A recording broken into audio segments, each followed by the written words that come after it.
Are we back? Is it back? Oh, we are back. Okay. Well, it fully shut it off, so...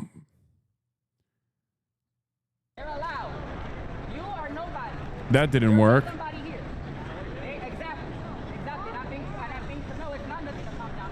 I'm so fucking annoyed.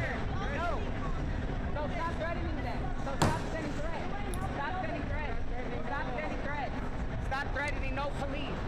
Do your homework before you threaten a police officer with the word kill. Pendejo. Just refreshed, which is the worst company on the planet. Unbelievable.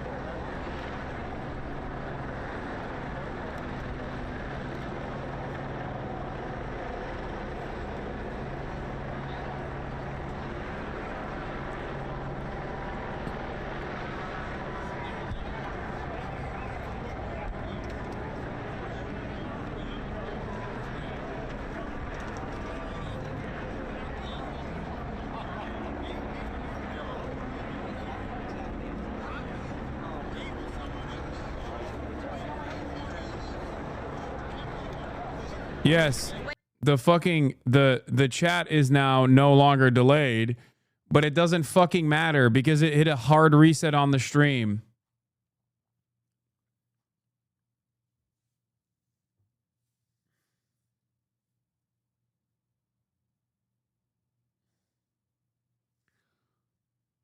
There's nothing, I don't know what this says about me personally, about my personality. But there is nothing I fucking despise more than shit breaking completely outside of my control. You know what I mean? There is literally nothing I can do here, okay?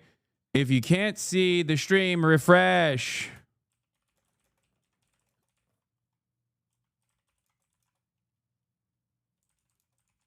Like, and this is going to knock out like 30,000 fucking people who are boomers who watch me for fucking uninterrupted news broadcasts who just don't know how to, they don't know what to fucking do. So they're just gonna be like, all right, well, I guess the stream ended. I don't know. You know what I mean? It's so fucking annoying.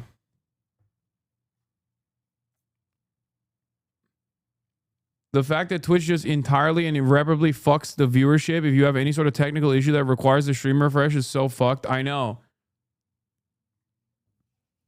Fucking live stream software, live stream broadcast. The app says you're not live. It's fucking stupid. You're showing as offline and I straight up can't get your stream on mobile. It shows will stream instead. Wait, what? What the fuck is going on with this stupid fucking platform, dude? Fix the fucking platform, Twitch. Fuck. Oh my Lord. I'm going to lose my fucking mind. I'm going to lose my goddamn mind.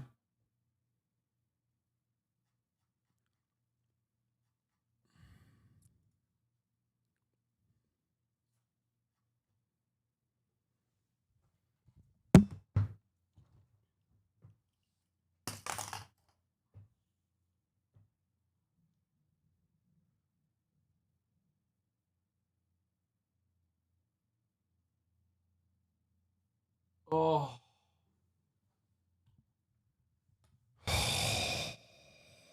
It's so fucking annoying.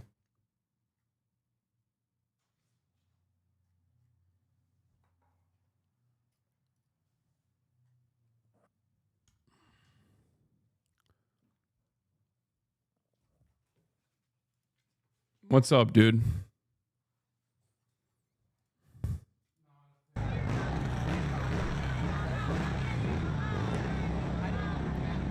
Dumbest fucking website on the planet. It's literally, it has one functionality and that is live streams. It doesn't have a VOD capability that's appropriate. There's no way to fucking literally even reset VODs. There's no way to fucking edit VODs. There's no way to rewind VODs. The one thing that it's supposed to do, it still can't do well. Okay? The one thing that this stupid fucking website is primarily tasked with is literally just live streaming. That's it. Okay? But there is no physical way, there is no physical fucking way for the stupid fucking live streaming website to unironically continue a live stream uninterrupted when there are technical issues happening without a hard cut of the fucking VOD, and then it literally kicks you off. Like, it kicks every single person that's viewing the fucking broadcast physically off the broadcast. They're like, nope, get out of here. Please leave. Please don't fucking watch any longer because this stream is over. In the process of, like, they have a service. They have a software. They have a new thing that they added called disconnect protection. Okay? The disconnect protection that they actually have on the goddamn stupid fucking website is supposed to literally go, okay, you can do a hard cut for 90 seconds. Okay? Disconnect protection is supposed to go on for 90 seconds. If you are offline for 90 whole seconds, the website is not supposed to automatically kick you off.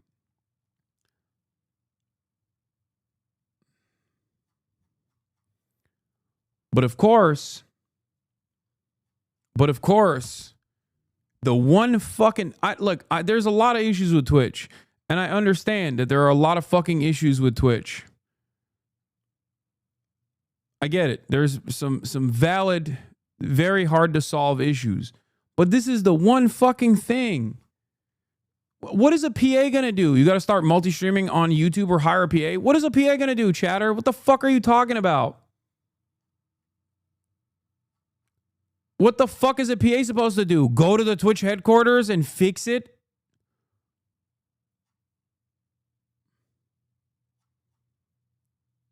This is a problem entirely outside of my control. There is literally nothing I can do. And I feel so helpless about it. And that's precisely why I'm so fucking mad. Okay? There's nothing that anyone here could do. There's nothing that even individual engineers at Twitch can do. The only thing they can do is maybe try and add another fucking setting to Twitch that hopefully won't shit the bed. Ugh.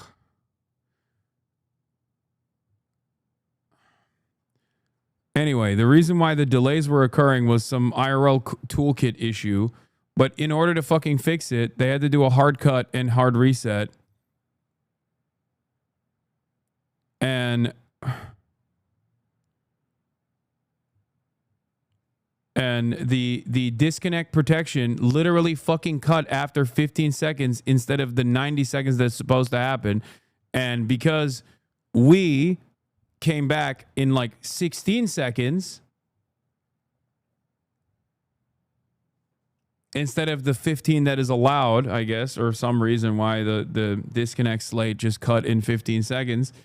It just completely shut down the VOD, made the fucking channel offline. Anyway, whatever.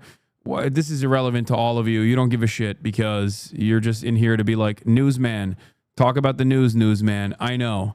It doesn't matter what my fucking personal feelings are about the goddamn website that I'm on. And I'll just get back to the fucking news as newsman.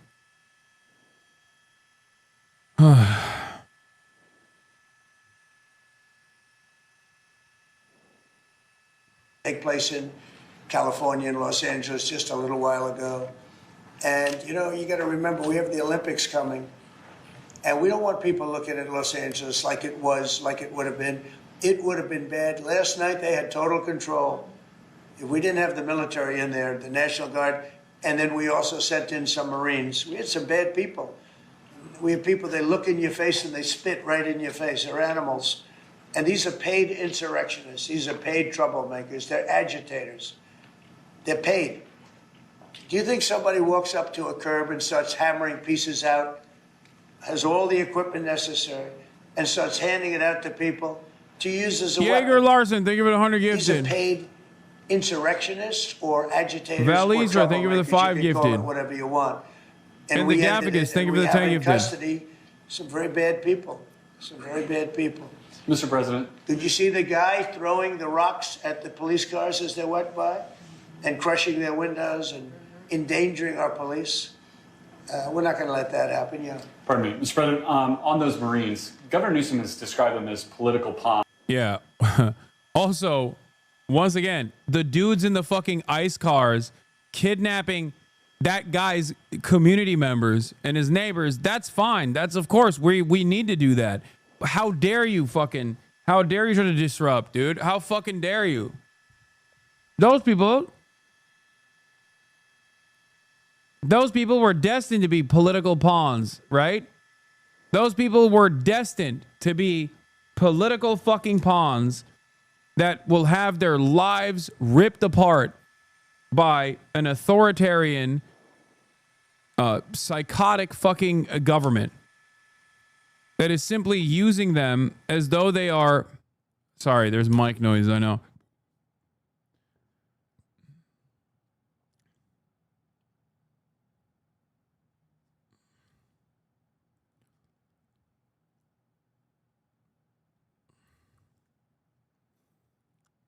Ugh, so fucking annoying. Wait, don't tell me I'm it's curious for effing your reaction again. to that and what you see as the Marines' role and what are their rules of engagement? All I want is safety. I just want a safe area. Los Angeles was under siege until we got there. The police were unable to handle it. You can speak to the chief. He said it on television 3 nights ago. He said, this is more than we can handle. They said that. And the LA police, I know a lot of the police in LA, they're good, they're great people. But like, do you approve of Trump's new YouGov poll? Do you approve of Trump's handling of deportations? Disapprove 50%, approve 39%. That number is still high. Part of the reason why that number is still high is because the mass deportations have only happened in a limited fashion, and it's mostly just like impacting, you know, right now the biggest version of these mass deportations is happening in Los Angeles.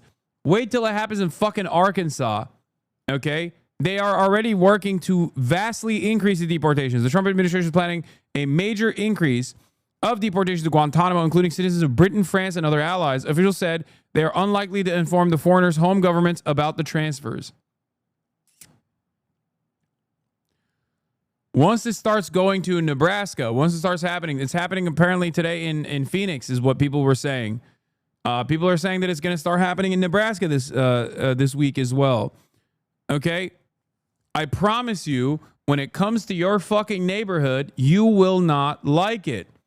Because so many people, unfortunately, are just utterly delusional about the harm that this kind of shit does. Okay? So many people are completely delusional about what mass deportations look like and what the negative consequences of mass deportations look like until it happens to them. That's it. Until it happens to their neighborhood, until it happens to their neighbor, until it happens to their loved one. That's why you have so many Latino people who fucking voted for Donald Trump. I mean, they're obviously a small part of the puzzle, but it was because they truly believed the insane message from the Trump administration. And why shouldn't they believe the insane message from the Trump administration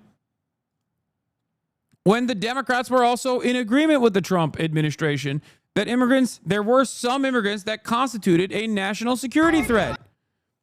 Just in, protesters swarmed a law enforcement vehicle in Nebraska during a massive immigration raid at Glen Valley Foods near Omaha. The crowd tried to block federal agents from leaving after they reportedly detained over 100 undocumented immigrants in one of the largest single-site arrests this year. Tensions are rising across the country as protests erupt everywhere.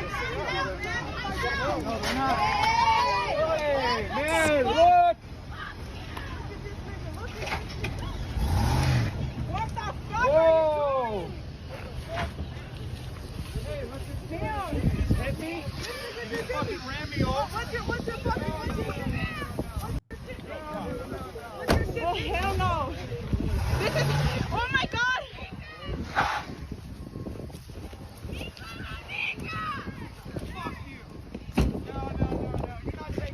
Chinga tu migra.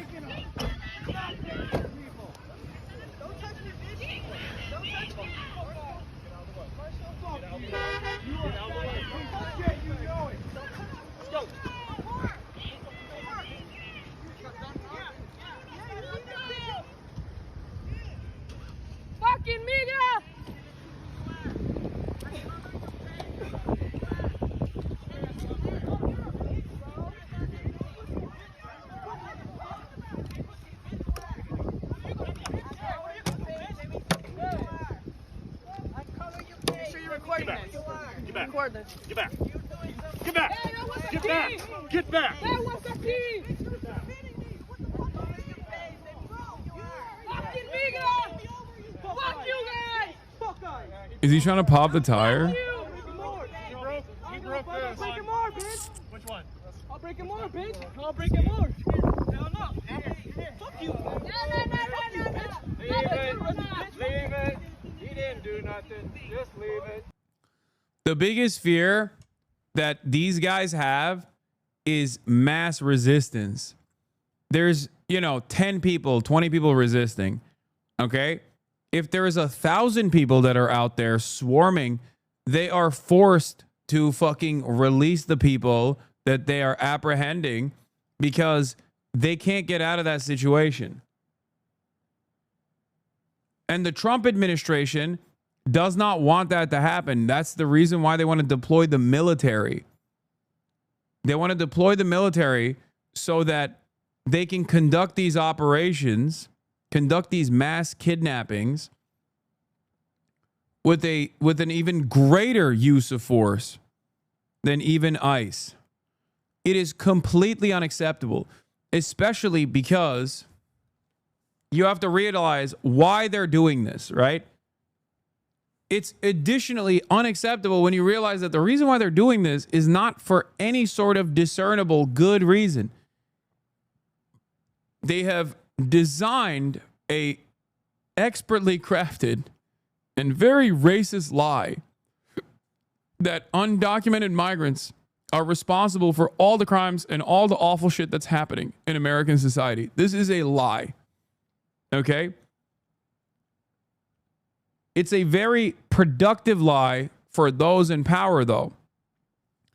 Because when regular ass Americans also feel like the reason why their living standards are worse than they were maybe 10 years ago, 20 years ago, and get angry about those living standards, they have two options. Either they actually get mad at the system that has been designed this way, that's actually harming them and reducing their living standards and removing all semblance of hope from them ever reaching this American dream that they thought they would get.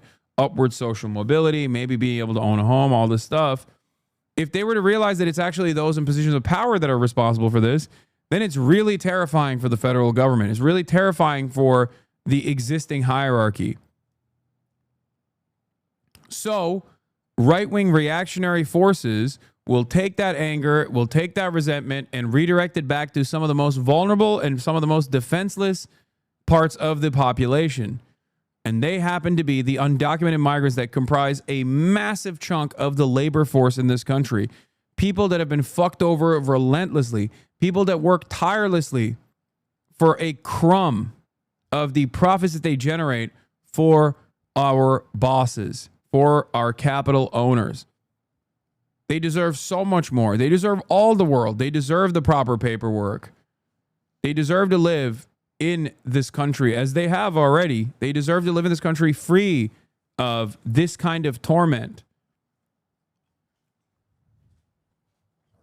So in an effort, as material conditions worsen, as contradictions worsen, in an effort to appease the reactionary right, to make it seem like they're doing this good job, that they are actually following through on this racist agenda for all of the very loud minority racists that demand this, that openly say on Twitter, I voted for this, thank God, when they see images of fucking brown laborers like running away from a fucking job site and they're like, I cheer this on, this is good. That's who they're doing this for. They're doing this for those guys. They're not doing this for, and they're not even actually helping those guys. That's the crazy part. This is simply to make them at least feel like there is movement happening, to appease their racialized, hysterical fantasies that this country has been destroyed by brown people existing amongst them. It's leaning into their spite. It's leaning into the spite of the anger and resentment that at most like 25 to 30% of the population exhibits. It is crazy.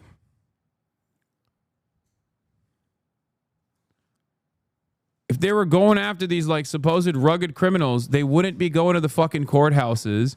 They wouldn't be going to places of business. These are the people they know. These are the people that ICE already has proper documentation on.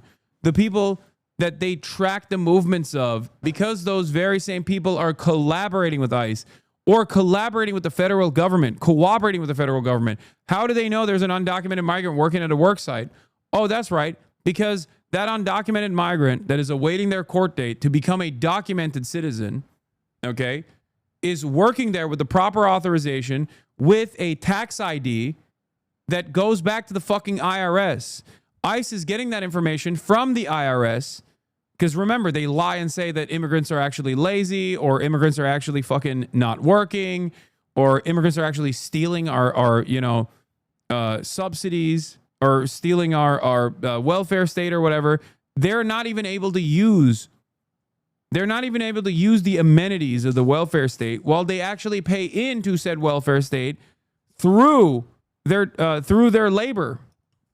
They pay taxes. And the IRS knows exactly where they're at any given moment. And ICE is getting this information from the IRS.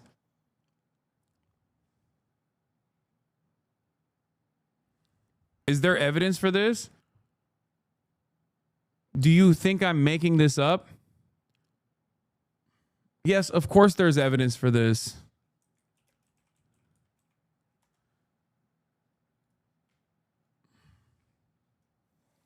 The Internal Revenue Service finalized a memorandum of understanding with Immigration and Customs Enforcement on April 7, 2025 to share sensitive taxpayer information to aid in deportation efforts.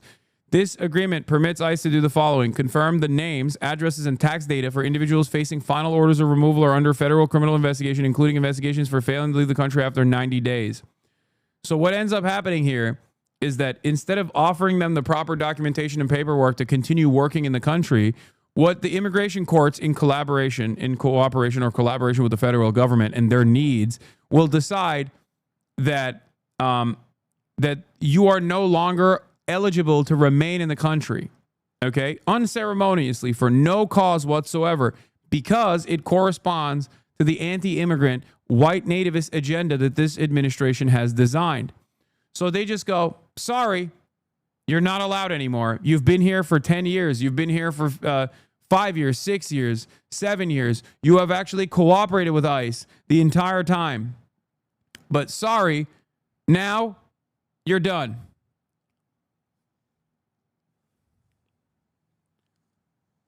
This is how it works. So these aren't the rugged criminals. These are the people who perhaps naively think that the federal government is not going to fuck them over because they're tax-paying workers that have the proper authorization to work.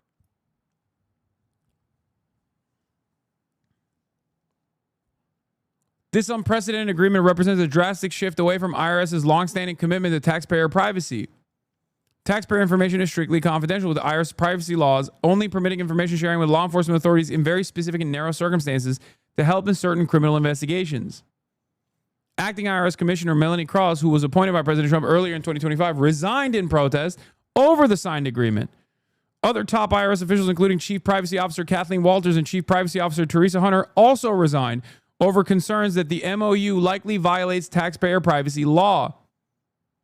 The MOU primarily dictates how ICE agents will request the information and handle the data provided to them by the IRS. According to terms of the MOU, this new data sharing allows ICE to make a request for a taxpayer's name, address, and taxable periods for which the return of information pertains, while providing IRS with the federal criminal statute being investigated and an explanation of why disclosure of this information is important to their investigation.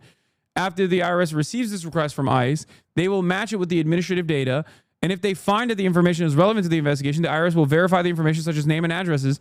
Parts of the agreement are redacted, preventing the public from fully knowing the agreement's scope. Again, these are taxpayers. They are tax-paying migrant workers awaiting their proper authorization and full clearance. for naturalization or at least like a legal permanent residency status.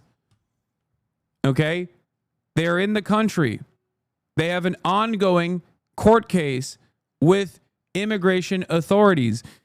Many of you are fortunate enough to have been born on U.S. soil, myself included. It is a tremendous privilege that we all have. So we don't understand the delicate and complicated nature of this process. A lot of people are automatically considered illegal immigrants or illegal aliens, if you want to fucking call it that, like the administration does, because the administration chooses to now decide they are illegally on U.S. soil. This is precisely the reason why I always say the difference between an undocumented migrant and a documented one is just simply the push of a button. It's just paperwork. It's just proper documentation and proper clearance. A lot of these people that they're talking about, the overwhelming majority of these people that they're talking about, are actually here working, paying taxes, and have the proper clearance.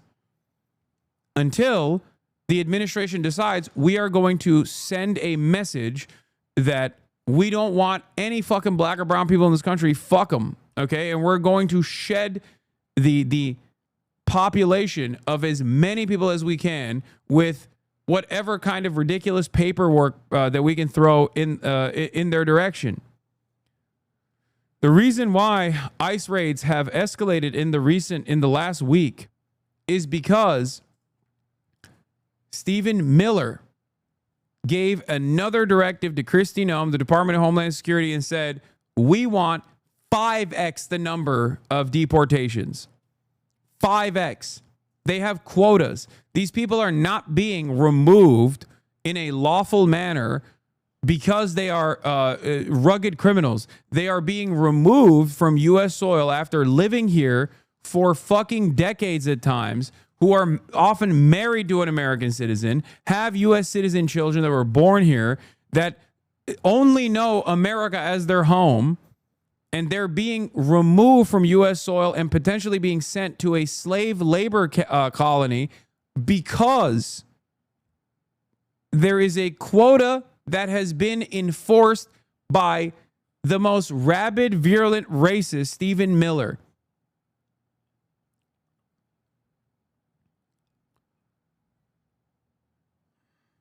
That's the only reason. Here, Stephen Miller told ICE agents to target Home Depot, where day laborers typically gather, or 7-Eleven. He bet he and a handful of agents could go on the streets of D.C. and arrest 30 people right away. Who here thinks they can do it? Miller asked, asking for a show of hands. Agents didn't need to develop target lists of immigrants suspected of being in the U.S. illegally, a long-standing practice, Miller said. Instead, he directed them to target Home Depot, where day laborers typically gather for hire, or 7-Eleven. Convenience stores. Miller bet that he and a handful of agents could go out on the streets of Washington, D.C. and arrest 30 people right away. ICE agents appeared to follow Miller's tip and conducted an immigration sweep Friday at the Home Depot in predominantly Latino neighborhood of Westlake in Los Angeles, helping set off a weekend of protests around Los Angeles County, including at the Federal Detention Center in the city's downtown. On Saturday, Trump ordered 2,000 National Guard troops to Southern California despite objections from Governor Gavin Newsom. Those people that they're fucking sweeping. This is what I mean when I say a dragnet, by the way, because here's what they do. Okay, here's the other technique. They know exactly how many migrants, both the migrants that have a removal order on them that they just got out of nowhere because the courts wanted to fucking, the courts are also obviously working in unison with the administration. Immigrant courts are not a third party that is completely removed from the administration. They are working in unison with the executive office. Okay? So they will either remove the change the court dates without informing the person. And then when they don't show up, then they have a lawful removal order, knowing full well that there are other migrants with actual, like, full-blown documentation that are working at the same work site. They go in and they grab as many fucking brown people as they can. That's literally how it works. Okay? They grab as many brown people as they can when they go into the work site. as many people as they think are illegal, as many people as they think are, looking foreign. That is what a dragnet is. And then once you are detained in that process, they try to, once again, revoke due process or do another thing that's really fucked up. This is why immigrant attorneys always say, never sign paperwork. Okay? They literally will go in. They will even arrest people who are American citizens in the process. They will detain them in the process. Okay? And they will hand out paperwork to every single person that they know is not a full-blown naturalized U.S. citizen. That paperwork is a self-deportation order. So if you sign that paperwork because you don't speak English well or because they lied to you about what the paperwork contains, which they can do legally, okay? It is not illegal for them to lie to you. That's the other side of this. That's insane. Okay? When you sign that piece of paperwork, it's over. You have signed your own self-deportation order. You signed a piece of paper that says you are going to self-deport. This is why you're not supposed to. This is why immigrant attorneys, if you have undocumented migrants in your family, tell them they should not sign any paperwork that ICE hands them, no matter what. The only piece of paper that you sign is the one that your attorney gives you. And you have still, right now, the legal right to an attorney. You can get one pro bono. When you go to your immigration court hearing, because they're supposed to take you there, you say, no, I'm not, signing any paperwork. When you stand in front of an immigration judge, you have to show why. Obviously, if the only thing you're going to say is your name and whatever, the only thing you ask for is, I want a lawyer. I want a lawyer. And if you don't have money for a lawyer, then the court has to assign you a lawyer for free. Again, one of the best parts about the American criminal justice system. Okay? Not for immigration, love? No, yes, for immigration. What? Yes, for immigration as well.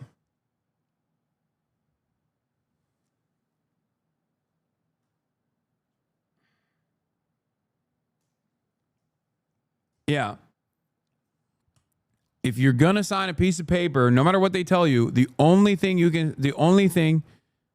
that you should ever sign is a piece of paper that your pro bono lawyer or the lawyer that the legal counsel that you retain to hand you that piece of paperwork. That's the only thing you should be fucking signing. Okay? This is how it works in immigration law as well. Even though, no, it's not only in criminal. In immigration law, you can also get a lawyer. You can also demand a lawyer. What are you guys saying? Giving advice to criminals? These people are not criminals, you fucking idiot.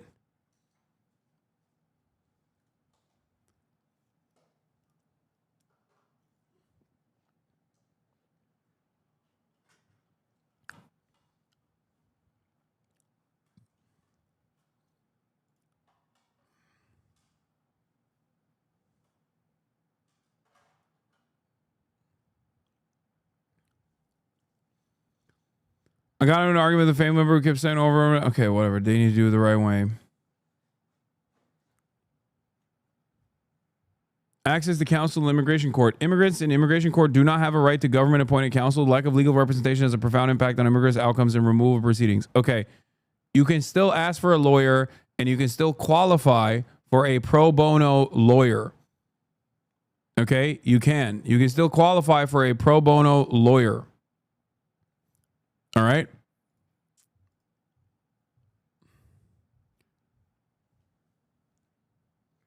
State doesn't appoint immigration attorney. That's conflict of interest. Only NGOs can help out. Yes, there are plenty of fucking pro bono legal services in the forms of NGOs that actually offer this work. They offer this service. They will provide you a list of pro bono lawyers. Okay?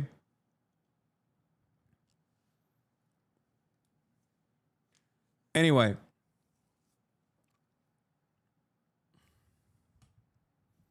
It's so funny that people are saying that it's not legal myth. You can't, if you can't afford an attorney, it will be appointed to you. Wait, what?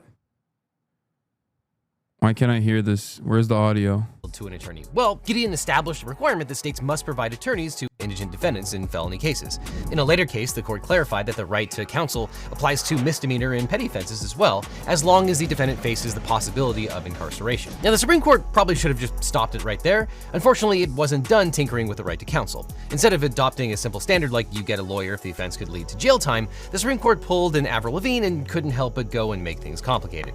In Scott versus Illinois, the court held that the state does not have to provide a lawyer for a misdemeanor unless in prison. Yeah, it's true. States don't have to provide counsel if you make too much money. No, I know that, but that doesn't matter. The people that we're talking about are some of the poorest fucking people in the country. Like what undocumented immigrant that was literally fucking ripped away from a goddamn work site is not qualifying for fucking pro bono counsel anyway. And pro bono isn't a court-appointed lawyer if we're talking about immigration court. But if we're talking about specifically, you have a right to an attorney, and if you can't pay for one, like the government is supposed to provide you with one, that is for, yes, that is a public defender. That is a public defender that obviously is given to people who don't have, they don't have a lot of money to begin with. You were correct about lawyers for immigration. They give you a list of pro bono lawyers that you have to contact.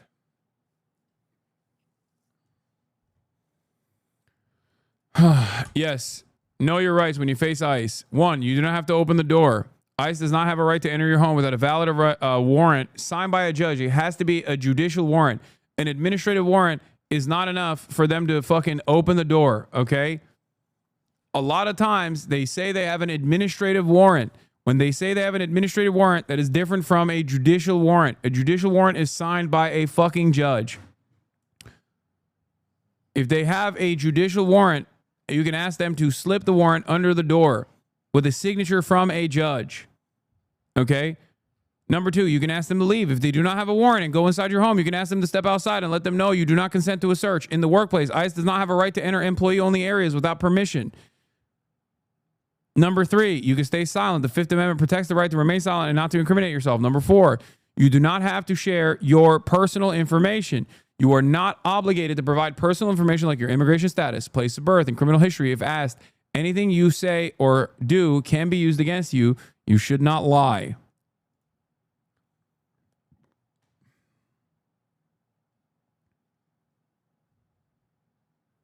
Number 5, you do not have to sign anything or hand over documents. You do not have any obligation to sign any document without speaking to an attorney, okay? You do not, I'm repeating this again. You do not have to sign anything until you speak to an attorney, okay? Yes, I didn't get dropped off. Twitch kicked me off, and I am back. I never even went anywhere. It was for 15 seconds. Number 6, you have a right to speak to an attorney. If you are detained, you can ask to speak to your attorney. ICE does not provide attorneys, so try to consult one in advance. Okay? And then there's a list that they have of like pro bono legal counsel for immigration attorneys. Make a plan. Be prepared. The federal government can deport anyone without lawful immigration status and people with status, e.g. lawful permanent residents and visa holders with certain criminal convictions. Make sure you have copies of your important documents and keep originals in a safe place. Consult a lawyer before ICE comes to your door. Make a family plan. Identify an emergency caretaker for your children. Memorize at least one emergency phone number. Know who your elected officials are. Consider keeping a signed DHS privacy waiver in a safe place so they can advocate for your own behalf.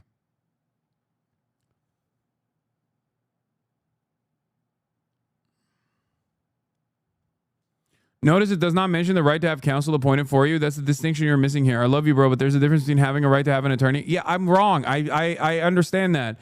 The court does not have a legal responsibility to appoint you to a lawyer, but you do still have a right to retain legal counsel. And there are a shit ton of pro bono immigration attorneys that can do that legal counsel work for you. Okay? Yes, that is the distinction you're missing here. I love you, bro, but there's a difference in having a right to an attorney, which means you have them present for your case for you and perhaps even appear in your stead, and the right to having an attorney appointed for you and paid for by the state.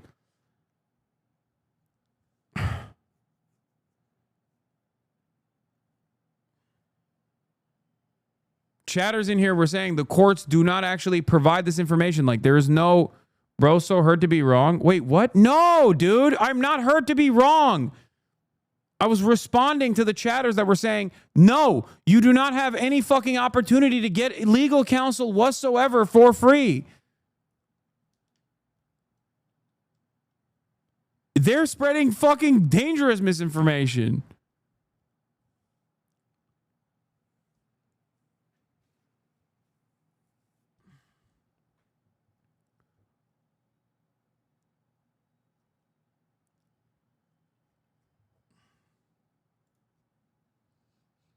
People that were claiming in the chat that there's no, you're getting one guy, boss. I know the people are so fucking stupid because this is incredibly important information.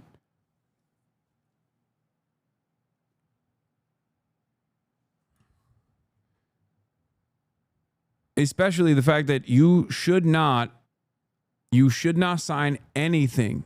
Okay, you should not sign anything unless your lawyer hands it to you, unless you're retained pro bono or paid for legal counsel hands it to you.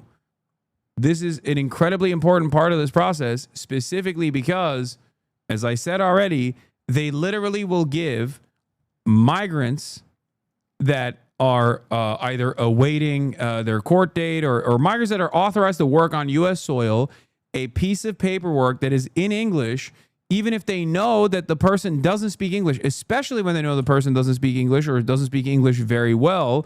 They hand them a fucking piece of paper that quite literally is a self-deportation note.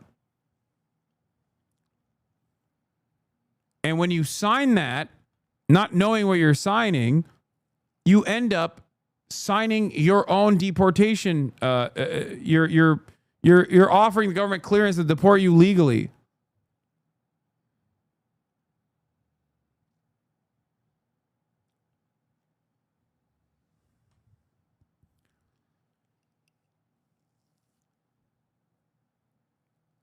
Jesus.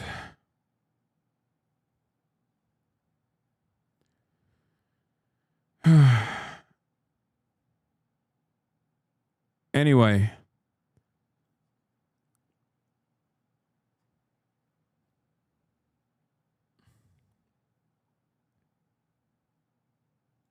Clip from CNN reporter at the protest.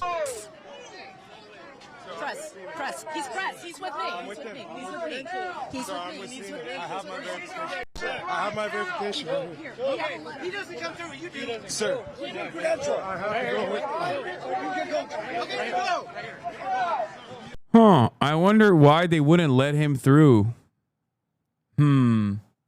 Interesting. I can't seem to figure out why they would let the lady through and the cameraman through, but not that guy. Are you grabbing me? No, I didn't touch you. So wait, okay. I need you guys to go over there. So it's, you can see, Jake, it's a little chaotic. So what they're trying to do is... You guys gotta keep walking. We're going to keep walking. We're going to keep walking. And then I want you to take a look over here. Police. Press. He's press. He's with me. Peter Griffin paper bag test? Yeah. Live look. Crowd in downtown LA for the 5th day of anti-ICE protests. Oh shit, they're bunching up around the freeway. And of course cops are instantly fucking mobilized. I need to know if that's CHP or it looks like LAPD.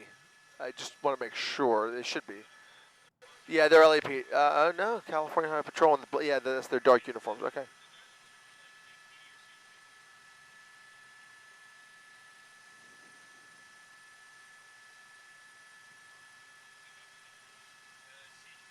What if you can't read? Someone undocumented I know can't read in English or Spanish. That's why I said don't fucking sign anything. I know. Hasanabi is correct about forcing migrants to sign documents in English. They did it to workers of the meat plants in Omaha today.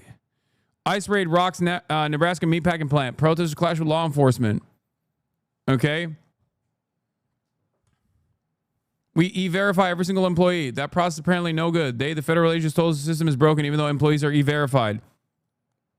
They raided the Glen Valley Foods plant based on ongoing criminal investigation into large-scale employment of aliens without authorization to work in the United States. The worksite enforcement operation is likely the largest to take place in Nebraska.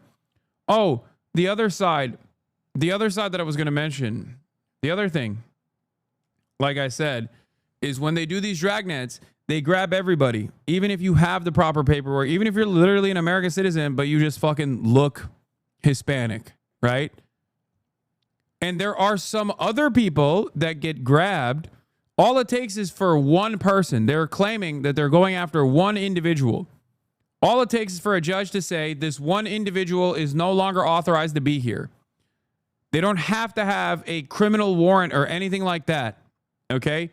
They just say, this migrant worker that previously had authorization to work in the United States, that was literally paying taxes, no longer can work in the United States. They are done. Okay, we've revoked their status.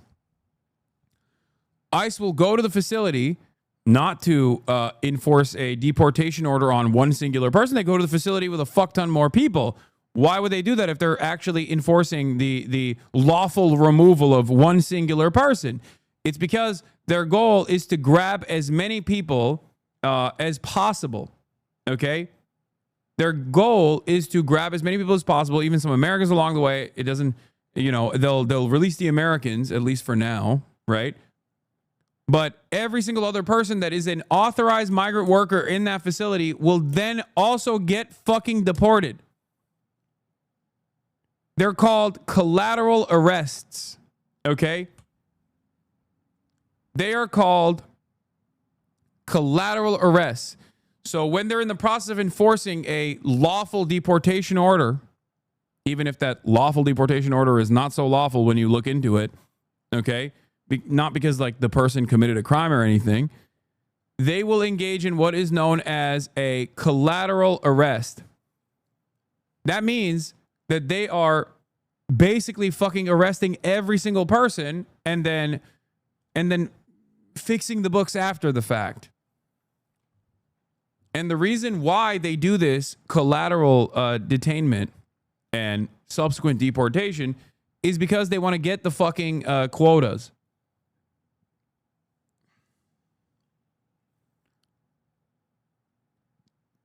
That's it. And they do a bunch of comically evil shit as well, like truly heinous. ICE releases Honduran mother who was detained in Aurora for months after DoorDash delivery arrest. Carla Medina, who has won her asylum case, is reunited with her family. Carla Medina was released from the immigration detention facility in Aurora on Monday, almost 8 months after the Honduran mother of two was first detained while attempting to deliver a DoorDash order to Buckley Space Force Base. They order fucking delivery, and then they apprehend the person in the process of delivery because they suspect her of being undocumented. Although she and her family first sought asylum in the United States in 2023, with Medina specifically saying that she feared domestic violence and threats made by her ex-partner in Honduras, she was still locked away for 8 months. That, by the way, happened under the Biden administration. Just so you know. That didn't happen under the Trump administration. That initially happened under the Biden administration.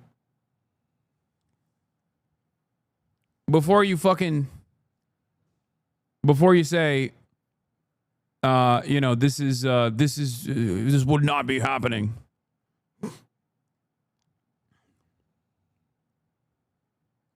"50 minutes into the stream, no, my stream shut off and restarted."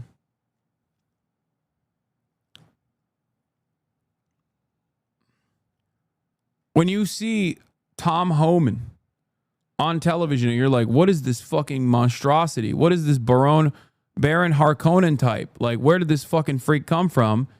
He was first introduced and appointed to ICE or to the Department of Homeland Security by Barack Obama, okay? Make no fucking mistake.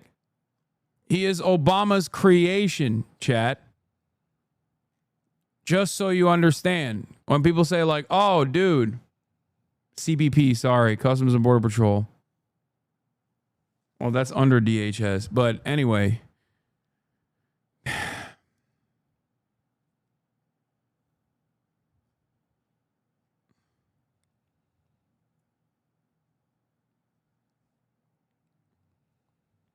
Border Patrol of the Texas border drive around neighborhoods in unmarked cars with Tamaulipas license plates.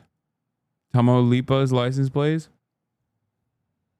The whole honey trap tactic they use at legitimate and legal USCIS appointments is so fucking sinister, completely eroding trust in the actual legal system they claim to want people to use. Why would anyone ever go to a USCIS appointment ever again? They've ruined the concept for generations to come. And I say this as someone who doesn't even agree with the need to do it the right way. Yeah.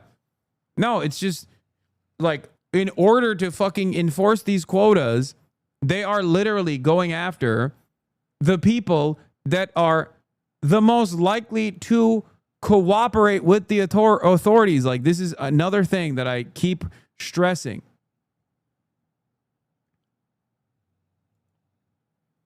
You were saying about approval rating once ICE raids begin carried out in red states. Yeah, I mean, once they start fucking packing up their neighbors in like Nebraska and shit, you'll see they won't like it either. I'm telling you, man, people like, dude, you got Mexican Americans in fucking California that voted for Donald Trump thinking like, oh, it's not going to harm my family. It's not going to fuck my neighborhood up. Those are all good people. They believe the lies told by the administration. And why shouldn't they believe the lies told by the administration that there is like an insane number of criminal migrants out there? But there's also a healthy number of non-criminal immigrants out there, and the non-criminal immigrants are not going to be touched. This was such a common trope that we heard throughout the election cycle. Why do we hear this? Part of it was because even the Democrats also said, yeah, the Republicans are fucking right. The Republicans are right. There is a real problem with migration. There's a real problem. Immigrants do constitute a national security threat. There needs to be more militancy directed against these criminal migrants. Instead of tackling the issue at its faulty premise, the notion that immigrants actually are doing a shit ton of crimes and getting away with it, they decided to lean into said faulty premise. Okay? This caused everyone to go, all right, I guess that's happening. Everyone's saying it. Might as well believe it.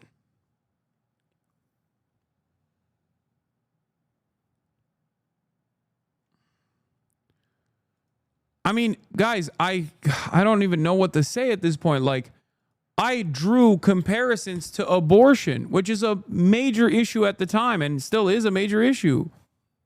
People wanted to criminalize abortion until abortion was no longer unconditionally and constitutionally protected. At which point they realized, oops, maybe this is not the best fucking idea. Oh, here's the sexy man.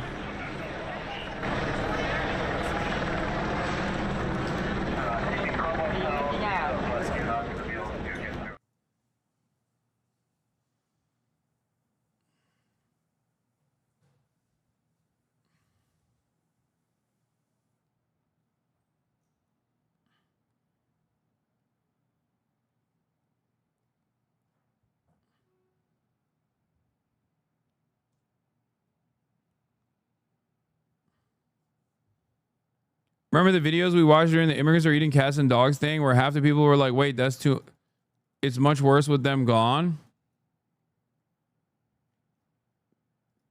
Anyway,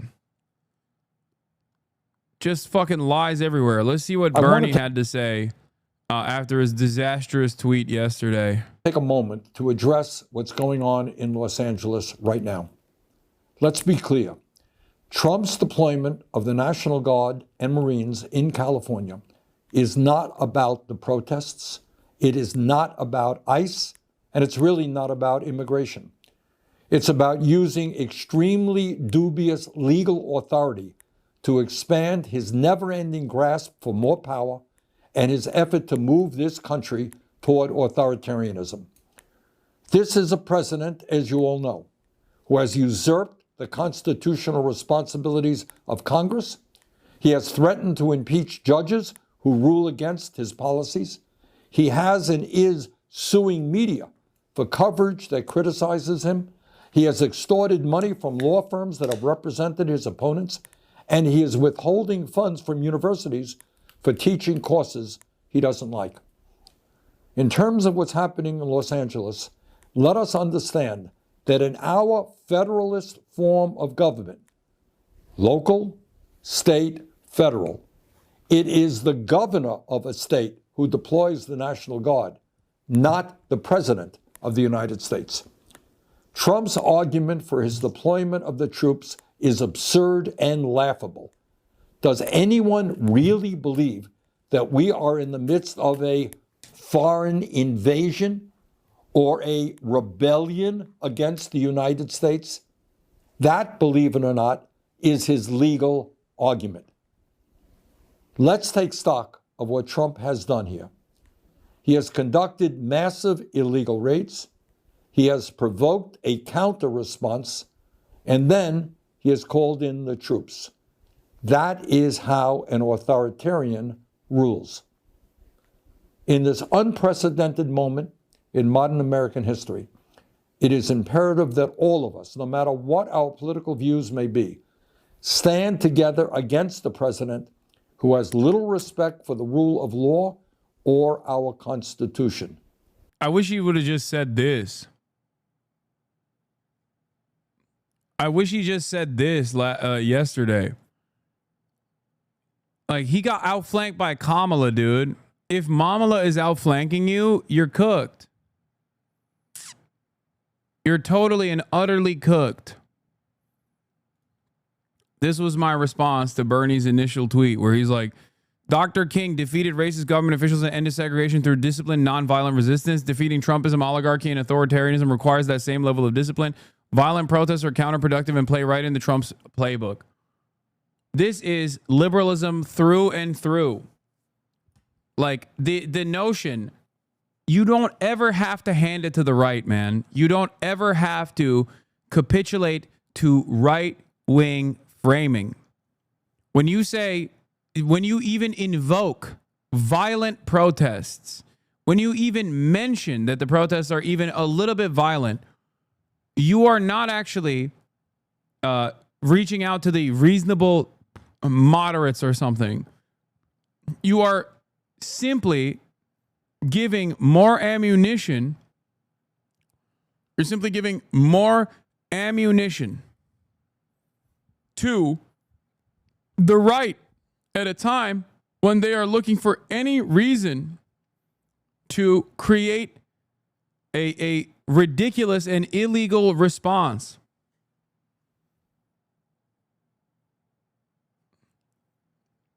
I responded to him saying, you were literally there at the nonviolent protest that everyone considered to be violent and unpopular, so I have no idea what this statement does other than lean into the hysteria that gives Trump enough momentum to mobilize the Marines on U.S. soil illegally. Trump doesn't need Bernie Sanders' go ahead to claim that the fucking protests are violent. But there is no reason to give him that at all.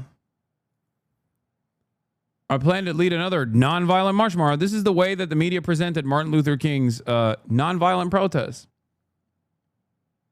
Because nonviolent and civil acts of disobedience, when met with police force, still look as though they are violent instances of chaos to the onlookers.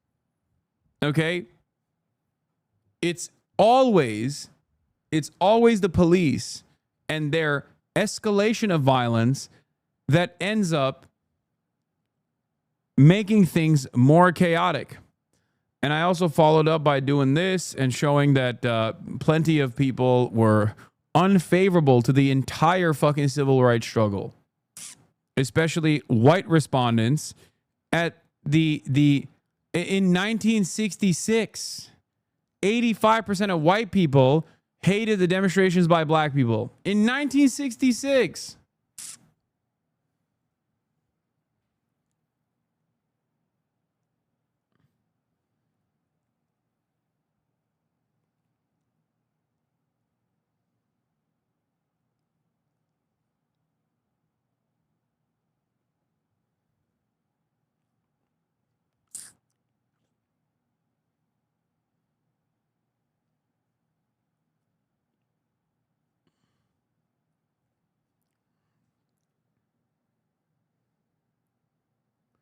Yes, I cover the cop shooting the dude directly in the groin.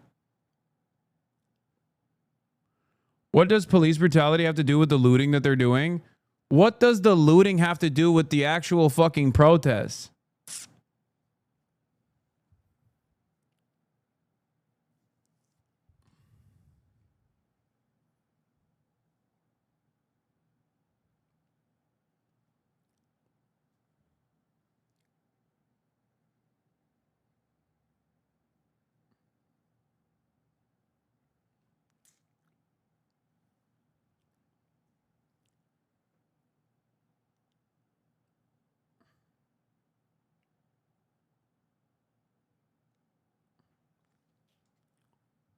Answer the question, bitch. Are you talking to me or are you talking to the other chatter?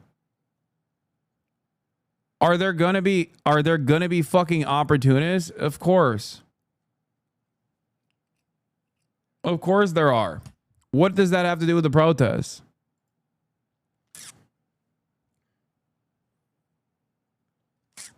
I do find it very funny that people will just be like, oh man, I was just about to fucking join in. I was just about to join in on these protests, but then I saw people looting and, you know, can't do it anymore. Oh, I was just around the corner. You know, I was driving up to the protest to join because I think it's unconscionable that people are just getting blackbagged and shipped overseas for no real reason, for no good reason whatsoever. But then I saw that they burned Waymos, and it's like, well, you know, can't do it.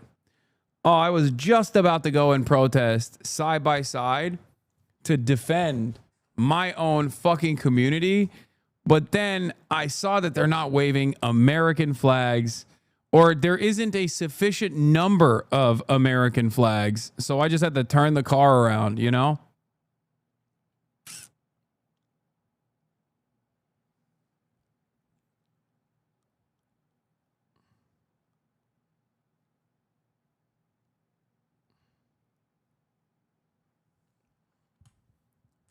I don't know how this happened, but somewhere along the line, the media and all of these institutions ended up successfully causing onlookers and people that are in the margins, people that are in the periphery, to genuinely place the interests of property over the interests of human fucking beings. But the reason why you even care about property damage is because of its impact on human beings to begin with. You're like, well, these are random innocent people. Like, they didn't deserve to have their storefront crashed into. They didn't deserve to have their shit stolen. Now they're going to incur a financial penalty for no reason, right? That's the reason why you care about property damage. That's the reason why you should care about property damage. And it's so interesting that people literally take it one step further and they go, no, I only care about property damage. I don't give a fuck about humans. Like I said, the greatest example is from earlier today when that when the immigrant store owner was talking about how his storefront was broken into, and people that get mad at that would literally not even feel a moment of remorse if ICE had actually blackbagged that guy. It makes no fucking sense. What's worse for that family? Having the father ripped away from them and shipped off to a slave colony with no due process, or the fucking storefront being broken into, you know?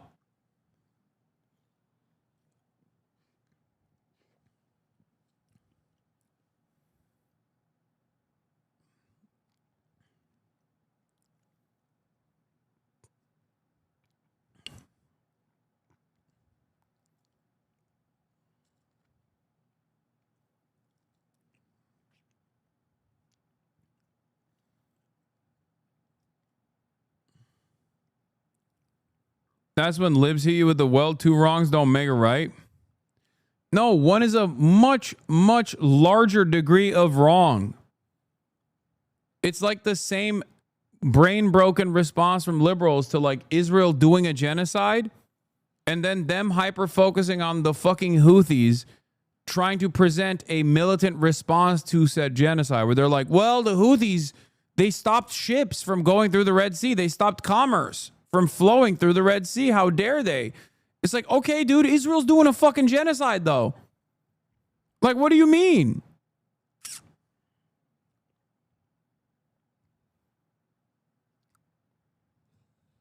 Like, one is a significantly larger evil that warrants an immediate response.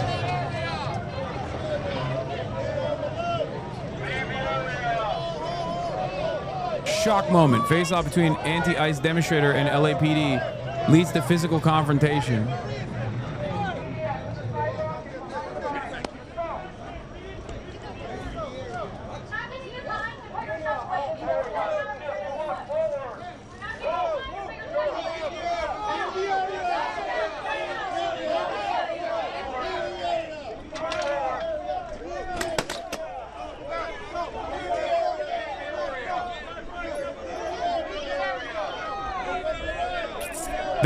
That's crazy.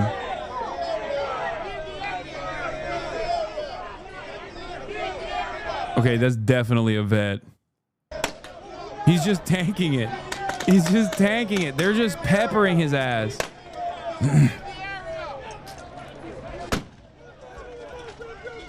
Oh, fucking Christ. As soon as he turned his back and started walking away, that's when they fucking pounced. God, they're such pussies, dude. God, I fucking hate the police so much. Oh my God, they're such animals. They are such fucking animals, dude. What a way to frame it, by the way. Face off between anti-ICE demonstrator and LAPD leads to physical confrontation. Who fucking did the physical confrontation? The guy's just standing there. He's not even looking at the cop. The cop fucking pushes him with a baton. Like, what is this? What is this? Like, look at the people around him. There's a dude behind him, like a child behind him, carrying water for the protesters, to give out water to the protesters. Does this look like an immediate fucking dangerous presence? He even had an American flag, guys. Clearly a fucking vet. Clearly a fucking veteran. Had an American flag in tow. He's got it all.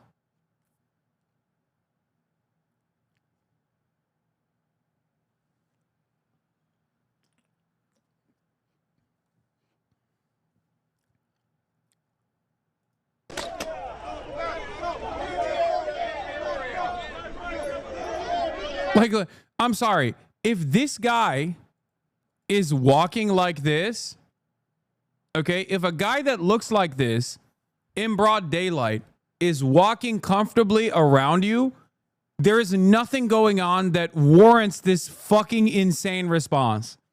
Okay?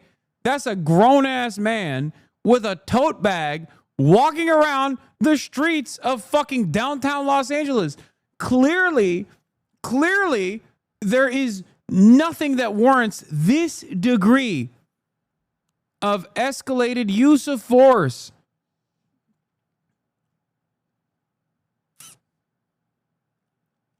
Like, what are you? This is why I kept pointing to, like, the children, okay?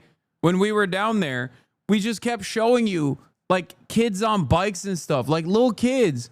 There were kids that looked like they were 12, okay, that were running around, and cops were just fucking deploying tear gas into crowds with children in them.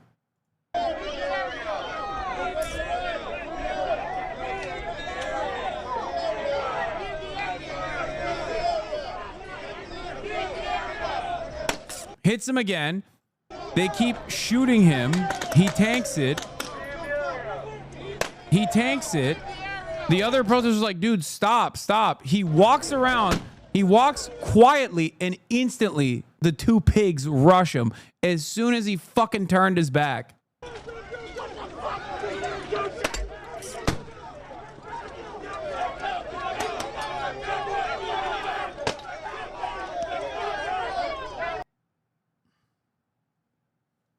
That jewelry store was not looted by protesters. It's over in fucking Lakewood, way fucking south of Paramount. Local news be lying. Wait, that jewelry store wasn't in downtown Los Angeles? What are you talking about?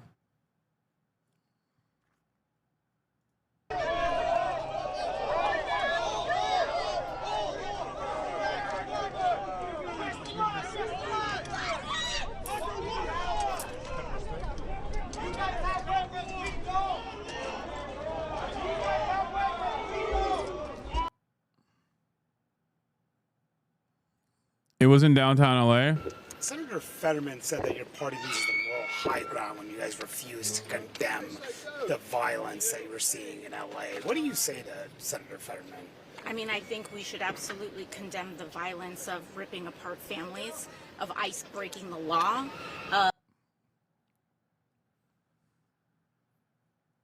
Excellent. That's a certified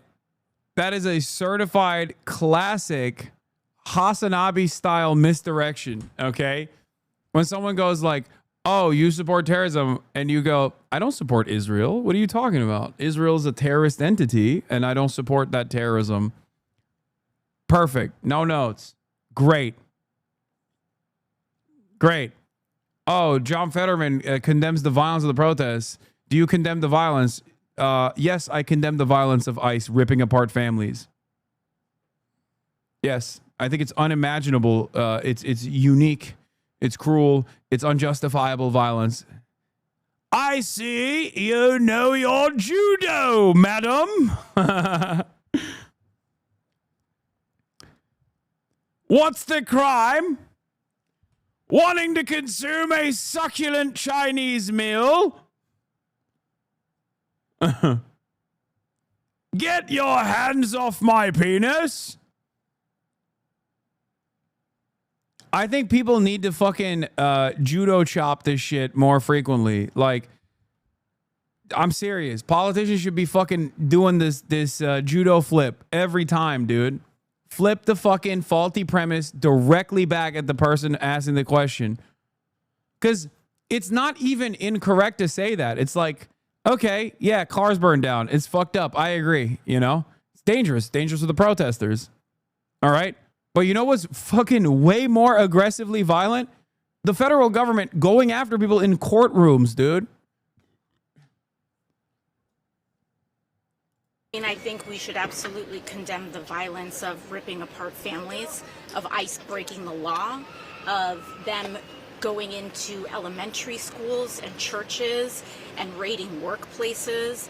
And I absolutely condemn ICE's consistently illegal activity and the fact that they are they're also rounding up U.S. citizens and also documented people who are here legally with no regard for the court system and judicial injunctions. And I think that if Senator Fetterman or anybody else is concerned with law and order, we should be looking at one of the most law-breaking agencies and administrations that we've seen in the United States. We also have a convicted felon in the White House as well.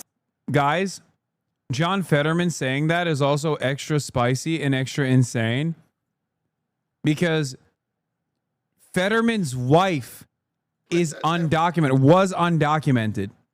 John Fetterman's wife was undocumented. Here's John Fetterman, February 27, 2022. Proud as always to be with the Steel City Stonewall Democrats this afternoon. She's a U.S. citizen now, but she used to be undocumented. Okay? John Fetterman is on the record defending migrants in this country on a million different occasions. Okay?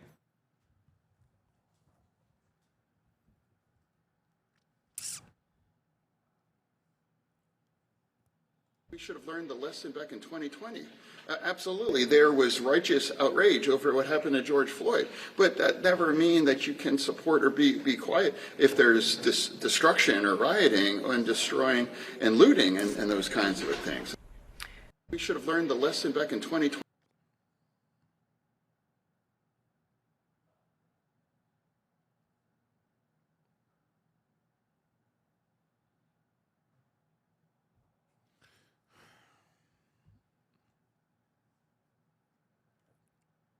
What is this?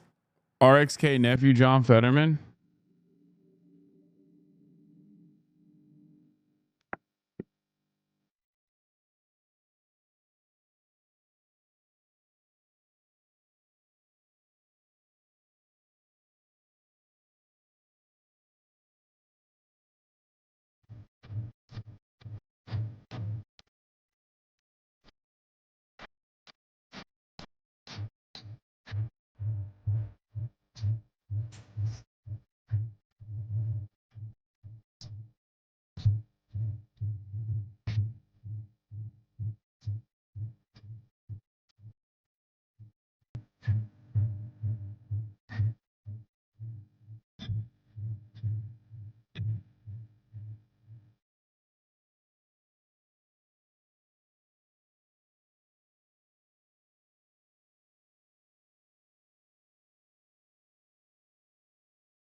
That was bars.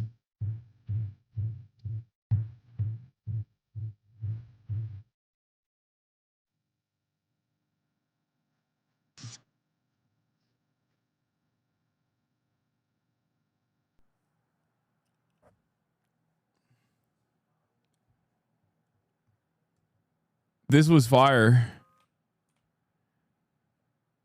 RXK nephew. Felix talked this into existence. I'm moving like John Fetterman, 60 mph over the speed limit, watching live leak videos while yelling at my wife over the phone. First rapper to diss John Fetterman. Nev, drop a whole Bossa Nova album. 100 mil to Israel like Fetterman. 100 on the highway swerving like Fetterman. Neff out here single-handedly reshaping the Pennsylvania political landscape. What? Live Los Angeles, 28 U.S. Marines pulling up on black Ford Raptor trucks. Helicopters landed. What? 28. After 6 months of war, much of Gaza is reduced to rubble. Violence good. Violence bad.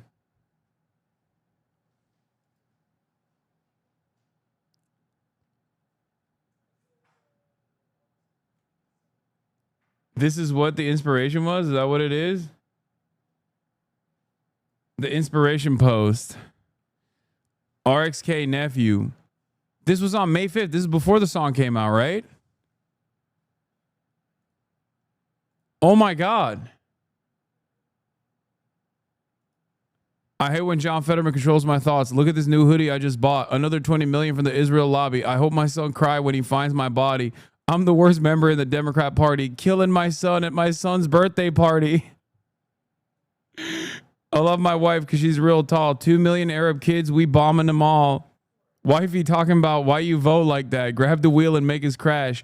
Fetterman rearranged her back. She needs perks all the time. My ops in the waiting room, reading time. She said, babe, calm down. You got delusions. I said, bitch, you're the prosecution. First job at 38, I was mayor of Braddock. Kid's birthday party lighted up like Stephen Paddock. Oh my God.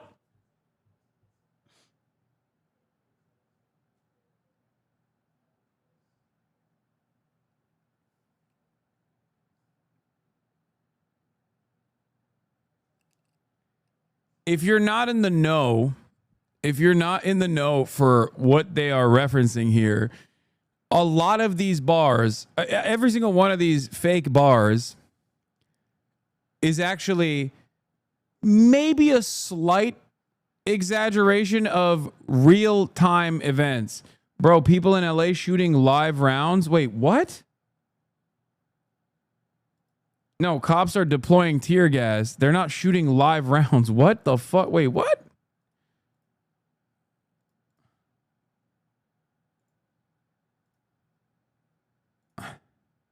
People safe here in this county, working with law enforcement, whether it's local law enforcement or even federal law enforcement. We're going to work as a team to keep people safe. And again, as you pointed out, the number of bad actors proportionally are very small, but they have huge impact in the city. We're going to go after the bad actors, whether they get arrested in the last 4 days, whether they get arrested in the weeks or months to come. The advantage we have is that this is being filmed at probably a record level. We have more social media video of who is doing these bad acts than probably any other time in Los Angeles County history. So we're coming after the bad actors while still protecting the legitimate protesters. All right, District Attorney, I very much appreciate your time. I thank you. That's such bullshit. They are not protecting the legitimate protesters. cops on the ground make no distinction between protester, press, National Lawyers Guild, legal monitors, people who are distributing aid, field medics. They literally shoot them all, okay? They do not care. As a matter of fact, I feel like they shoot so frequently at every single person that it almost feels as though, what the fuck is happening here, by the way? This is crazy. It feels as though, oh my God, they're actually going to do a curfew. Oh my Lord. Biggest decision to make in this breaking news moment, and that is whether she will impose a curfew on this specific area of Los Angeles tonight. It's a crucial decision. She's going to be with us in just a couple of moments. To understand the world. If they do a curfew, maybe we'll go out. I feel like given that we are technically pressed, oh, they're fucking arresting every single person, huh? Is that what's going on? They just like completely box them in? Visible to the officers, which is always what you want to do under any situation. What are they saying? Okay. There's this law enforcement presence because you don't want to make the officers uncomfortable. You don't want to have your hands in your pockets because they don't know what you're reaching for. So if you could just keep your hands within their line of sight, that's the best thing you can do. And at this point, it appears that everyone here is doing just that.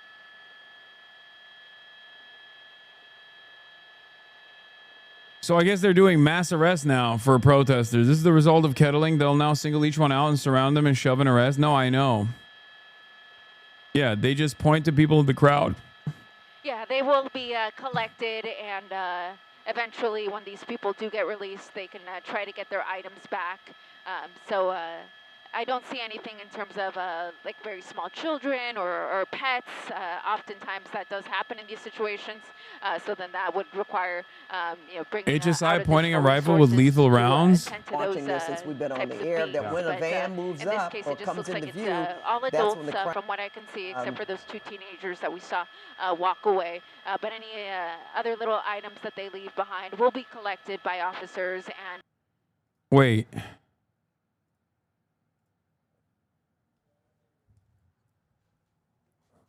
That's a fucking real ass weapon, dude. That's not like a fake gun. That's not like a less lethal or less lethal round. That's just pointing a fucking straight up AR into a crowd. What the fuck? Moves up or comes into view, that's when the crowd, Bro, this is on camera. What is happening?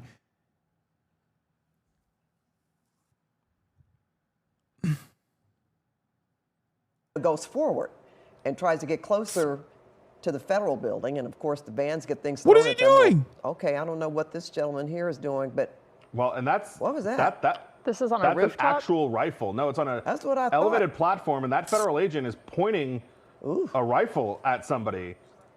That's the guy in the yellow, I guess. Yeah, There's two guys, and you can see they're. Bro, the dude in the yellow is taunting a motherfucker with a M4. That is, dude, that is crazy. They're kind of taunting each other. You saw that federal law enforcement agent, wave his hands like, let's go, let's go. And that guy in the yellow doing the same thing. I mean, something escalated quickly to point, lethal munitions at that. What? Dude, I fucking hate the goddamn media, bro. The escalation is coming from the hopped up psychopath with a fucking M4 that he's pointing at the motherfucking civilian, dude. The motherfucking unarmed civilian. Are you insane? The escalation is not coming from the ground. Media, figure it the fuck out. They're taunting each other. Like the asymmetry that I am experiencing, that I am seeing with my own two eyes is glaringly obvious. It is very strange. It is very strange to me that despite that asymmetry, the media is like, well, they're fucking taunting one another after recognizing that that's an M4, that's lethal rounds. Person That was intense there for a second. So I don't know what the conflict was with that person in the yellow, but that federal agent with the rifle there was not having it. There's some fireworks now that we see going off too. Maybe that's what that was about. But that can get even more dangerous when you're actually, we actually witnessed this. We saw him. You say that's a lethal weapon. Yeah, Mike. yes, That's an absolutely. actual, okay. Yeah. Well, that's not good. You can see the provocation happening right here, and then there's some more tear gas. Yeah. And now what we've seen, we haven't seen it here, but what we saw a lot yesterday is the tear gas would get thrown and the protesters would grab it and throw it back at the law enforcement officers. That happened to CHP a lot yesterday when they were trying to regain control over the freeway. So, but that hasn't happened here. Hopefully they'll, de-escalate this a little bit, but this guy on the left here, that agent on the left with the lethal, weapon there, was not having whatever was going on. No, it was pointed right at that guy. Yeah, and see, look, he's, waving him over. You wonder if those guys have on masks. When I say those guys, the agitators. See, there he goes again, pointing it at him. You think the problem here is the quote unquote agitators with masks? That's you take issue with protesters wearing masks and not the mask wearing federal law enforcement agents who are brandishing and training their sights on American citizens.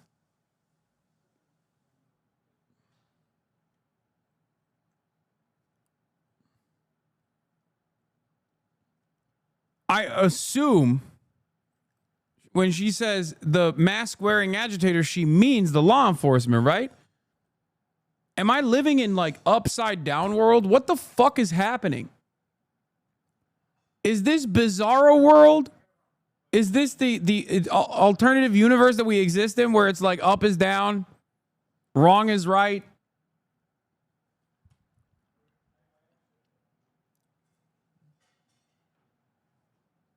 Because without commentary, if you play this out on mute, this back and forth here, you're like, oh my God, a federal law enforcement agency officer who is masked is literally aiming a lethal weapon, an M4, directly at a Los Angeles citizen.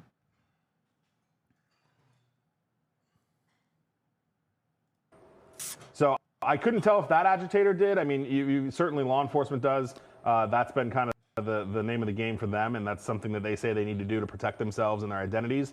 A lot of the protesters did, and I don't, John, if we can see that guy. Oh, this is Santa Ana. Yeah, this is in Santa Ana. This is not downtown. Well, regardless, it's fucking insane.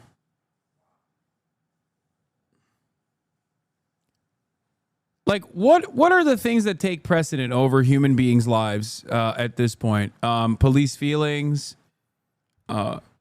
police getting hit with like half-empty water bottles, like police getting hit with any water at all, police being spooked by loud noises. Urge on this area is there are so many different groups of protesters. You have the group that ran out to the 101 freeway, then you have this group here, and then on the far intersection near that VA building that Mark just talked about, there's another group there. Now, most of them were taken into custody with that dispersal order. We saw them drive away in the LAPD buses just a short time ago. I also just want to show you this on-ramp to the 101 freeway. There's even more California Highway Patrol there that are just at the ready in case something happens. In many respects, Jamie, we're just gonna have to move for a second. There's a car. Back up. In many respects, they have been essentially keeping that on-ramp to the freeway closed, so protesters couldn't go on there. But as you saw just a short time ago, they were able to access another entrance to the 101 freeway. I'll send it back to you. Yeah, and Josh, if you could clarify, you were happy as fuck. So I just showed you him, right? Filthy pigs just pegged a single woman trying to get home at nearly point blank range. I want us to focus on this guy right there. Look at him. Trigger happy as fuck. So I just showed you him, right? Look at that. Oh, what's passing by? Where's our money going, right? Where are our tax dollars going, right? Right? Yeah. So, we've got trigger happy fucking bitch over here. Look at.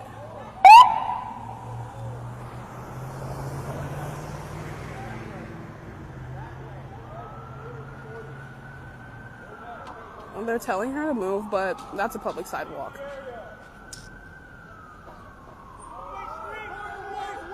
They're telling her to move. Watch, if they shoot her.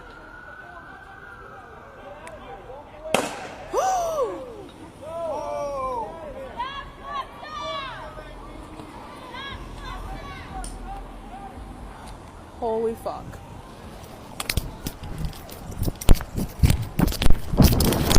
Protecting and serving the interests of citizens right there. Come here.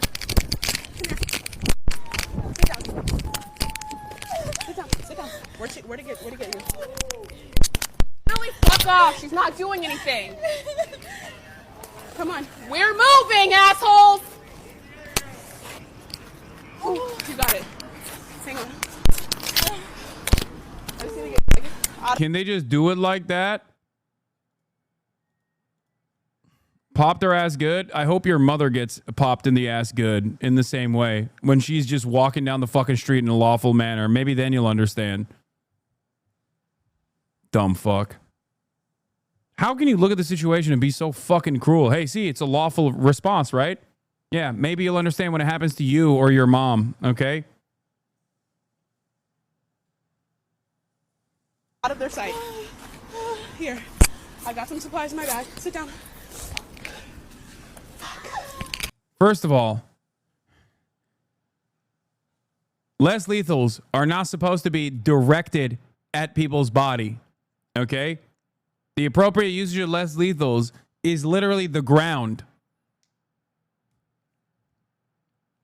They're not supposed to be directed at someone's body.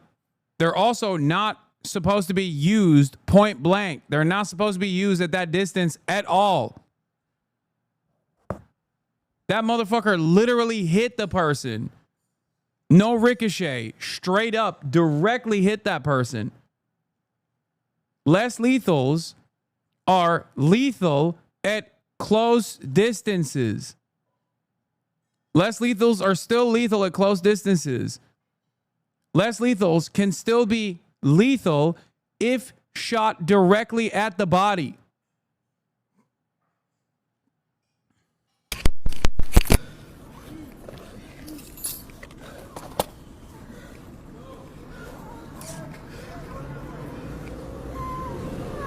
They shot her.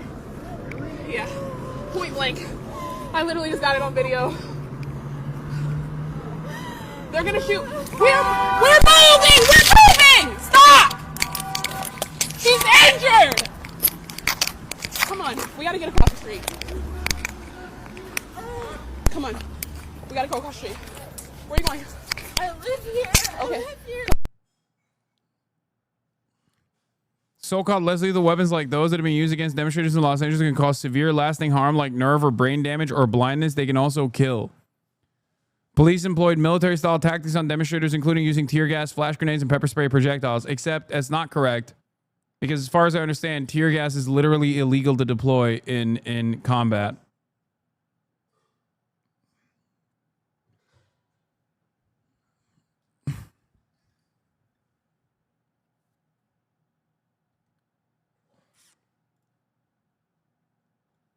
Also super sick because these dumb fucks won't get charged, but she won't be able to succeed civilly against them due to qualified immunity. Fuck cops and fuck the system.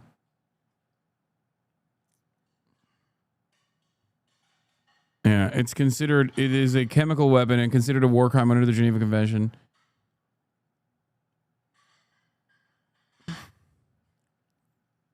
These types of health effects and injuries can vary depending on the weapon being used. Tear gas and pepper spray types of chemical irritants can cause tearing, pain, and burning of the eyes, skin irritation, sore throat, sneezing, coughing, and vomiting. Long-term effects are less common but can include asthma, wheezing, loss of vision, and even nerve or brain damage. These problems can occur if people are exposed to a large amount of these chemicals or they are sprayed in a closed space. 2014 study by the U.S. military has also found that exposure to tear gas and pepper spray make people vulnerable to respiratory infections in the week following exposure compared with the week before exposure.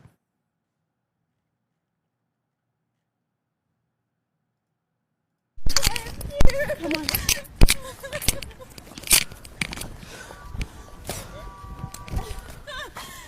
I just literally shot her point blank. No, she's not okay. Yeah, try right here, and let me just look at it, unless you want to go inside.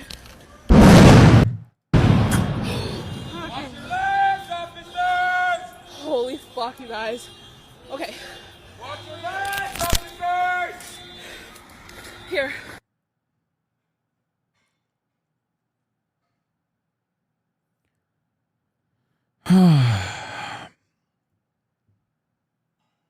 That have been detained here on Alameda, in addition to the people who were detained on Commercial Street.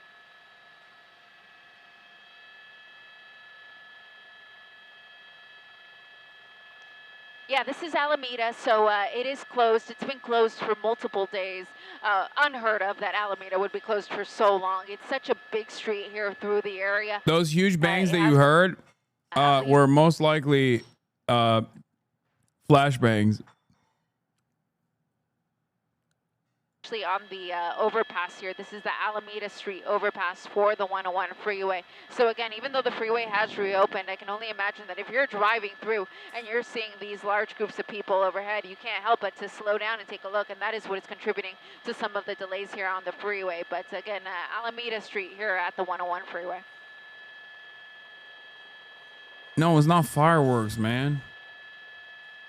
Also, contrary to fucking whatever the media might suggest, fireworks are a greater danger to the person that's actually lighting them on fire rather than the direction it's launched in, as opposed to, I mean, I guess depending on the type of firework, as opposed to a flashbang grenade or tear gas is infinitely more dangerous than a firework. Lies? You think tear gas or fucking flashbang grenades, like incendiary explosive devices, are not more dangerous than like a fucking Roman candle? What are you talking about? Come on, fireworks are literal bombs. Stop lying. Yes, they're literal bombs that are more dangerous to the person that's lighting the fucking fuse.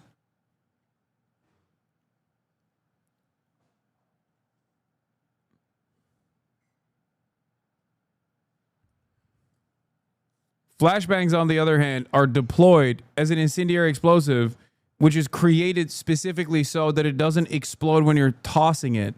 Flashbangs are literal bombs. You're comparing like Roman candles and shit, or sparklers that people have, to a literal grenade.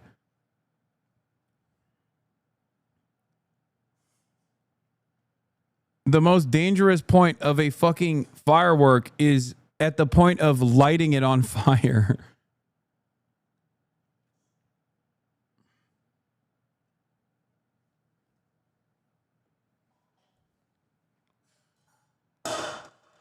My point is that if you have an issue with fucking like Roman candles and sparklers and shit, okay? If you consider that to be a risk, then you should be losing your fucking mind about tear gas. Just like if you think closing off roads is really fucked up and unjustifiable, you should be losing your mind at the road closures that police implement. Because when citizens do road closures, they're doing it to protest against the government. When cops do road closures, they're doing it to create a staging ground to beat the fuck out of citizens. The press, legal representatives, field medics, nurses, teachers, the elderly. Destroying your own community while waving a flag for the country you don't want to go back to. ISIS is horrible. I don't agree with them, but what is this solving? Why are you such a fucking coward, dude? Why are you such a goddamn pussy? Okay? Why are you such a fucking pussy? You ginormous bitch. Just say it with your fucking chest. You don't give a fuck about what ICE is doing. Because if you gave a fuck about what ICE was doing, you would understand that that is infinitely worse overall than people waving a fucking flag of their heritage. You don't give a fuck. What is this? What is this moral posturing? Who are you trying to fool? Are you trying to fool yourself? Are you saying to yourself that maybe if I say these words out loud, the 48,000 people that are in this community will also believe me? That I do care about the people that are being fucking kidnapped? You don't. Like, and then you make shit up. You're like, Molotov cocktails being thrown at the police is such a bad look. I agree with the protest, but the optics are horrible. Why can't people protest without destroying their community? The cops are the ones destroying the fucking community, jackass. And they're doing it with our fucking taxpayer dollars. We fund them. We give them their salaries, their pension program. We give them the fucking weapons that they train on us. How the fuck do you not understand that?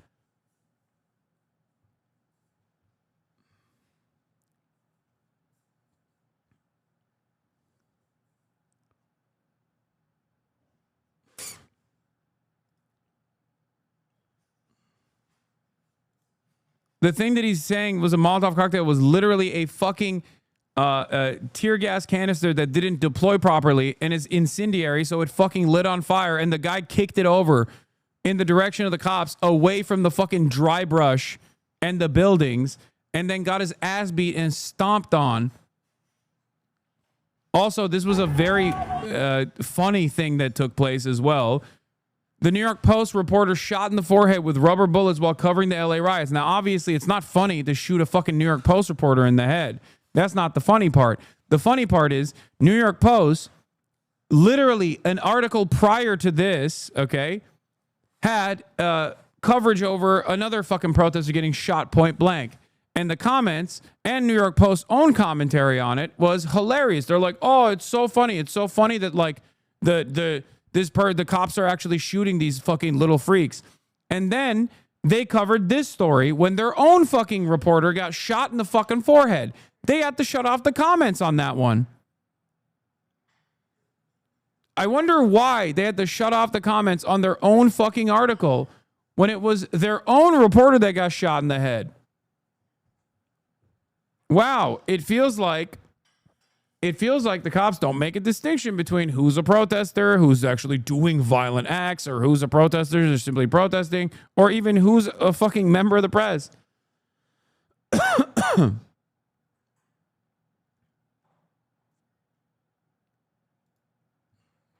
Interesting. Even then, they don't fucking say who shot them. It's obvious who shot them. You see it in the fucking sights. Look.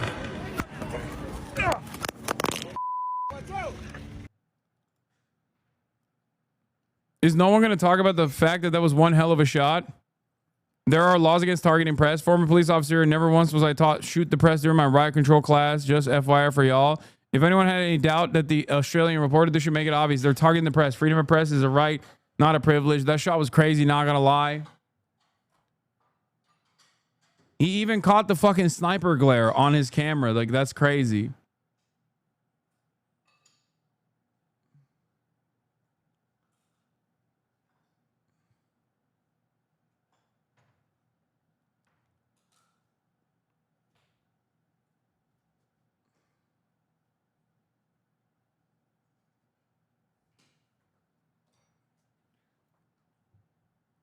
You should make a Substack or something to consolidate arguments and sources in one place. Yeah, it's called My Stream.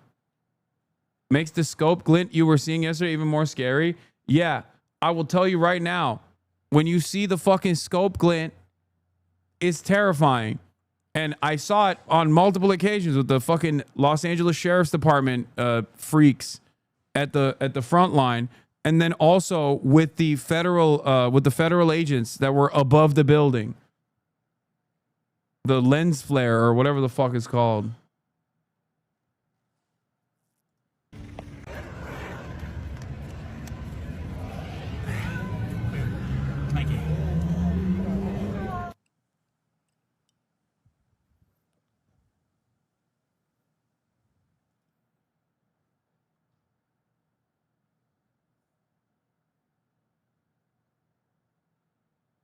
Representatives are now being indicted for anti-ICE behavior.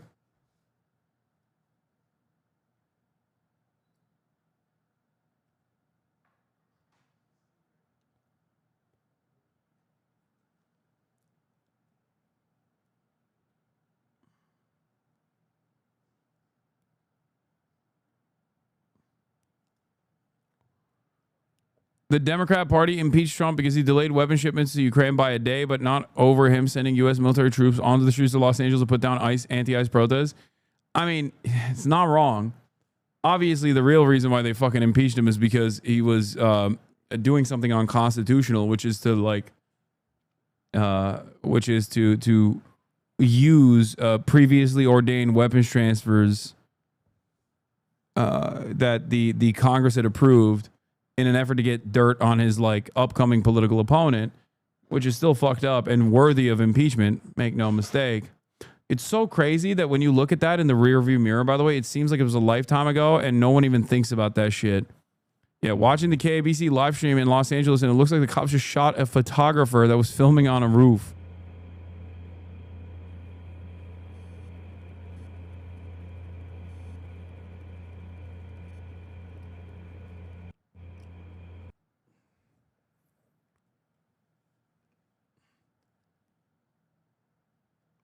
It's a cop riot, dude.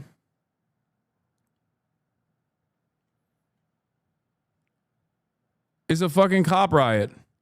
LAPD gives order to disperse. This is the part of the large group that actually rushed the freeway earlier. They've been walking around, milling around after CHP formed a skirmish line to push them off of the freeway, the 101 on the right side of your screen. Traffic just reopening up, but the delays have quickly dissipated. At one point, the backup was going all the way back to Santa Monica Boulevard.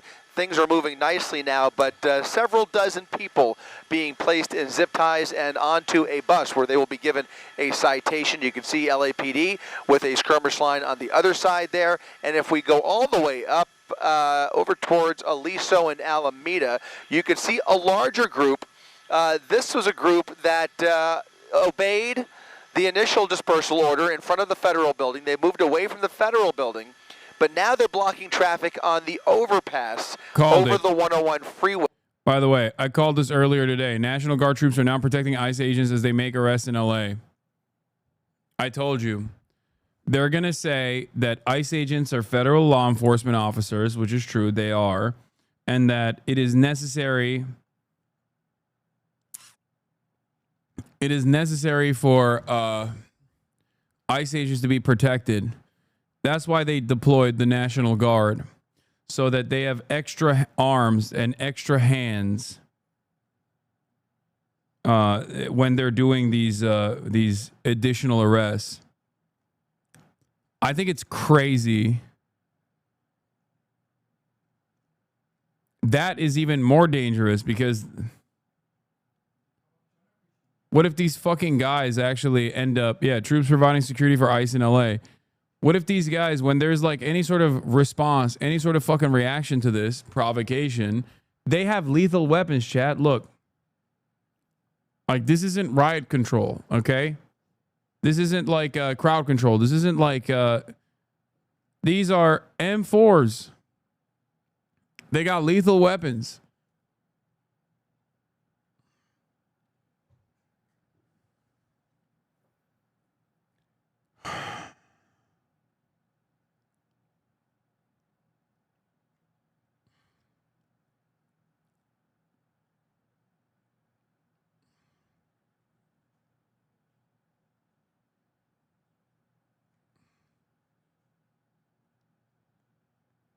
LA is full of dangerous criminals, but not a single cop has been shot. I love to see how they justify this. I mean, there is no justification. It doesn't matter.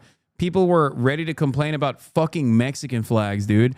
You think people who are complaining about Mexican flags give a shit about anything? Anything at all?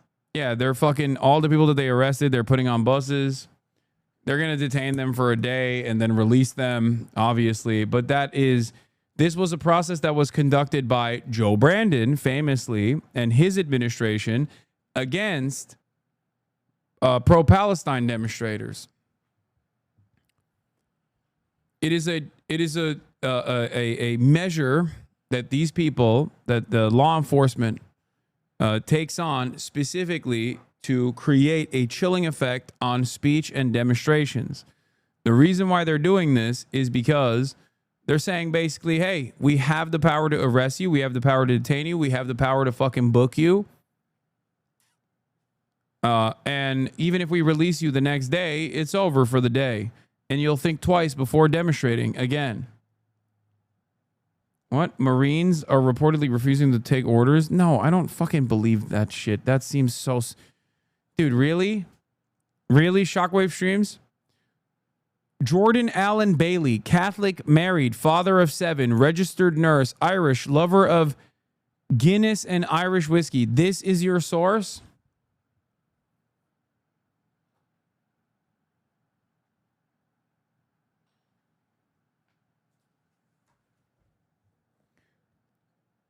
Like you sitting at home, you're right, chatter. I'm famously not participating in these demonstrations at all.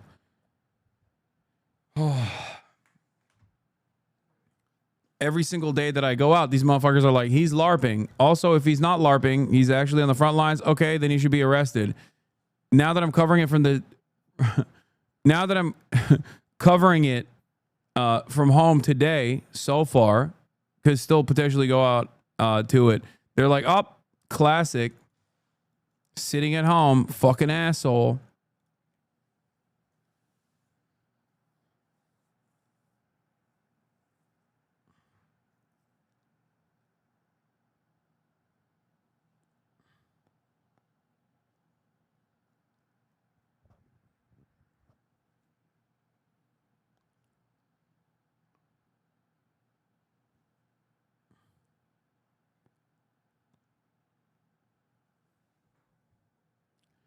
It's interesting because it's like when I go out, when Marsh and I go out, we are extra careful not to fucking do anything that could provoke a response from law enforcement. And we don't do anything illegal. It's all on the fucking record. It's all on camera.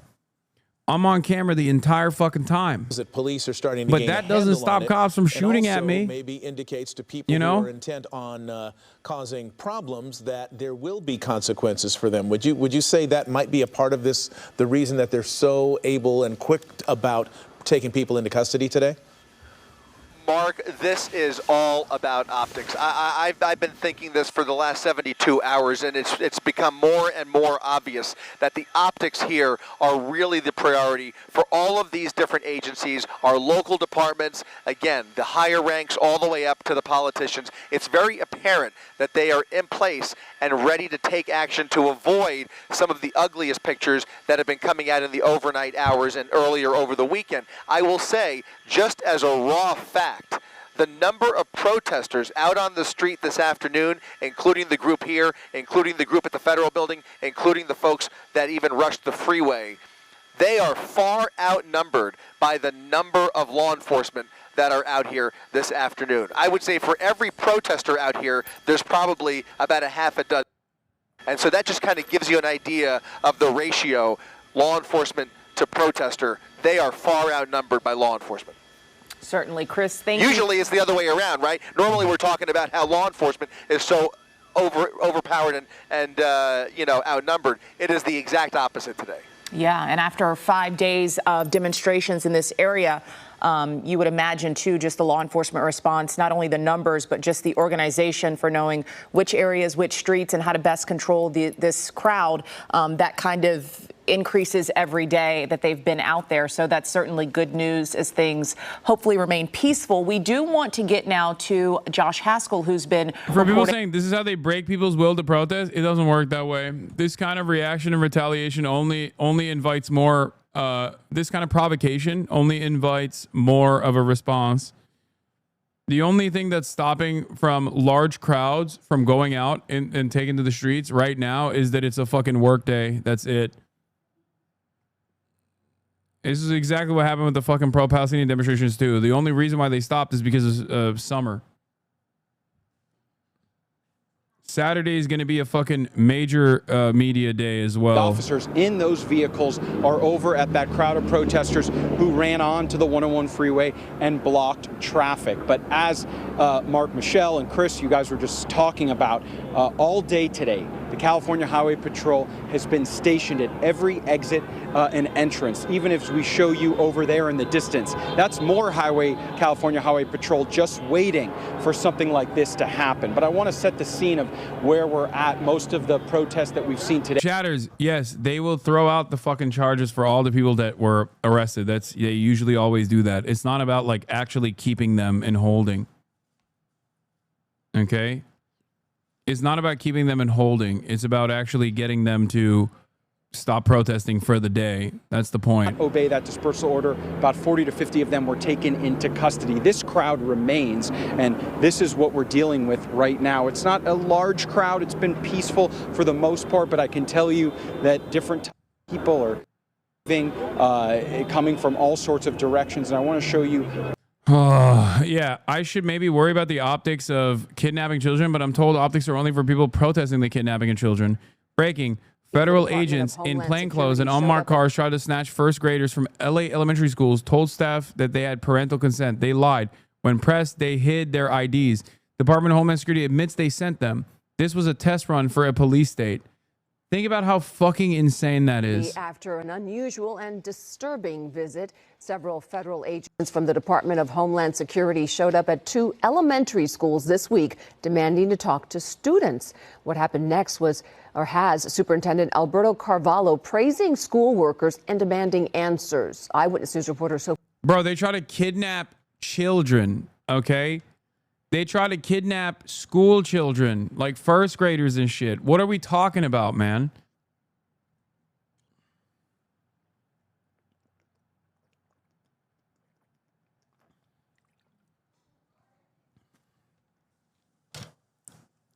Yeah, the pedophile-ruled U.S. government is kidnapping children in broad daylight, but the deep state Republicans don't have a problem with it because the one doing it is a pedophile they like. And also, a lot of them are also pedophiles themselves. Pedocon is a theory only as far as like the theory of gravity is a theory. Okay? Pedocon is a reality. These motherfuckers are all pedophiles, dude. Republicans, the overwhelming majority. Holy fuck. Every single Republican politician. Oh my lord, dude. Oh my fucking lord. How many of them have to be outed as sex pests and pedophiles?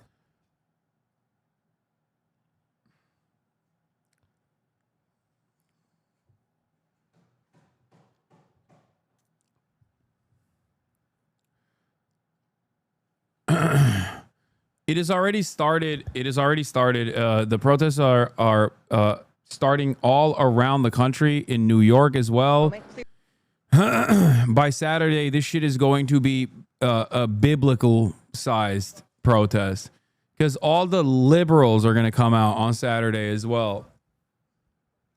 These are the people that are out on the streets right now. They're people just like you. They're nurses, they're teachers, they're doctors. We saw people from all different walks of life on the protests when we were out there. Okay? But also on Saturday, there is a libbed up version of the protest. So that is going to bring all of the wine moms, the Deborahs, the Barbaras, the Hanks, everyone and their mothers are going to be out. We will also be out, obviously. Decision coming any moment. Clear that the mayor of Los Angeles supports it. We've got live pictures of protesters in New York and Chicago filling the streets. In fact, new video just into out front of a car in Chicago moving through a protest. It appeared to push a few. This happened yesterday as well. We filmed this in LA sign too. Holders there in the protest in Chicago before then speeding away. So unclear exactly what we were seeing there. Also, large protests underway in New York City, protesting Trump's deportations and the use of ICE officers with those ICE raids. Shimon Prokupez is out front in New York City. Whitney Wild is out front in Chicago. I want to begin, though, with you, Shimon, in New York. And what are you seeing there? Aaron, one of the largest protests that this city has seen in quite some time. This protest has stretched for blocks from each side of the avenues, from 6th Avenue. We're now on Hudson Street, and we've been going for about nearly 2 hours. And you can see people are holding signs saying ICE out of New York City. We've seen flags of Mexico. We've seen the Palestinian flag, and really just a convergence of different issues and different concerns that people here in New York City have. Also,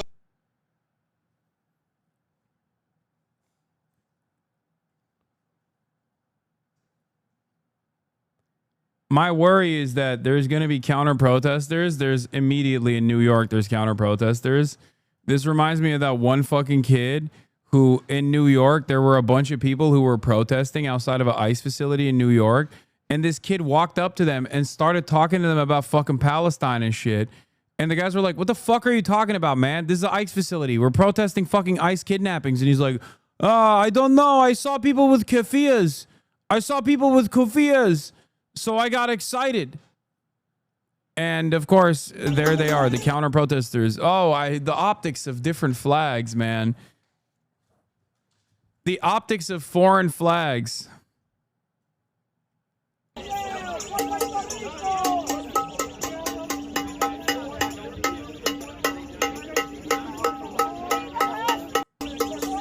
Fucking loser. Please join us. Thank you, Donna Andrea, for making a flyer and arranging. Counter protest. There's only one solution. Deportation revolution. Oh, God, they're so fucking lame. They're so goddamn lame. And urge the removal of non-citizens.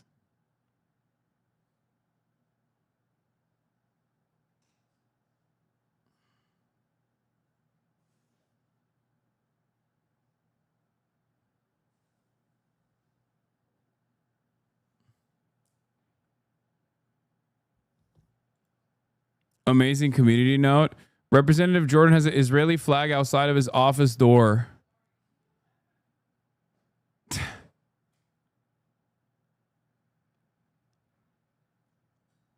This is a message, not a flag.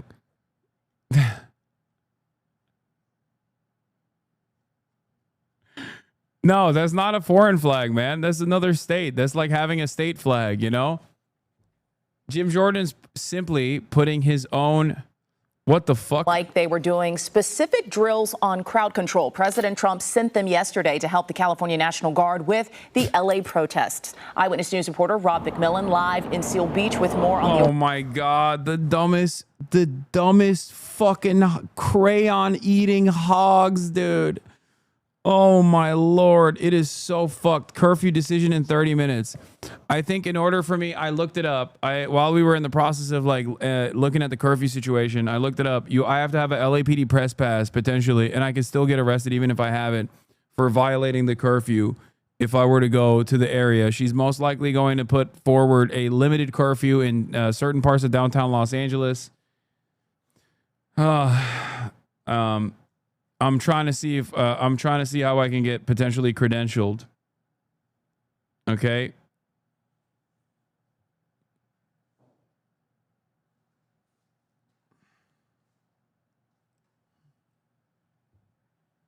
It's not worth the slop. It's not slop. Do you know who coined the term Burger Reich? Yeah, me. I did. Why? Are other people outside of this community finally fucking using it?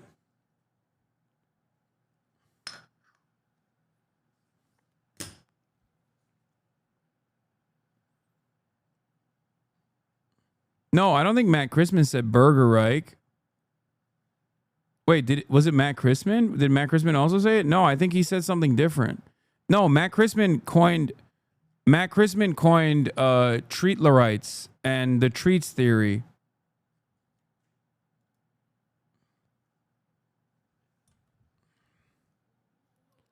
He might have been, to be fair. I mean, he's brilliant.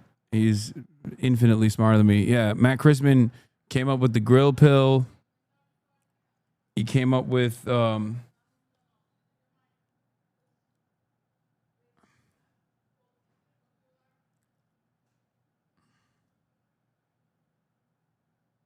CNN talking about military ICE raids. It's different. than the items that Mr. Miller talked about there perfectly, which kind of outlined that sort of dealing with the protests and having the National Guard and local law enforcement, state and local, deal with those individuals and those that are causing harm to be arrested. That is separate than having military officers, service members integrated into domestic enforcement operations.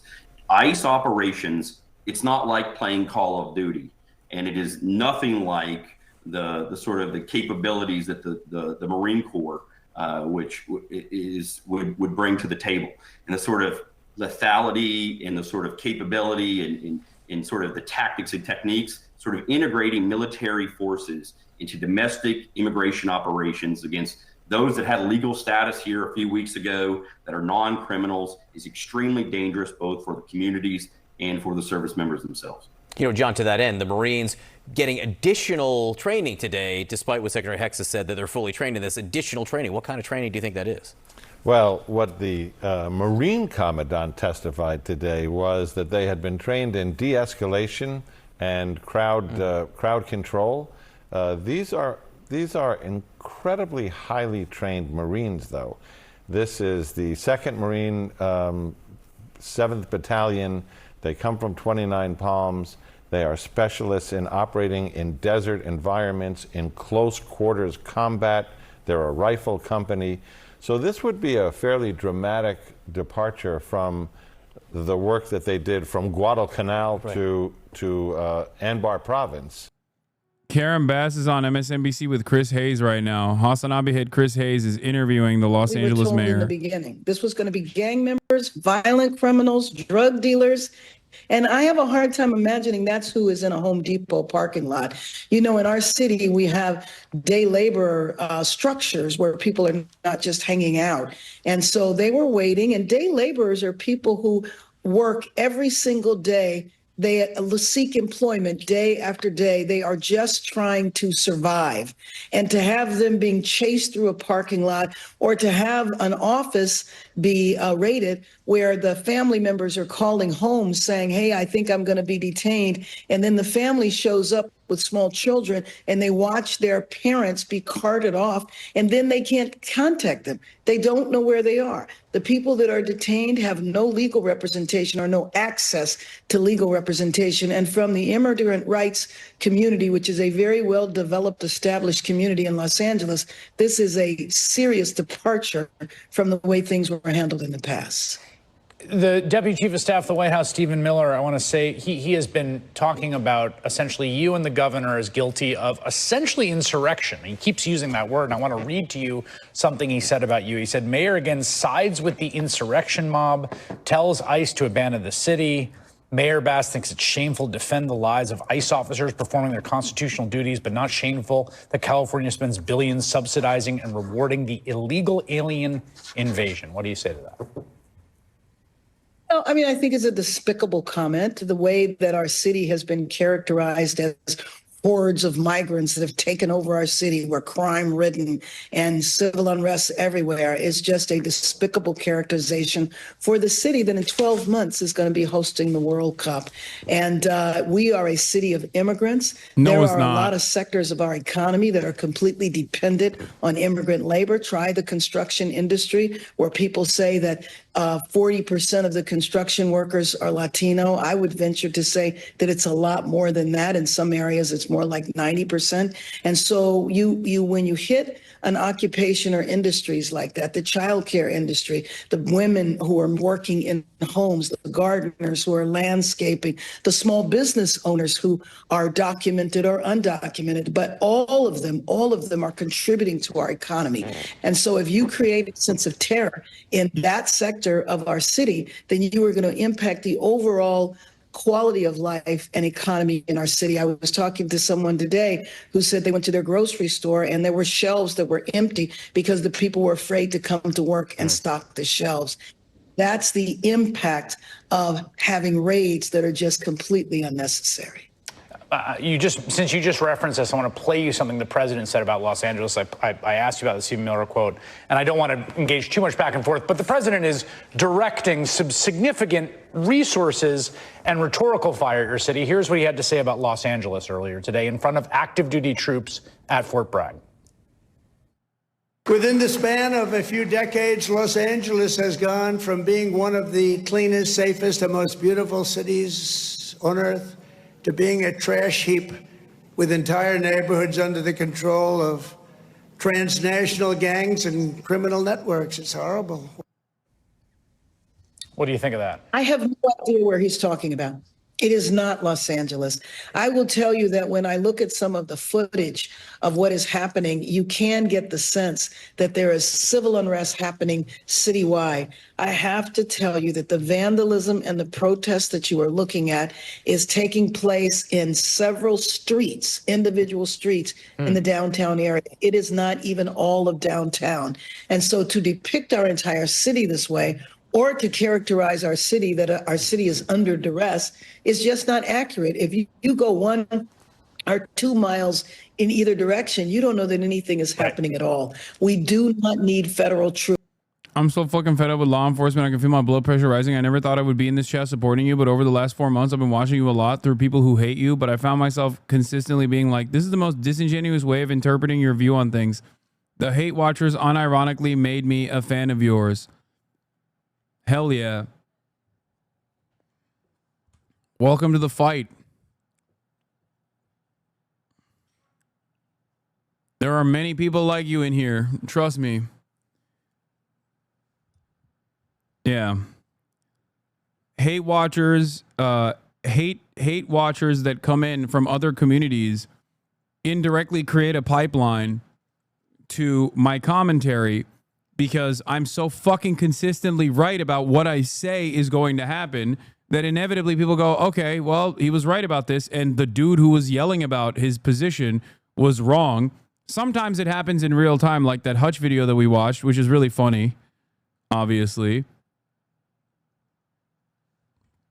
But usually it takes, you know, a decent amount of time, a couple months.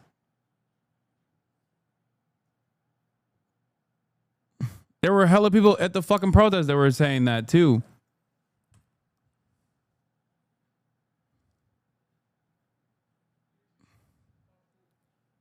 As Donald Trump tries to justify his use of the military, California Senator Adam Schiff responds to the president. That's next. We've waited so long for this. Yeah, I mean, the Marine rule of... Ken wanted me to... Hold on. By the way, chatters, Ken wanted me to post this in my community because he knows we got a lot of fans, even active duty service members potentially. Hold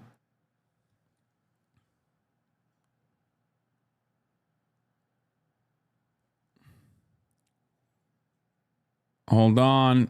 Yeah, here it is.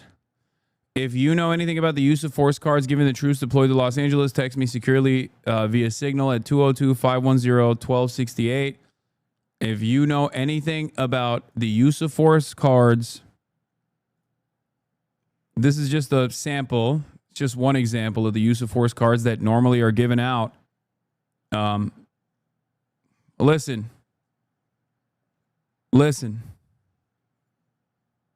Maybe you're... Maybe you know somebody who knows somebody. I don't know. But you can send this.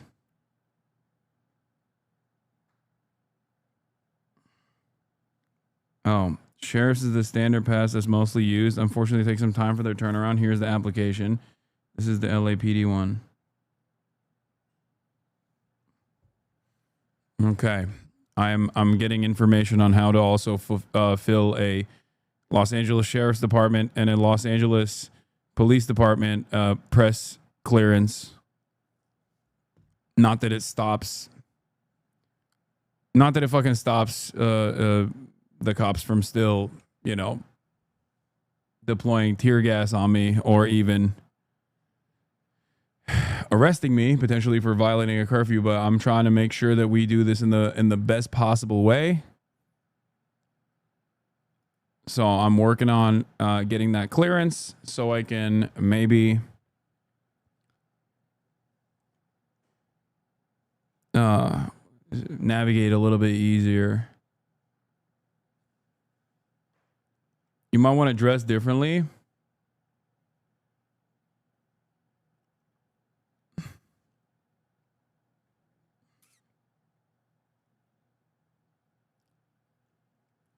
What are these cards for? I assume Ken suspects that Lady Tony, thank you for the 50 gifted subs. I assume Ken suspects that these are going to be handed out for rules of engagement for all of the troops that are being deployed. You know?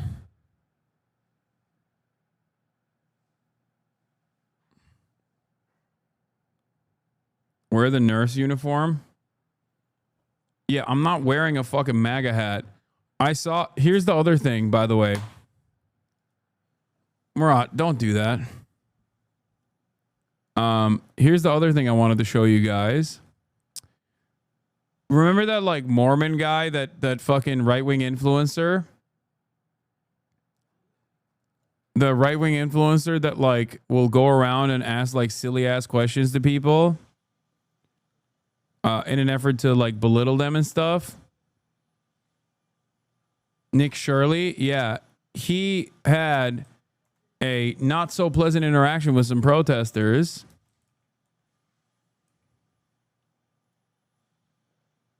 And he posted it.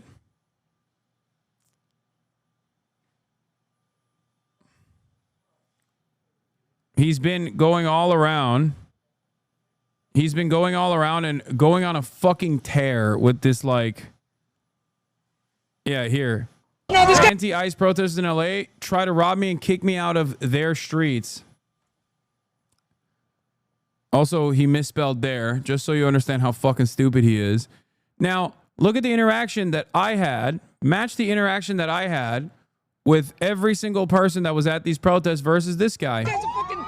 He's a fucking white nationalist. Fuck this guy. You're not a fucking bitch. Don't touch the camera. You're a fucking bitch. I know that. Hey. You're a fucking bitch. I don't do anything. Get the fuck out of here. I know you fucking do. You fucking white nationalist. What's up? Well, I mean, I was around these dudes the whole day. It's just like, it's just so crazy. It's just so wild. There is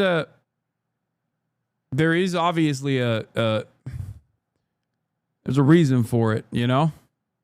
Because these guys literally go and antagonize the protesters and try to fucking actually film people without their consent, film people doing like things that might not be legal, you know? That sort of shit. Clip chimp them IRL. I know who the fuck you are, you fucking Republican bitch. Bro, you don't need to prove it. This is one of them. They're gonna get us. I don't give a fuck. I'm gonna fucking tell it to his fucking face. You fucking little faggot. What did I do? You know what the fuck you do? What did I do? You know you fucking antagonize people? Oh, fuck your fucking bitch ass up. I'm not doing anything. Get the fuck out of here. Just like the cops. Get the fuck out of here. Hey, I have a right to be here just like you. Yeah, so do we, motherfucker. Okay, I'm not. So why the cops here? You're a fucking cop. That's what you I'm fucking not the are. cop. Yeah, you are. You fucking How am I a asshole. cop? You want to fucking... He's one of those diet Tyler Oliveira types. Yeah, full video. Los Angeles is fallen. Riders are taking over the streets. Riders are throwing bricks at cops. Organized groups are planning attacks. All this shit. Flag.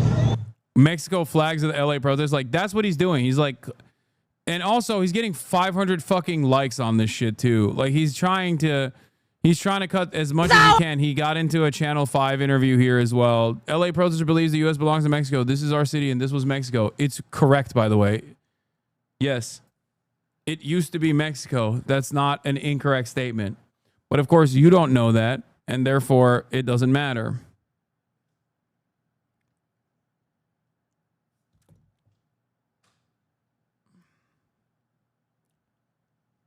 LA protesters threaten to dox law enforcement. Oh no, public servants. Yeah, also, this is his full video going into CCOT. He went into fucking El Salvador and did a puff piece for the goddamn slave camp. and they're on the move. They did head toward the front steps there of the federal building, but then they seem to have regrouped, and now they've decided to go back north on Los Angeles and westbound on Temple. Where their final destination may be, that is unknown, or if they're just going to circle downtown here for a while. But the group is large and continues to grow. Most of the demonstrators are on foot, but we do have some people that are in a caravan behind them in vehicles, and in front of them we noticed we did have some folks on bicycles. So different forms of transportation here that are participating. Why do you support giving Cali back to Mexico as if Spain has a claim to America? As a California resident, I unconditionally and firmly offer my full support as a legal California tax-paying, natural-born U.S. citizen resident that pays a fuck ton more in taxes than you ever will in your entire life. Believe that California should be rightfully under the protectorate of Claudia Sheinbaum and the Morena Party. That is right. CalExit. Hashtag CalExit. Hashtag Claudia Sheinbaum. Hashtag my queen. That is exactly what I want. That's called democracy. Okay, we are democratically being annexed by the wonderful, glorious state of Mexico. Send in the Mexican National Guard now. Save us. Liberate us. Liberate us. Claudia Sheinbaum.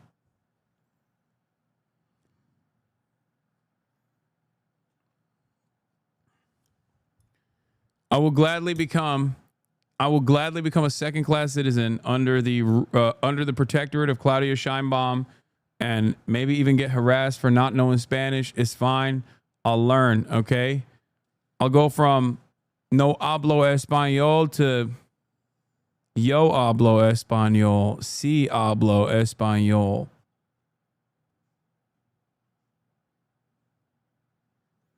Yeah. No mama's way.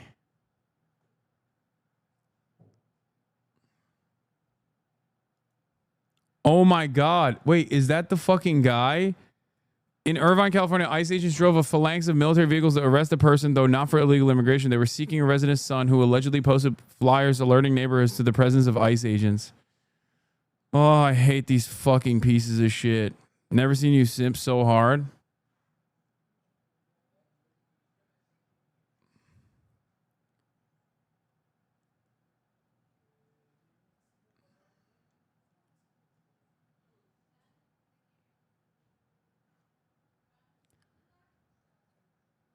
Chinga la migra. I'm also fine with turning California into a forward operating base under the protectorate of Xi Jinping. That's another thing that I'm on board with as well. If it's not Claudia Sheinbaum, then Xi Jinping also I will democratically vote for.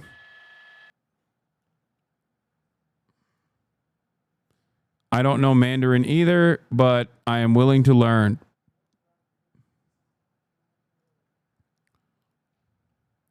Seeing all the smart people rush to scold us and say these massive civil rights protests are a bad idea because 2020 protesters helped Trump. Anyways, I wonder who won the election that year. There were 8 straight months of protests before the election. While they weren't necessarily to help Democrats, Biden won. The idea that the protests, which influenced public opinion in a leftward manner, helped Trump isn't only absurd, it's gaslighting to the highest degree. This is a problem with the establishment. They don't see politics as a practice of changing minds or public opinion, as something the people can lead. They want to maintain total control on opinion, keep it to the least imaginative ambition, and gaslight you for calling it out. If you disagree with the goals of the protest, say that. Don't make some meta argument about how the public will feel about the protest. You're part of the public. Stop trying to be the boss of what the public does or does not get to feel. Sick of this completely cynical shtick. Exactly. My thoughts exactly. I hate this fucking stupid ass song and dance that everybody entertains, that everybody must play, where it's like, oh, well, you know, I like the energy. I just don't like that you're protesting in a way that I don't think is the best way to protest. And like, it's not even me. I'm not even mad. I just think that other people might get mad. And it's like, no, you also don't like the protests. You don't like that there's any protest whatsoever because you would much rather behave as though you have the morally consistent pro-immigrant framework, because obviously openly recognizing that you don't have that holy fuck, that has 38,000 likes. Bro, the tide is shifting. The tide is shifting. The tide is shifting. The tide is shifting against these fucking reactionary charlatans. I swear to God. Even on Twitter, oh my God.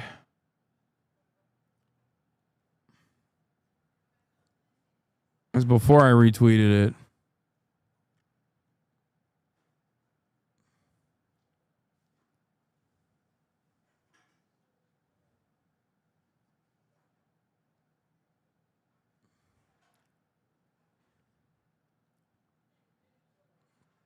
People who think protesting is bad are anti-American. It's not that they think the protesting is bad. I'm sure there's like things that they would be on board to protest, but they would probably be like modest tax cuts for small businesses or some shit. Okay?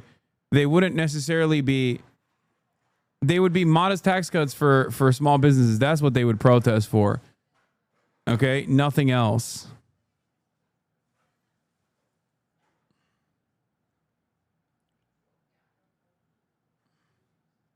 That Hutch clip is peak. I know. Shouldn't everyone who cares about advocating for what they think is the best way to protest? I'm struggling to grasp the argument being made. Be okay with people protesting in less than ideal ways? Yes, that's unironically what I'm saying. Be okay with people protesting in less than ideal ways. That is precisely what I'm saying. Yes. Can I make it more clear? The reason why I say this is because if you understand the dynamic of state violence and different forms of structural violence, you understand that nothing the protesters have done so far, or nothing the protesters can really do, would ever meet the standard of violence of the state. This is precisely why there is a major asymmetry between the types of violence that the cops get to do, or the types of actions that the cops get to take, versus the protesters. The protesters are people like you. They're citizens. They're not an alien force, okay? They're citizens that come from different backgrounds, that come from different demographics, that are, sometimes Mexican American, Argentinian American, Guatemalan American, okay? They're just like you. And they're protesting, which is, of course, perhaps one of the most American things that they can do. And when they are protesting, overwhelmingly peacefully, the alternative on the other side, the escalations, almost always comes from the police. The police are the ones who deliberately provoke, deliberately anger. So if you ask this question like, oh, why are people not talking about the best ways to protest? There are good ways to protest. Okay? Setting up mutual aid. Ensuring that people have proper protective gear. Masks. Okay? Ear protection. Eye protection in the form of goggles, and distributing said necessary items to the protesters. All of that stuff is fantastic, and that is appropriate in terms of talking about like how to best protest. Criticizing the protesters waving Mexican flags is not an appropriate criticism of the protest at all. Hyper-focusing on the limited amount of violence in response to the provocations from the cops, and violence that is marginal and that would never reach the standard of the state, are ridiculous criticisms of the protest, oftentimes dished out by people who have no interest in the protest whatsoever, but instead, okay, that makes a lot of sense. I was just confused by what people think is constructive criticism. Equals you don't really care, Yeah, I don't care. And I'm very open about not caring about this. Because once again, people make a mountain out of a molehill out of the tiny infractions that happen in a decentralized grassroots movement that is an uncontrollable force for the most part. Okay? Meanwhile, you have a systematized form of violence in policing, in riot control, in what they consider to be crowd control. Okay? That is directed violence at the taxpayers who pay their salaries, who pay their fucking weapons, who pay for their gear. That is not the best use of funds whatsoever. So when there is spontaneous bouts of retaliation, or when someone goes in and does something that I think is not good at all and dangerous, like burning a fucking Waymo in the middle of a crowded street, I'm not going to focus on that too much. Because ultimately, I think I would be incredibly hypocritical to hyper-focus on a fucking burned Waymo when literally 100 meters away from that burned Waymo are people being burned with chemical weapons that are being deployed on them by the police force. That, I think, is infinitely more damaging than the bottom line of Google-owned Waymo. Okay?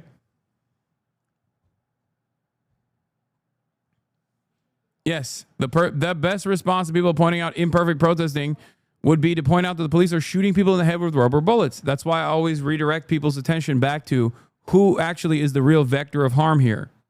Okay?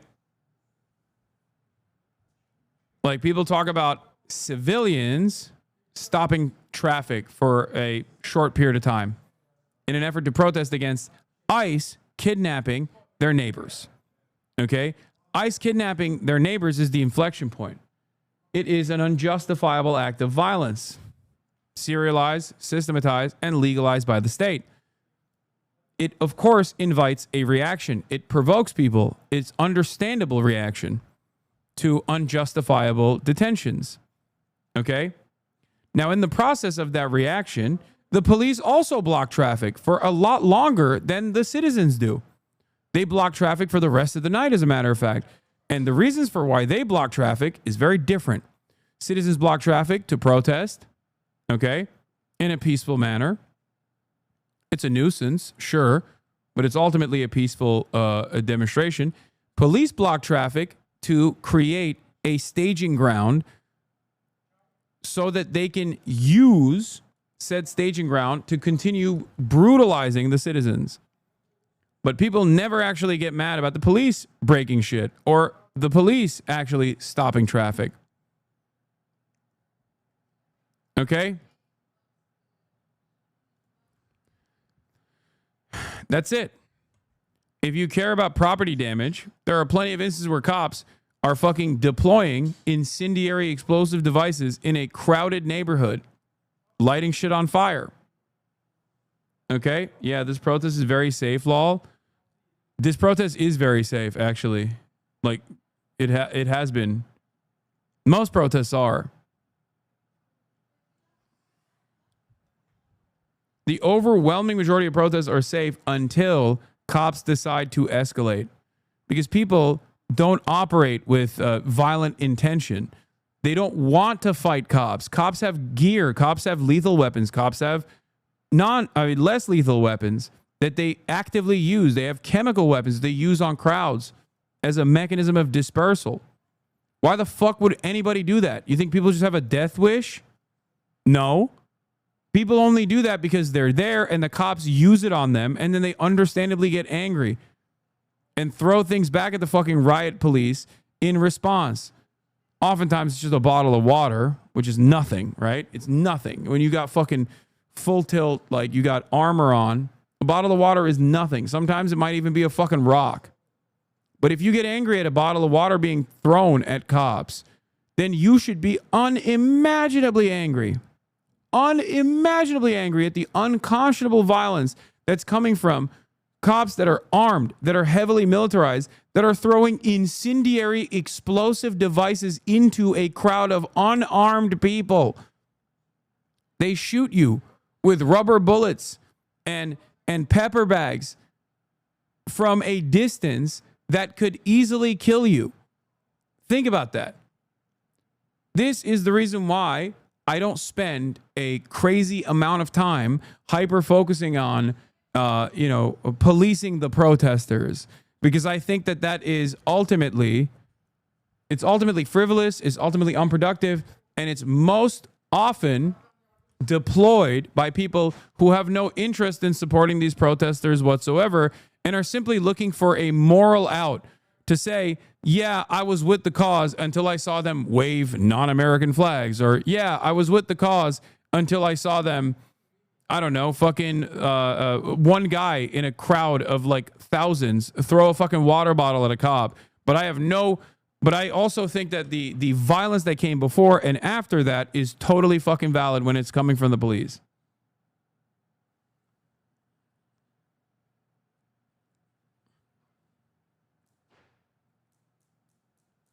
People only see protests through the lens of cops being the good guys holding order in retaliation to Western states, mainly the US and EU. Just imagine this.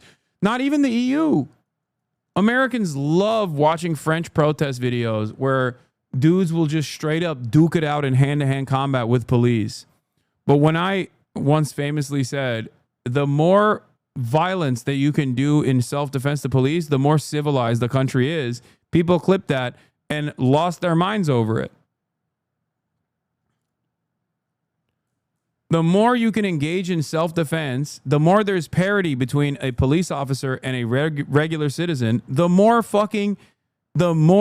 modern and the more civil a society truly is. Americans literally lose their minds at hearing that. That when they hear that, they go, what the fuck are you saying? That is the most insane thing I've ever heard in my entire fucking life.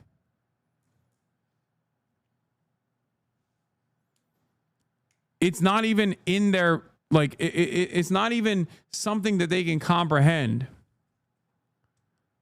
The average American unironically believes that if a police officer's feelings are hurt, they should be able to kill you on the spot. It's crazy to me. They're people, right? Aren't they supposed to be people? They're not like a naturally occurring phenomena. Fucking gray bars again. I need to fix these alerts, man. I might have to revamp my whole shtick.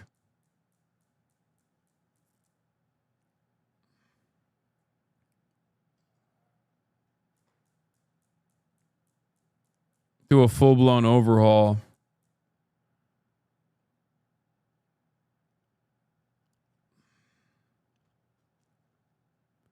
Ironically, LA has officially will enact curfew for parts of downtown Los Angeles, according to CNN.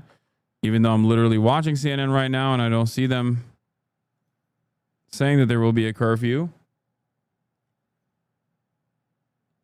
Yeah, what's funny about this, of course, is that it is the exact same sentiment behind the Second Amendment, which is why Republicans who believe in the Second Amendment, my Second Amendment is there to protect the first, that type of shit, are also the biggest bootlickers ever known to man. They just want to have their fucking toys. They want to have their toys and they want to be able to use it on like unsuspecting individuals who actually didn't do any crimes whatsoever, but simply were a nuisance to them. That's it. They're fucking LARPers. They're fetishists. The average unarmed protester, the average queer English major unarmed protester with a septum ring and purple hair in Los Angeles that's out in the streets right now getting fucking peppered and getting tear gassed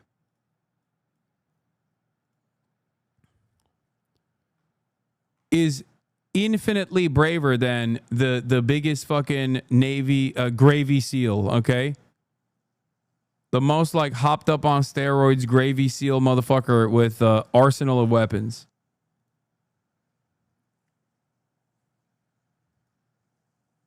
That person's got no protection and they're still out there non-binary, being all queer and purple haired and with a septum ring and duking it out with the fucking cops with no protection whatsoever. Go ahead. Tell me that person is tell me that person isn't brave.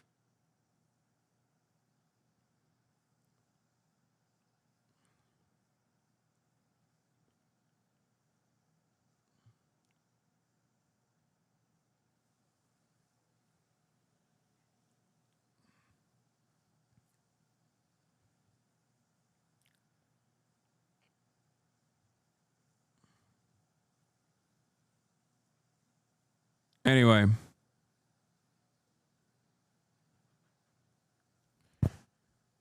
Does that mean that you like the wokes now? I mean, if we're being fucking honest about it, there's never been a moment where woke went away. I've been keeping it very much alive here. People seemingly never let me live that down. What the fuck? Oh, remove paywall. LA police counter protesters. As LA police counter protesters, Trump doubles National Guard deployment. Officials contrast legitimate LA protesters with those looking for an opportunity to create chaos. 11 minutes ago. Wait, where's the...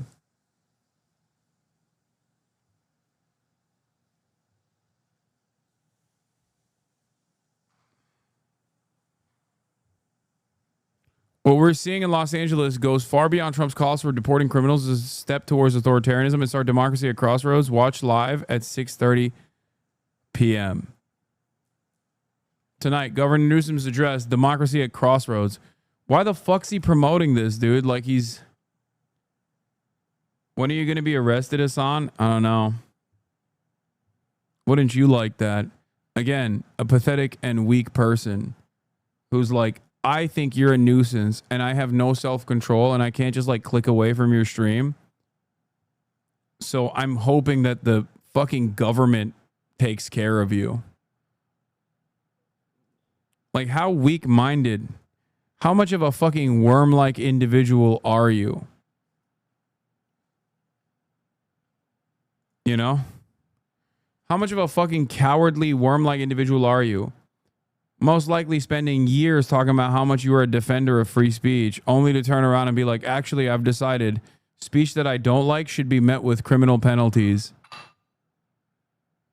At least the hysterical SJW archetype that you fucking yelled about for years and years, that you fantasized as like making, fantasized as made video game titties smaller or whatever, actually has a morally righteous position. Maybe they're not the best on camera. Maybe they come across as kind of fucking annoying, but ultimately they are on the morally correct side and they believe what they're saying. You, on the other hand, are pathetic. You have no discernible position. You're simply a pathetic worm who complained about SJWs only to fucking turn around and demand that people you don't like get arrested. At least SJWs were just simply like censoring, I don't know, not censoring, but like trying to fucking change art. It was annoying and I didn't like it either. But you want motherfuckers to get arrested. Downtown LA, the graffiti is everywhere and has caused significant damages to businesses and a number of properties. Please. So my message to you is, if you do not live or work in downtown LA, avoid the area. Law enforcement will arrest individuals who break the curfew and you will be prosecuted. Hundreds of officers from police and sheriff departments from across the region and state are working alongside LAPD through a unified command structure. The curfew will be in place tonight from 8 p.m. until 6 a.m. I want to thank the governor for his partnership and especially thank our state and local leaders and deputies, officers and deputies who are working tirelessly. So curfew guidance, again, it will begin at 8 p.m. tonight and go until 6 a.m. tomorrow. I will consult with elected leaders and law enforcement officials tomorrow on the continuation of the curfew, but we certainly expect for it to last for several days. The curfew area will be between the 5 freeway and to the 110 and the 10 freeway to where the 110 freeway and 5 freeway merge. You look at the map and you can see that the city of Los Angeles is a massive area, 502 square miles. The area of downtown where the curfew will take place is 1 square mile. I think it is important to point this out, not to minimize the vandalism and violence that has taken place there. It has been significant, but it is extremely important to know that what is happening in this 1 square mile We're is going to not violate the affecting curfew with the Murat. city. Some of the imagery of the protests and the violence gives the appearance as though this is a citywide crisis, and it is not. So everyone must abide by this curfew. Limited exceptions will apply for residents, people traveling to and from work, and credentialed media representatives. With that, I would like to turn it over to that's why I needed Chief the credentials. Thank you, Mayor Bass. And good afternoon, everyone. As the mayor stated, a curfew for the impacted area shown here will go into effect tonight. And I want to be absolutely clear that if you're within that designated curfew zone between the hours of 8 p.m. and 6 a.m. And are not exempt under the order, you're going to be subject to arrest. The curfew boundaries are as follows: from the 5 freeway to the 110 freeway, and from the 10 freeway to the point where the 110 and the 5 merge. Easier to look at it on that map for description.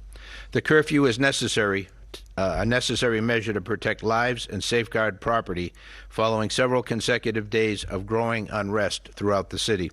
Since Saturday, we've seen a concerning escalation in unlawful and dangerous behavior. On Saturday, LAPD officers made 27 arrests.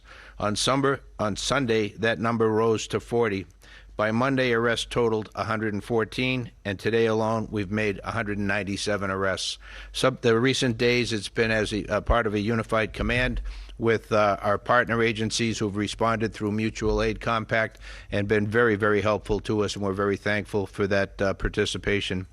Of those I mentioned for today, 130 were arrested near Commercial and Alameda. An additional 67 were taken into custody after unlawfully occupying the 101 freeway near Commercial Street. Our CHP partners were instrumental in that.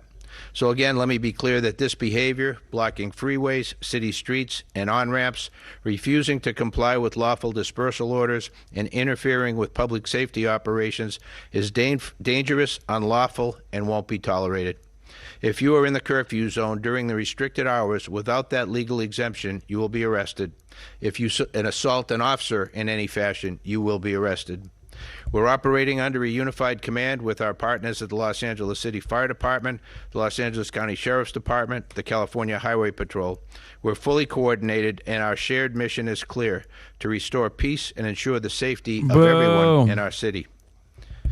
We previously mobilized part of our department at LAPD while keeping our ability to be able to provide the services that our community deserves going. We're going to be adding to that deployment with additional internal LAPD resources in the days ahead. The curfew does not apply to residents within the designated area, individuals experiencing homelessness, credentialed media, or public safety and emergency personnel. To be clear again, that's not about silencing voices or suppressing lawful protest. When that expression crosses into unlawful conduct, when lives are put at risk, and when our city's safety is compromised, we must act, and we will act. We urge all Angelenos to cooperate with these public safety measures. You said, I can't wait to see what Republicans say about the citywide curfews imposed.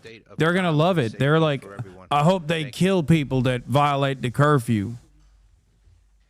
Let me introduce now the councilwoman who Journalists, you cannot be cited for curfew violations while out reporting tonight. That's what I thought too, but they're saying credentialed media reporters, so I'm trying to see if I can get the credentials. Today, not just as the council member who represents downtown LA, but by the way, getting credentialed doesn't mean that you can fucking still report. They can still arrest you, okay? Los Angeles began right here. Yeah. Republicans be like, bring in the FEMA coffins too. Put them in a FEMA camp. And then kill them. A place with rich culture and deep community. Kill them in the FEMA camps. A place where workers clock in before sunrise and small business owners know their customers by name. People are saying PSL where are neighbors feds. greet each other on the sidewalk, and where generations of families have built lives, shared stories, made memories together side by side. It's one of the most vibrant and resilient and hopeful parts of our city. But too often, downtown LA is treated like a backdrop for major events, not the living, breathing community it is. And right now, it's hurting. What? I am deeply proud that downtown has always been the place where Angelina they're saying PSL are feds because I hate to bring this up in public, but I'm left with no choice. We had a conversation yesterday with some PSL leads about this action, how migrant organizers in the DMV were not consulted on this. We flagged that Columbia Heights is a densely populated immigrant community, and this rally will bring ICE and a bunch of cops to the community. They also mentioned they do not have a safety plan if there are mass arrests. I understand the need for mass mobilization, but when your local migrant organizer is telling you not to do this action, or you're not listening, yeah, I don't think PSL are feds. Everybody stop fucking crying and saying CIA alert. PSL is Party for Socialism and Liberation. And no, I don't fucking agree with this at all. I don't agree with this statement at all. I'm not entirely familiar with fucking Columbia Heights, so I can't speak on it, but I don't. They're not fucking feds.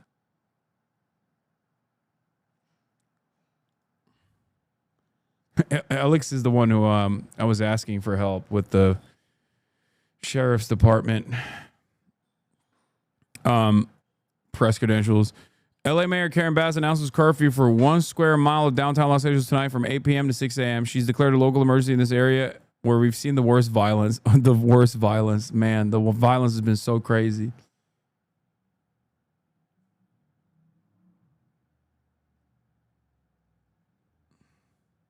As someone from the area, they aren't feds, but it's a bad idea in that area.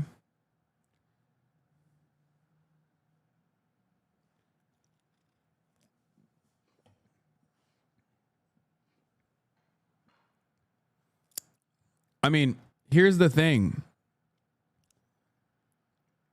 In this migrant community, when PSL puts out a fucking call like that, the expectation is not for undocumented migrants to attend the protest.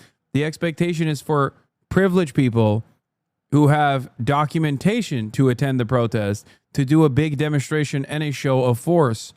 Obviously, if you are undocumented, you should not be anywhere near a protest like this. I don't personally think it's that bad of an, like they're saying, oh, this will invite ICE into this community. The notion that like ICE is not aware of this massive fucking Latino community is crazy. Yeah, Bass said the curfew will last several days. I know. This is why I'm trying to fucking figure out what I can do.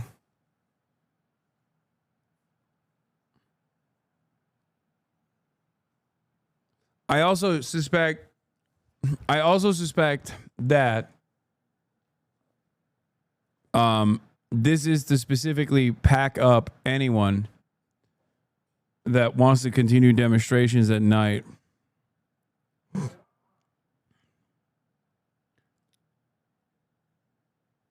The event was packed here in ATL and was mostly non-white people. I noticed as a white guy. Also, the fellow Hassan viewer I met was a black woman, for the record. Okay, I don't know why you had to specify that.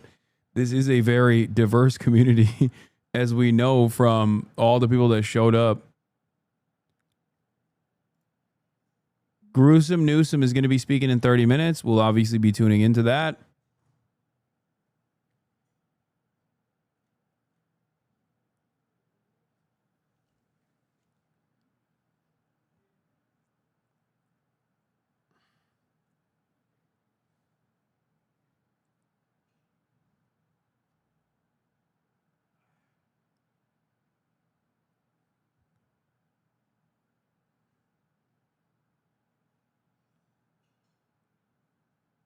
I live in downtown LA, but happen to be out of town. Won't be back until 17th. How will this curfew impact local residents? First of all, the curfew will be gone by then. Because if the curfew is still implemented by the 17th, we have way bigger problems than the fucking curfew. And secondly, no, of course, if you're residential, you're fine. Your freedom of movement will be a little restricted. Cops might fucking harass you. They might annoy you. Oftentimes, this is what happens when they implement citywide curfews like this, is like, it's not actually the protesters that get fucked over. It's literally the residents that get fucked over because they will unceremoniously detain you for no reason.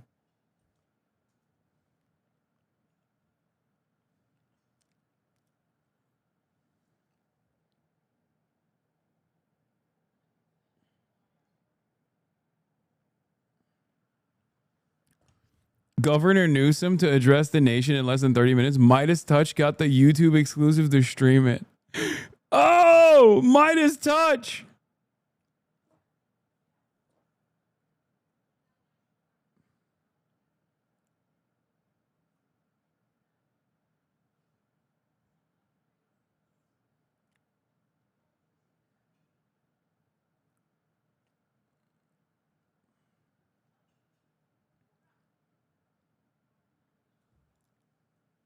What is this? I think ICE provoked this whole thing in LA. Stop.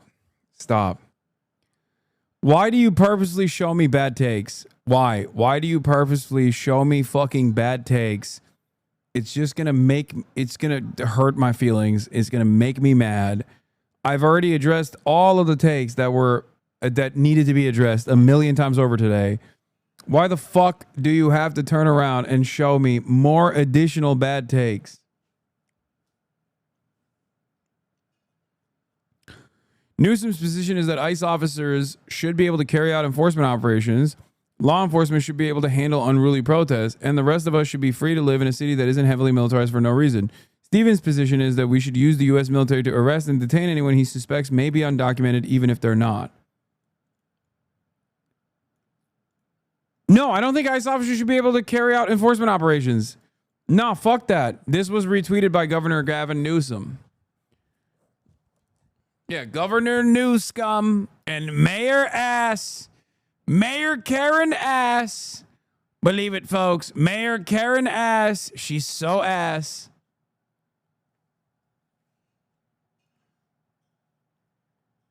No, I do not think ICE should be fucking operating inside of California at all. I don't think ICE should operate at all. Here's what I think. I think if someone is in the country illegally and they do a fucking crime, then obviously local law enforcement is going to apprehend them and prosecute them. Okay? Only after that person has done a heinous crime and charged and maybe even went to fucking prison for it can ICE actually move in to deport that person after going through a secondary court process with the proper immigration authorities. Okay? I don't think people who are just simply living in Los Angeles and not doing anything, not harming anybody, okay? I don't think those people should be fucking arrested and deported. They have families here. They've been working here.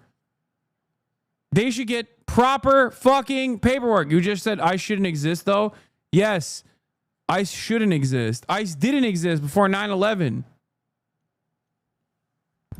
It was perfectly fine. It wasn't like there was mass amounts of undocumented crimes that were taking place on U.S. soil non-fucking stop when ICE didn't exist. It's bullshit. It was additional pork. It was an agency that did not need to fucking exist. Pre 9/11, it was called INS. Okay? And guess what? You know, here's another great testament to how undocumented migrants don't actually do fucking crimes. Okay? Reagan amnesty.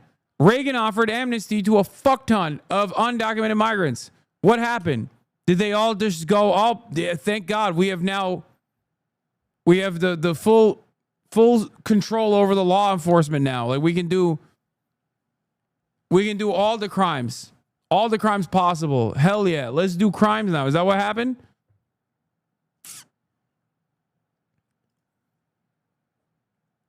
It's insane. Like Britney Spears' iconic sophomore album, Oops, I Did It Again, is 3 years older than ICE. Yes. Nintendo GameCube is older than ICE, by the way. ICE can still be abolished. It's true.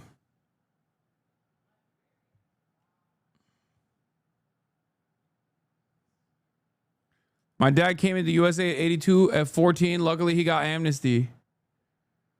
Yeah, also, amnesty still is a popular alternative, a more popular alternative to mass deportations.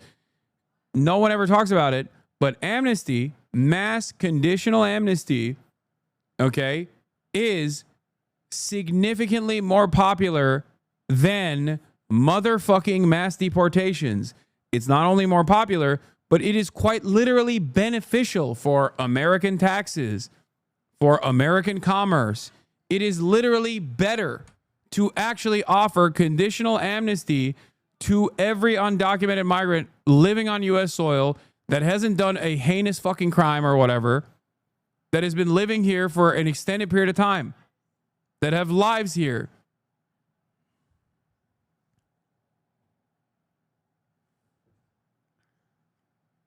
It's so crazy.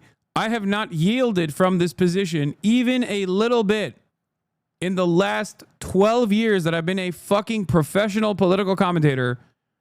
And it feels like every single day that passes, that becomes less likely of an alternative, regardless of the fact that it's still more popular than mass deportations. And who are using violence, and those vandals should be arrested and prosecuted. But I think it's reasonable to set a curfew and hope things settle down. So amnesty for everyone and fuck the rules? Bitch, what rules? It is an unjustifiable rule to begin with. And Reagan fucking did it too. What do you mean? Ronald Reagan did it. Shut the fuck up. To the country. Yeah, and you just mentioned the president. One thing that he has been saying today is that the protesters that we're seeing, the agitators, the people who are causing violence, are paid. We don't have any evidence of that, but it is something that he's been saying repeatedly for the last several days. And today I want you to play. But why is it unjustified? Okay, good question. Kevin Lowe Maxta, when did your family come here? I know your ass ain't Native American. When the fuck did your stupid ass parents come here? When? How many generations are you removed from not being on the American continent? If you say you're not okay, well then suck my cock. I hope you never are allowed to enter this fucking country. Nope, sorry, not gonna hear from fucking foreigners. Okay, not going to hear from dumb fuck foreigners LARPing as American hogs and hogettes when I have to deal with the homegrown domestic terror here on a daily fucking basis. There's nothing more disgusting than fucking Canadian LARPers that come in here and they're like, oh, eh? Oh, I don't know, eh? What are we supposed to do? Don't you know? I love MAGA. Get the fuck out of here. Go be a nuisance in your own goddamn country. Okay? The people who here illegally are foreigners. Hey, dumb fuck. The people here illegally are not foreigners after they fucking live on U.S. soil for an extended period of time. Okay? Dumb fuck foreigners. I mean, yeah, ship them all out. You're correct. Yes, they are. Listen, just because you crawled out of your disgusting mother's pussy in a fucking American zip code does not give you extra fucking clout here, okay? That's all you did. You're still a fucking waste of space. I would rather deport your stupid ass, okay, to bring in 10 Guatemalans any fucking day of the week. You don't know how to do anything. You don't know your ass from your elbow. At least those motherfuckers, all they want to do is have a better life for themselves. Okay? Ironic? Yeah, real ironic. You are a waste of space. You are a waste of energy. You are a waste of time. Okay? Those dudes are trekking through insane conditions to be able to fucking get here for the promise of a better life for themselves and their families. Okay? They're being shipped out as we speak, so yeah, I know. Is that going to make your life better? Do you think your family won't celebrate when you inevitably do the deed? They will. You will liberate them from the crushing anchor that you have become around their neck. At a certain point, they thought you showed promise. They bred you, okay? They educated you, or at least tried to, and look what you have become.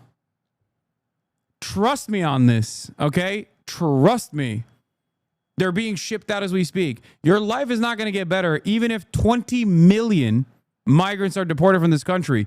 You will still be the same pathetic pussy who fucking cries endlessly that nobody wants to be around him, whose friends and family members no longer pick up the call, whose family literally lies to every single person that comes for Thanksgiving dinner. When people ask, where is Aaron? And they say, oh, he's spending Thanksgiving elsewhere this year. Oh, that's interesting. He was spending Thanksgiving elsewhere last year, too. Meanwhile, you're upstairs masturbating to whatever fucking food porn you found, while on the second monitor you have your least favorite fucking Twitch streamer, and you're trying to jerk off with one hand and also type with the other in the chat of that Twitch streamer that you despise. You are a waste, okay? You're a waste of air. Keep fantasizing about the government doing cruelty to people who don't deserve it and hoping that that will somehow elevate your position in society. It won't, okay? Even if you fantasize about projections, yes, that's true. This is exactly my life. Yeah, you got me. Now listen.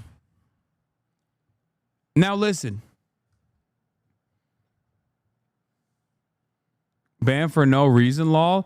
What do you mean? If someone is fucking celebrating,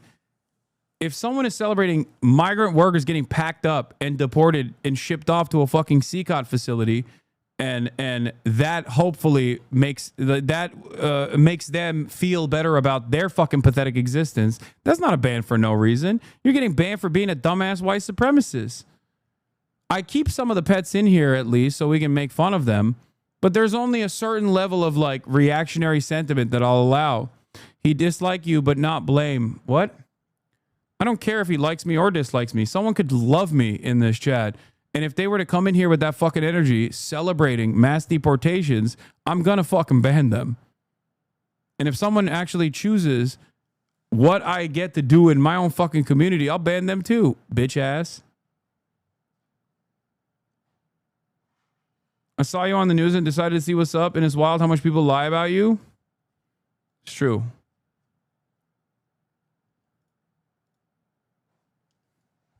Get the road spray out. Get the fucking road spray out, baby. Anyway.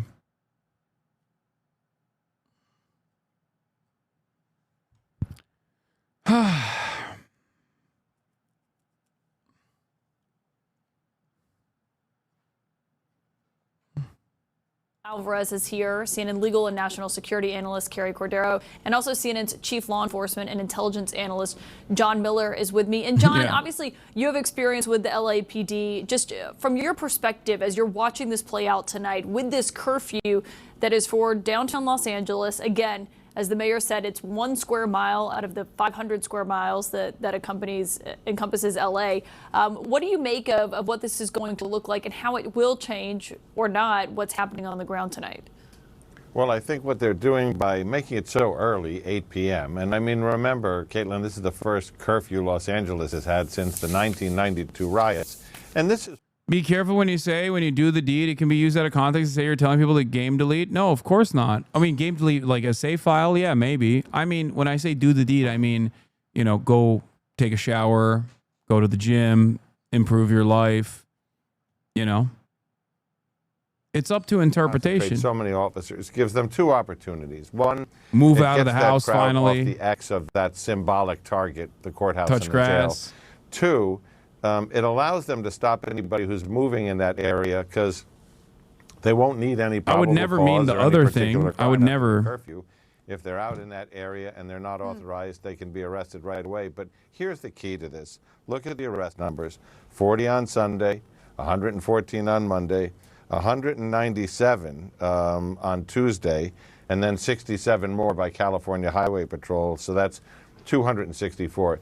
They were reaching the pace within that small area of Los Angeles with these arrests to say, we're steaming towards something that is becoming too hard to work with this number of cops. Let's just lock it down. Yeah, and I want to point out, if you can see, John, we're looking at Chicago right now and scenes coming out of there as, people might look at this and think, oh, that's Los Angeles. No, this is what's happening in Chicago. We saw it last night in Dallas and in Austin to a degree. We're watching with Shimon to see what's happening inside New York tonight, obviously, as everyone is staying on high alert for this. If you're law enforcement in another city and you're watching what's happening in LA, you're watching this curfew be put in place, is that something that they're paying attention to in case it is a cause or it's a need in places like Chicago? Well, it is. Now, there are some key differences. Now, New York had its last curfew in 2020 during the riots after the George Genuine Floyd. question: Canadians shouldn't get an opinion on this? No, everyone can have an opinion on this, but if it's a fucking right wing one, I'm gonna ban you just as I would fucking ban an annoying right wing hog that is like celebrating these kinds of fucking actions. You know what I mean?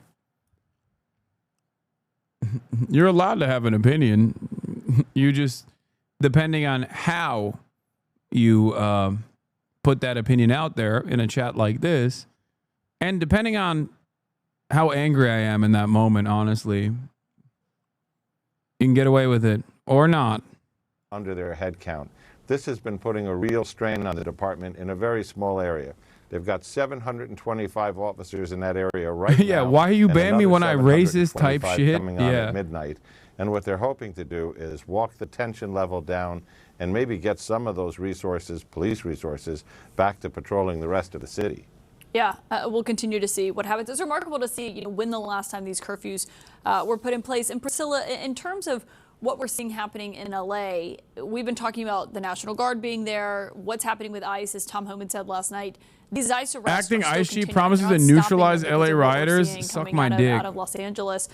We saw these images of what appeared to be National Guard troops helping ICE agents conduct these arrests, not actually arresting people, but basically kind of standing guard as they were. Yeah, this was a remarkable image because of just how unusual it is. In fact, as soon as I saw it, you'll see it right there on your screen, that I texted my sources and no one had recalled an instance where National Guard was involved at all in any type of interior enforcement, immigration and customs. No one could remember this happening. No one could remember this happening. So this was a situation where National Guard has been deployed to serve as a security perimeter as well as to protect a federal building. In this case, they appear to be doing the former, which is providing a security perimeter as Immigration and Customs Enforcement continued their operations in Los Angeles, but it certainly marks an escalation because even if National Guard isn't arresting anyone, just serving as a security perimeter to ICE as they're conducting these operations is notable. And again, it's an image that no one that I've talked to can recall ever seeing before, even if we have seen, for example,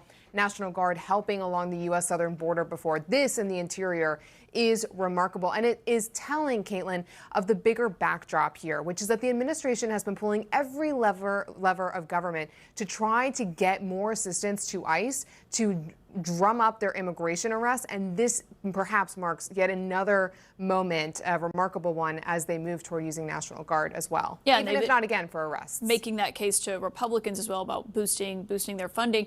But Carrie, when you look at this, and we're waiting to hear from California Governor Gavin Newsom, he's been doing a few interviews here and there, but his first time, addressing all of California in terms of what's happening in Los Angeles tonight and his response to the president bringing in the National Guard. A judge today declined to immediately basically put a restraining order on this lawsuit that he's filed over Trump calling in the National Guard. What do you make of that standing that he has there? Well, I think Gavin's the perspective on of in the governor is 9 going to be the minutes. perspective of really what any other governor in the entire country would make, which is that they are the commander of their own National Guard, and they have this protest is so left biased. Why don't they ask the government to get the documents if they have a job? Job equals support the country. Stopping ICE operations is not the solution in the first place. Brother, I'm going to very carefully explain to you what's going on right now, and I hope we can clear up some miscommunication and some confusion that you're clearly demonstrating. ICE agents are conducting raids at job sites. They're getting the information from the IRS because not only are these migrants working at places where they're participating in the flow of commerce, but they're also paying taxes. ICE knows where they live because the IRS knows where they live.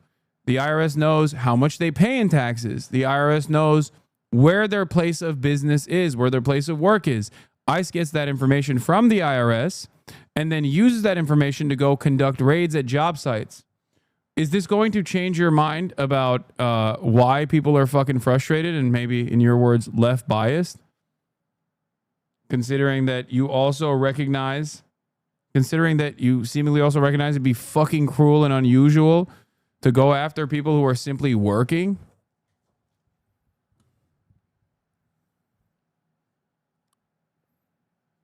Donald Trump. I await your response with bated breath. You've been following since 2023. Hopefully, we'll be able to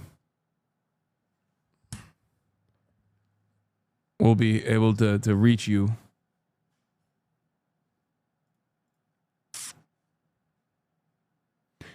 Don't you need a social security number, which is given if you're a citizen? If not, how are they paying taxes? Just asking so I can educate myself to learn. Great question. Every single person that is not a U.S. citizen still gets a tax identification number, an ITIN.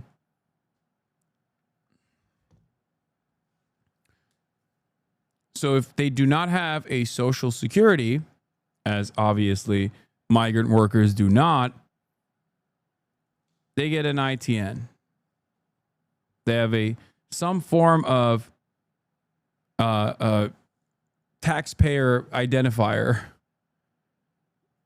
because I think we all know the goddamn federal government is very bad at a lot of things, but the one thing that they will not skimp out on is collecting taxes. Is sending in the troops, not to Ukraine, not to Iran, not even to Greenland. What about Tel Aviv? Oh my God. But to LA, Los Angeles, the second biggest city in the United States, to crack down on people protesting ICE raids on a Home Depot. Shocking, right? We should be shocked. No president has deployed the National Guard without the consent of a state governor since LBJ in 1965, 60 years ago. And Trump isn't just targeting LA for military deployment. Well, we're going to have troops everywhere. We're not going to let this happen to our country. So be shocked, but don't be surprised. This is who Trump is. That's completely false. I own a business and you need to have an employee form filled out, and 90% of the time you need documentation to show you're a citizen. How do they pay taxes if they aren't citizens? Don't you need proper info to file taxes, etc.? Bro, I just literally told you the legal ways in which migrant workers that have either temporary protected status or are like awaiting their fucking court date for their permanent clearance will pay taxes.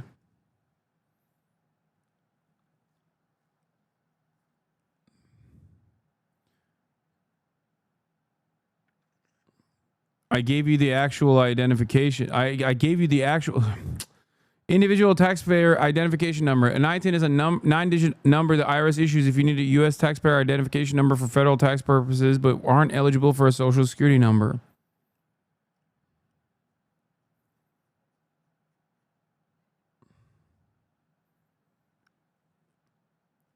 This is from obviously a biased fake website called irs.gov.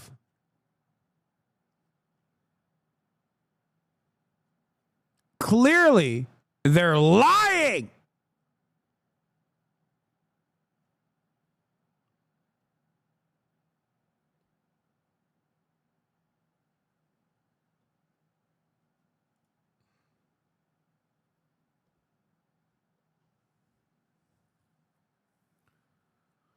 Also, under normal circumstances, obviously, the IRS was supposed to keep this information private, but the Trump administration changed that in January 25, 2025.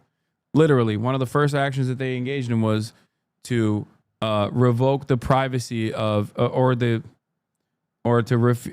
IRS normally, under normal circumstances, is only allowed to give out private information to taxpayers with a warrant. It's supposed to be private information. Now they're giving it to the ICE agencies. This is what he said he would do if he returned to office. Were you not paying attention? Or were you accusing people like me of hyperbole and fear-mongering, of Trump derangement syndrome, when we said he was going to use the military against his domestic political opponents, like the fascist autocrat he's always wanted to be? Did you not hear what Mark Esper, Trump's defense secretary at the end of his first term, revealed to 60 Minutes back in 2022 in reference to the George Floyd protests 2 years earlier? Can't you just shoot them? Just shoot them in the legs or something.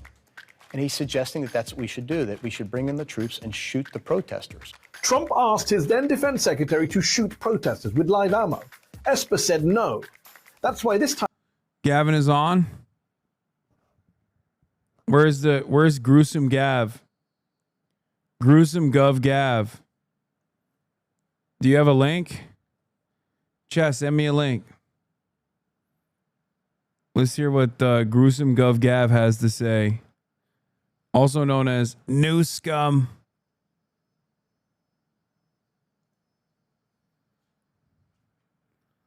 Wait, what the fuck? He's not live. Why are you guys...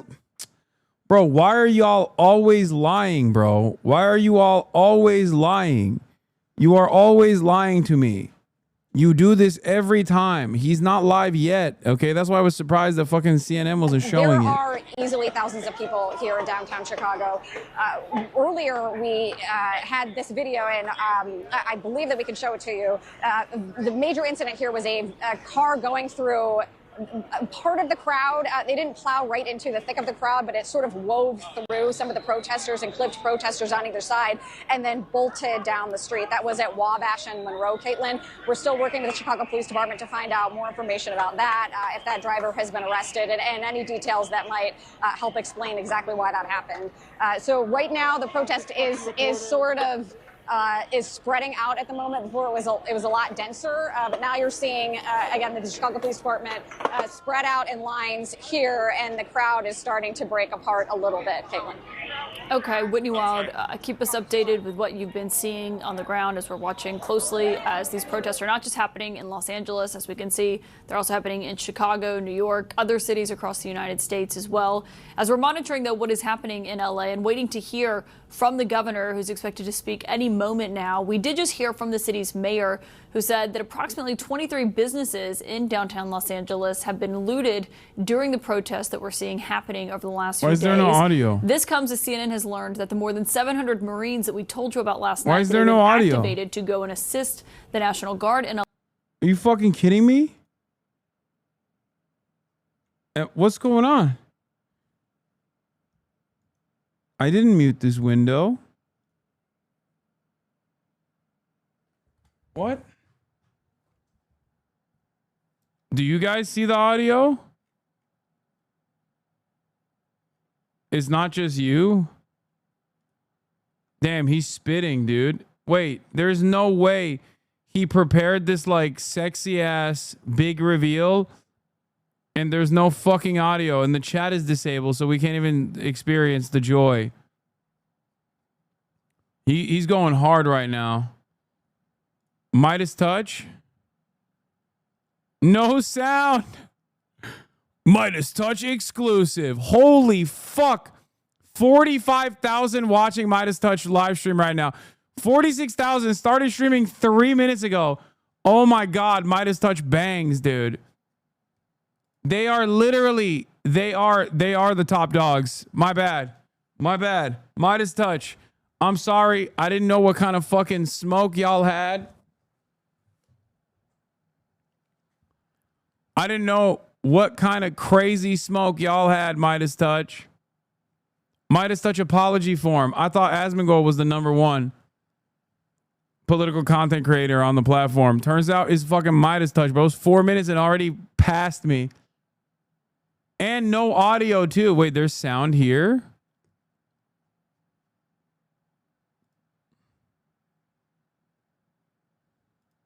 Federal judge. So we're not exactly sure what this press conference is about, but we are trying to bring that to you. They don't even know what the press conference is about because it's muted. From Mayor Bass that what a fucking clown has been imposed in 1 square mile. Oh, Gavin, you suck. You fucking suck. Hey, yo, Gav, this live stream shit ain't for you, big dog. Maybe instead of having Charlie Kirk on, you could have had me on. I could have taught you a thing or two.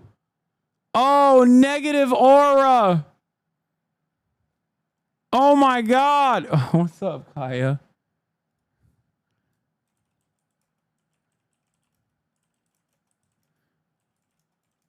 Gavin Newsom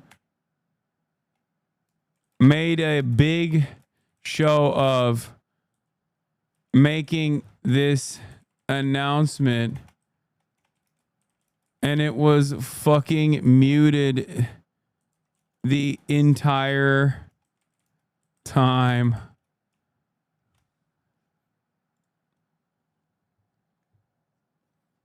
Oh, hell yeah. Dude, the Republicans are going to cook his ass. I think the Republicans are going to cook his ass. It's especially funny because he made like such a big show of it. You know what I mean? Boo, no sound, hacked, sabotage, blew it on the Midas touch tip, claiming sabotage. I want to say a few words about the events of the last few days. This past weekend, federal agents conducted large-scale workplace raids in and around Los Angeles. Those raids continue as I speak. California is no stranger to immigration enforcement, but instead of focusing on undocumented immigrants with serious criminal records and people with final deportation orders, a strategy both parties have long supported, this administration is pushing mass deportations, indiscriminately targeting hardworking immigrant families, regardless of their roots or risk. What's happening right now is very different than anything we've seen before. On Saturday morning, when federal agents jumped out of an unmarked van near a Home Depot parking lot, they began grabbing people, a deliberate targeting of a heavily Latino suburb. A similar scene played out when a clothing company was raided downtown. In other actions, a U.S. citizen, 9 months pregnant, was arrested, a 4-year-old girl taken, families separated, friends quite literally disappearing. In response, everyday Angelenos came out to exercise their constitutional right to free speech and assembly, to protest their government's actions. In turn, the state of California and the city and county of Los Angeles sent our police officers to help keep the peace. And with some exceptions, they were successful. Like many states, California is no stranger to this sort of unrest. We manage it regularly and with our own law enforcement. But this, again, was different. What then ensued was the use of tear gas, flashbang grenades, rubber bullets, federal agents detaining people and undermining their due process rights. Donald Trump, without consulting California law enforcement leaders, commandeered 2,000 of our state's National Guard members to deploy on our streets, illegally and for no reason. This brazen abuse of power by a sitting president inflamed a combustible situation, putting our people, our officers, and even our National Guard at risk. That's when the downward spiral began. He doubled down on his dangerous National Guard deployment by fanning the flames even harder. And the president, he did it on purpose. As the news spread throughout LA, anxiety for family and friends ramped up. Protests started again. By night, several dozen lawbreakers became violent and destructive. They vandalized property. They tried to assault police officers. Many of you have seen the video. Say you're going to violently apprehend ICE agents. If you incite violence, I want to say be you're going to about use your police force as a military or destroy our communities, you're going to be held to account.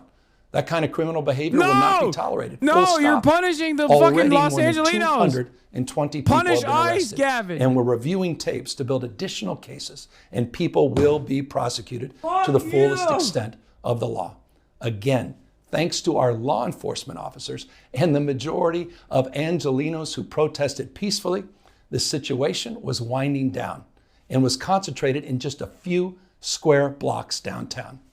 But that's not what Donald Trump wanted. He again chose escalation. The fucking federal, the federal law enforcement hasn't even done shit yet. They're not allowed to. It's the Los Angeles cops that have escalated the situation every single day so far. Active U.S. Marines. Those are your guys. You just These think are the men and women trained for foreign combat, not domestic law enforcement. We honor their service. We honor their bravery. But we do not want our streets militarized by our own armed forces, not in LA, not in California, not anywhere. We're seeing unmarked cars in school parking lots, kids afraid of attending their own graduation.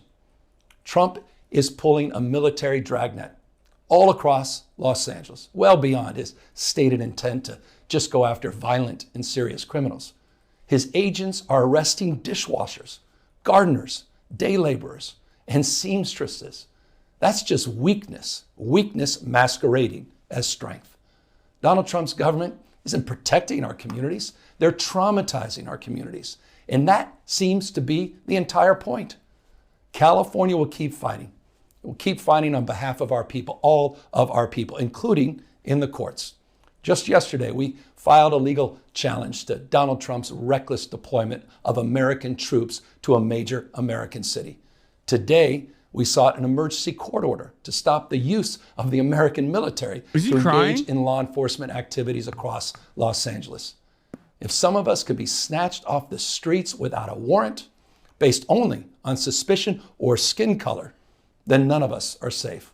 Authoritarian regimes begin by targeting people who are least able to defend themselves, but they do not stop there.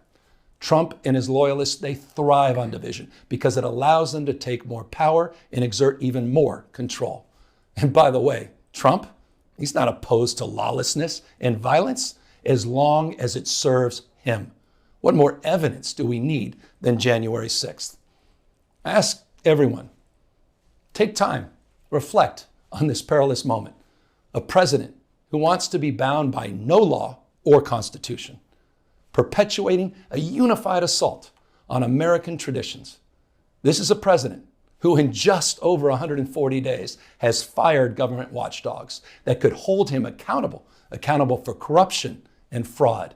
He's declared a war on culture, on history, on science, on knowledge itself. Databases, quite literally, are vanishing. He's delegitimizing news organizations, and he's assaulting the First Amendment. Dude, this is like he's mustered up the courage to hit like 2016 anti-Trump lines finally. What universities themselves can teach. But like, I'm sorry, we need more than this. We need more than this. This is not 2016. This is fucking 2025. You need to be way more aggro now. For no other reason than to, in his He's own literally words, hitting all the resistance liberalism high notes from 2016. Like, this is not us. We must resist against Trump, all this shit. But I think right now, what we need, oh my God, 127,000 people watching Midas Touch. God damn it, they're so sick. They're so popping. Done in the past. Look, this isn't just about protests here in Los Angeles. When Donald Trump sought blanket authority to commandeer the National Guard, he made I that succumb order to apply liberalism. every state I'm out. in this I'm nation. done. This Fuck is this about all of radical us. shit. This Liberalism is you. winning. I'm taking a knee. California I'm taking may a be bow. first, but it clearly will not end here. Other states are next. Democracy is next. Democracy is under assault before our eyes. This moment we have feared has arrived. He's taking a wrecking ball to our founding fathers' historic project. 3 co-equal branches of independent government. There are no longer any checks and balances. Congress is nowhere to be found. Speaker Johnson has completely abdicated that responsibility. The rule of law has increasingly been given way to the rule of Don.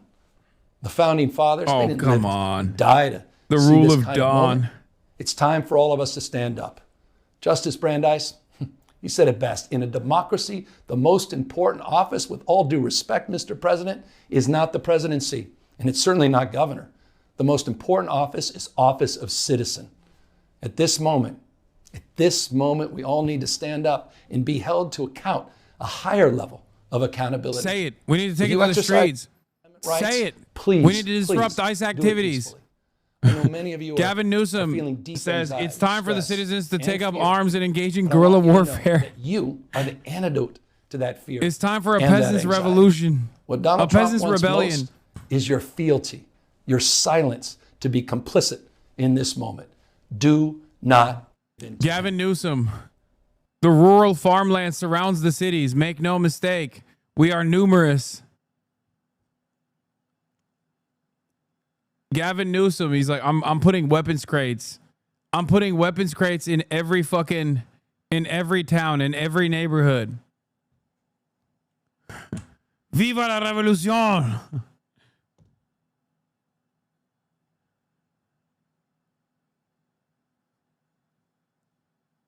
Yeah, he watched Andor. Such a meaningless statement. I know. It's actually remarkable how little motion this statement had. I did think he was going to say something. Like, I thought he was going to say anything, like something different, something unique.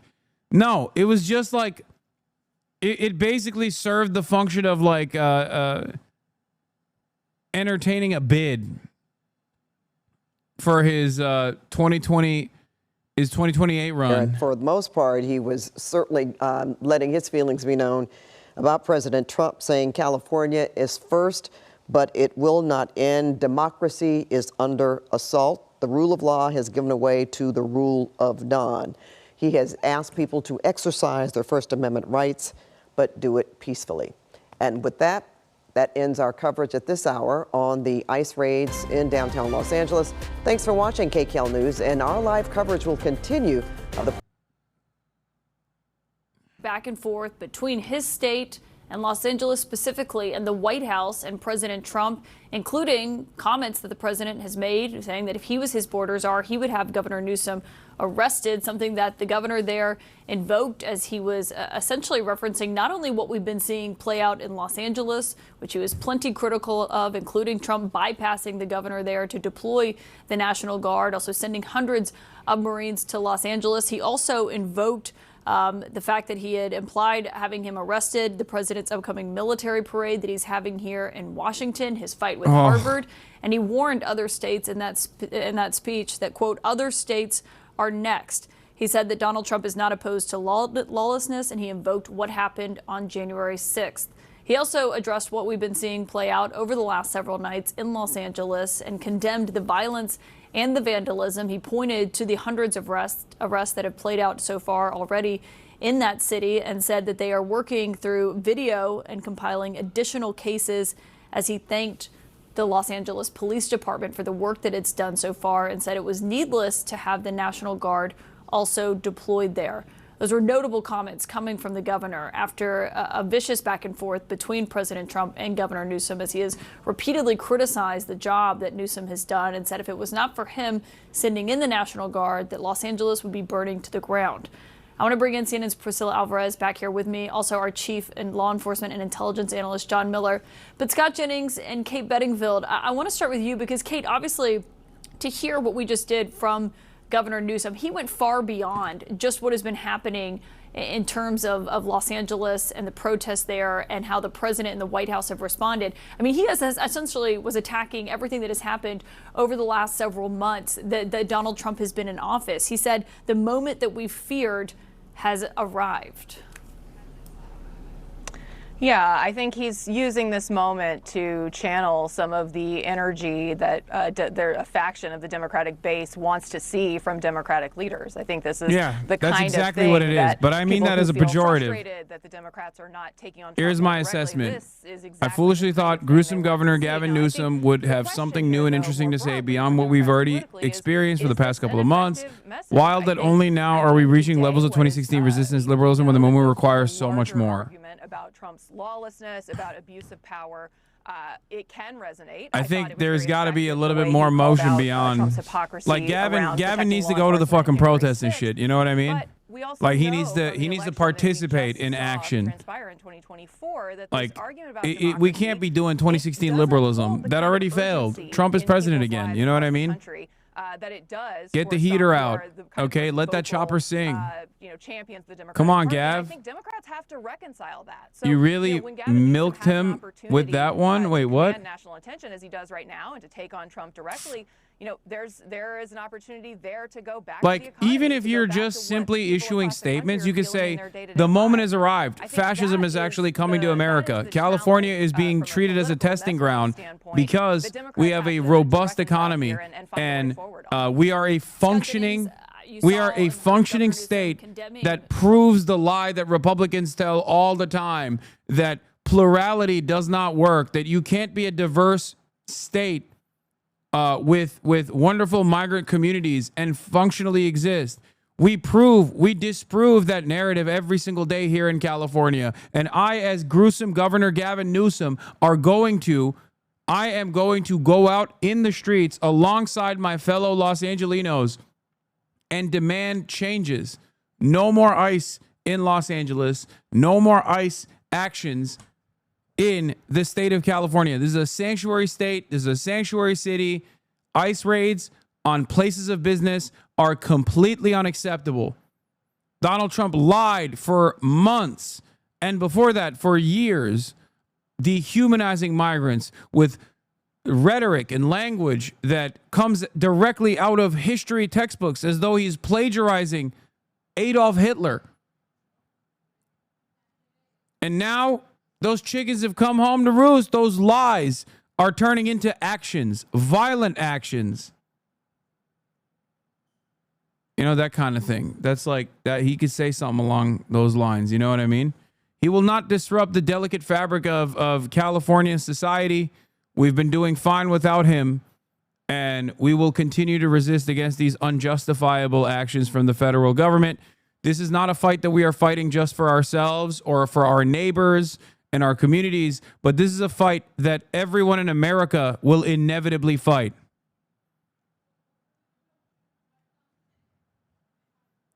I'm running for governor. I'm Gavin Newsom.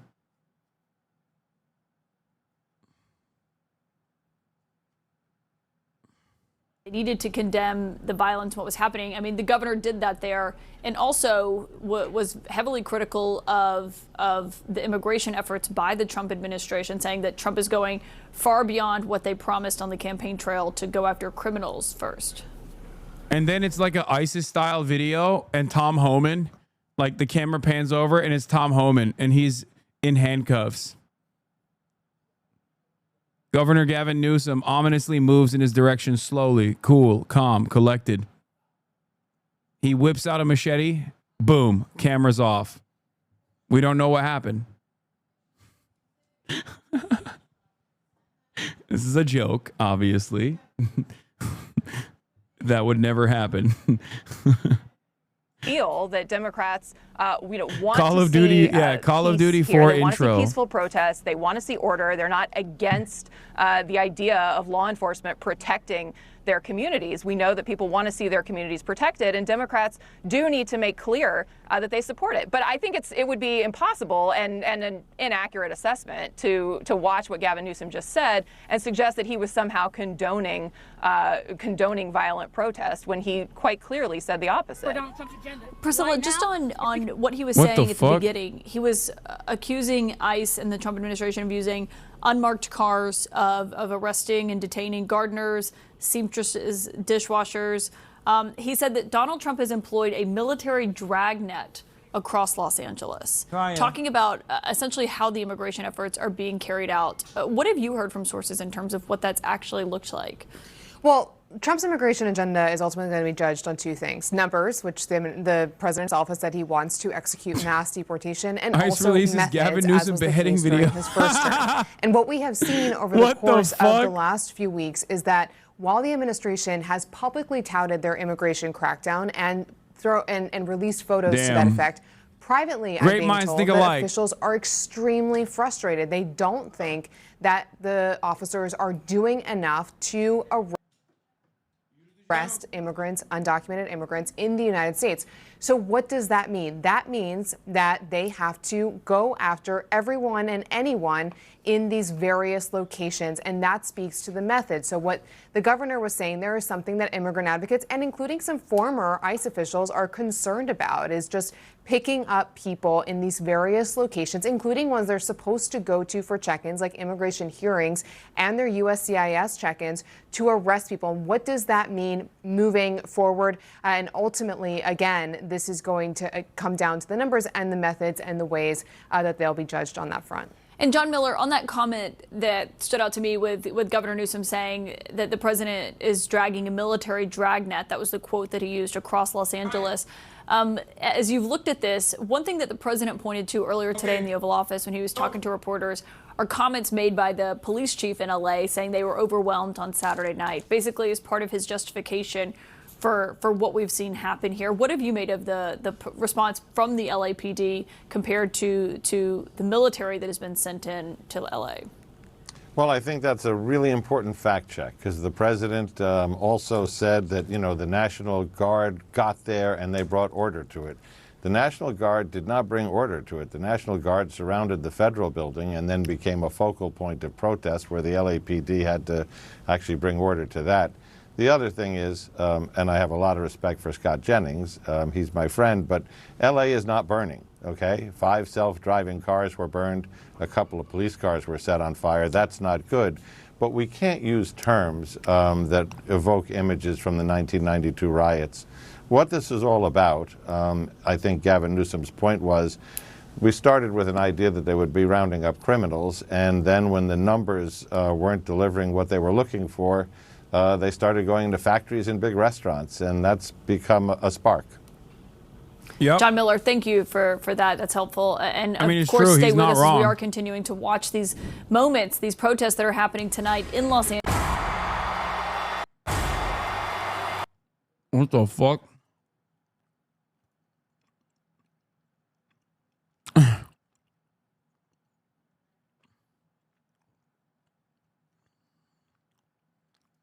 News Oron ad just deployed. The myth about this city. It's the lie that life has to be hard in New York. I believe we can guarantee cheaper groceries, we can raise the minimum wage, we can freeze the rent for more than 2 million tenants and build hundreds of thousands of affordable homes. It's city government's job to deliver that. We are done settling for less. Are you ready for a city we can afford? Are you ready to win this race? Paid for by Zoran for NYC.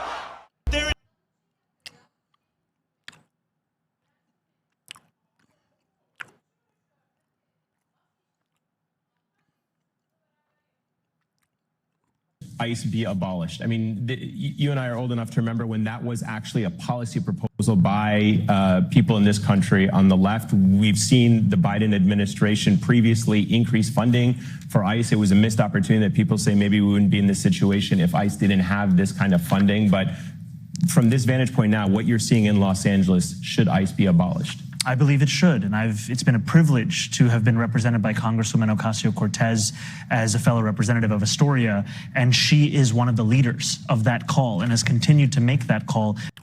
Dude, I'm sorry, but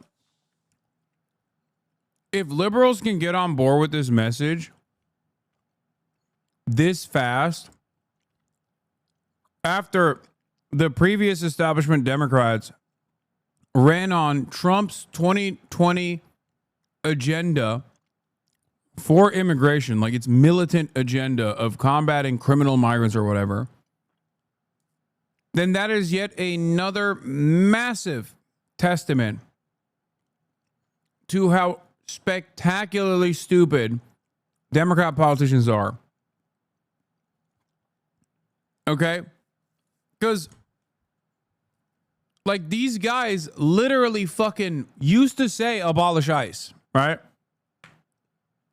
In the first Trump tenure. And then when they were in charge, they were like, no, we have to give ICE more weapons. Obviously, duh, we have to kill these criminal migrants. But it's clear that there is enough anger and resentment amongst the population. If Dems want to actually persuade swing voters, Trump's soft support, they should lean on defending families from deportation raids, not pretend to speak for an imaginary white couple on Long Island. If they don't grasp that, they didn't grasp anything about the last election. Yes.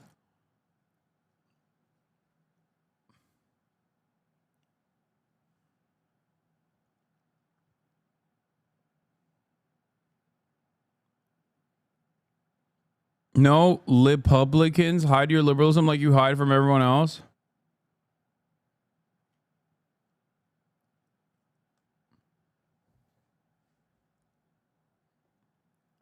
A CNN poll today shows that legal migrants have swung 29 points to become a +6 against illegal immigration in the past 4 years.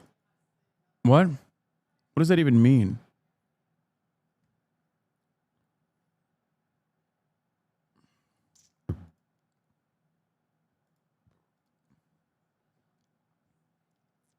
The establishment is trying to rat fuck Zoran. Zoran helped Adrienne Adams, city council speaker, qualify for matching funds, and now she's attacking him.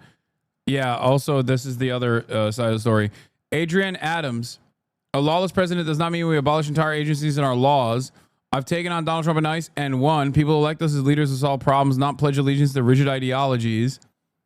Zoran Mamdani, donate to Adrienne Adams' campaign so she gets matching public funding. And be sure to rank her on your ballot. She's great. Adrienne Adams polling at 6%. Go fuck yourself.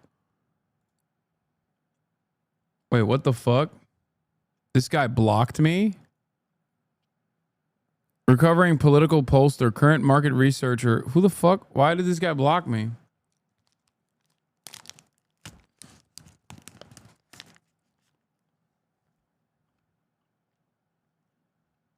No, they blocked me. Who the fuck is this guy?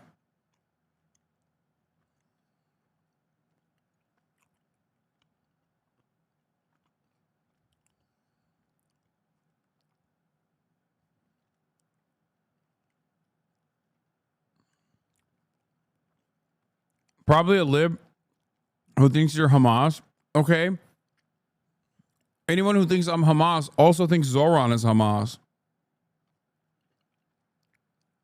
It seems like he likes Zoran, but also weirdly hates me. I don't know. I mean, who cares? Whatever.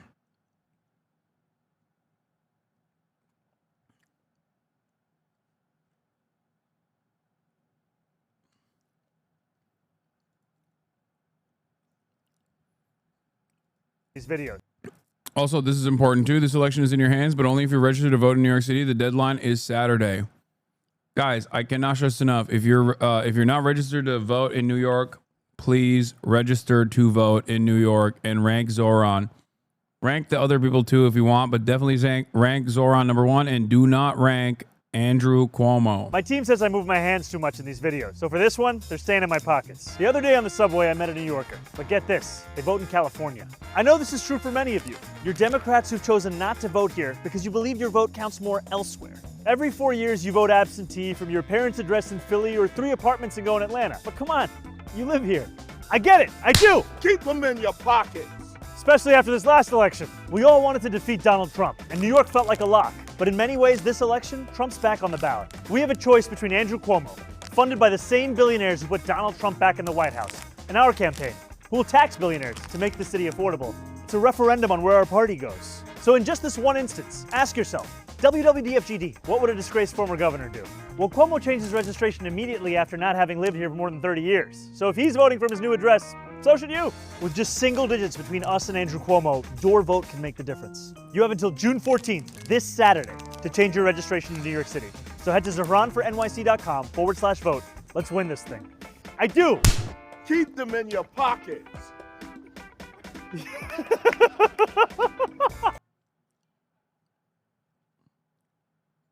No, he retweeted this Hutch tweet, I guess. That's what someone was saying. No, if you want any non-Cuomo vote on the ranking is a vote taken away from Cuomo. Yeah. Rank all the other people. I don't fucking know enough about them, and I don't necessarily care. I'm in the tank for Zoran 100%. But yeah, you should definitely rank other candidates too, because like then it makes it easier for if just don't rank Cuomo at all. Do not rank Cuomo. You rank all 5, just don't rank Cuomo. And rank Zoran number 1. Do not rank Zoran number 2 or some shit because you think it's cute. He is the number 1 candidate.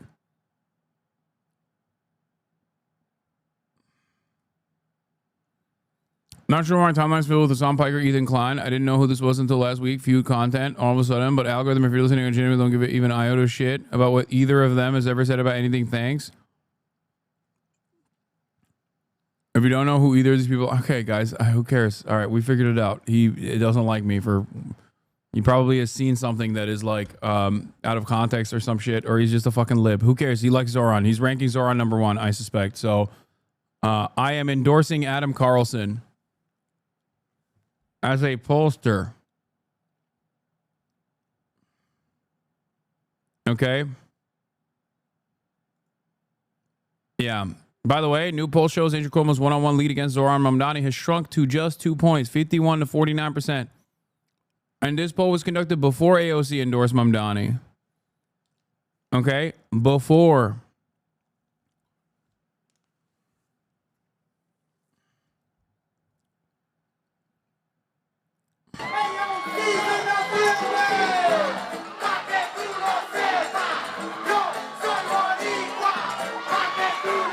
Why are they flying non-American flags at the protest? Don't you know you're supposed to play?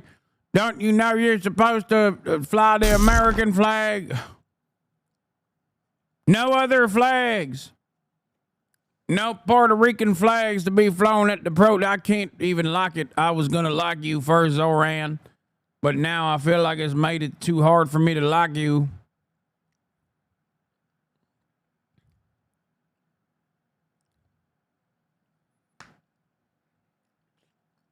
It's made it too hard for me to like you.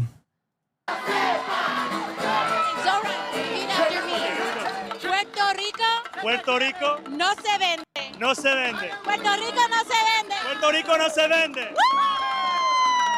Hello, everyone. This is Alexandria. That's the PR day parade, not a protest. Dude who took me doing a Hank Piker accent and very clearly joking entirely seriously. I know that. Also, Puerto Ricans are American citizens. Okay?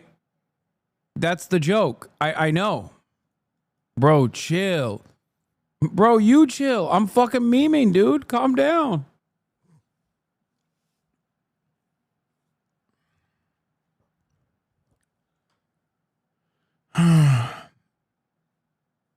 It doesn't even matter. I was at a protest. Someone freaked out because we were flying the American flag upside down.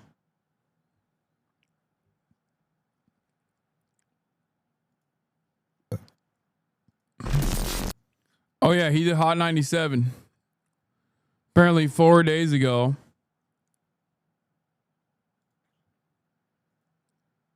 Ocasio-Cortez, and I am here loud and proud to rank Zohran Mamdani #1 for mayor of New York City. Early voting starts on June 14th. The primary election is June 24th. So early vote, fill out your ballots, and make sure that you do not rank Andrew Cuomo on your ballot. Don't do it, folks. We are going to rank our ballot Zohran #1 for a New York City that can be affordable to all of us.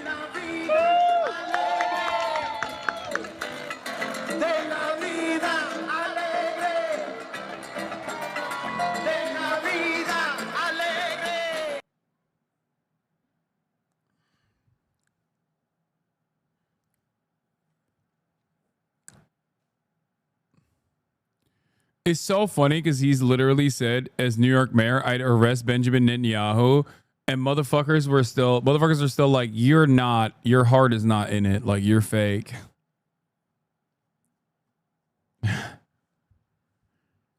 Like he said, if I win, I'm arresting his ass. He's not coming to the United States of America.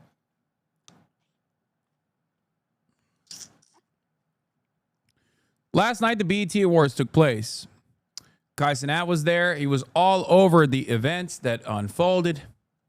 Apparently, some of the blue checkmark power farmers were claiming that Kevin Hart said that he wouldn't host the awards unless he could have Kai Cenat live stream the entire process. Not sure how real that is, but he even announced Playboi Carti coming out, stuff like that. And while a lot of the artists, including but not limited to Kendrick Lamar, which was very disappointing, were awfully quiet about the protests that were unfolding right outside of the doorstep of the BET Awards in Los Angeles, as the Trump administration was greatly escalating the tensions, greatly increasing the heat. Doechii, on the other hand, did not shy away from making a statement.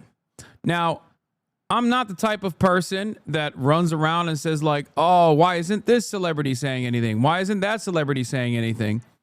Except, and I never thought I would see the day where I become a silence is violence or silence is complicity type person.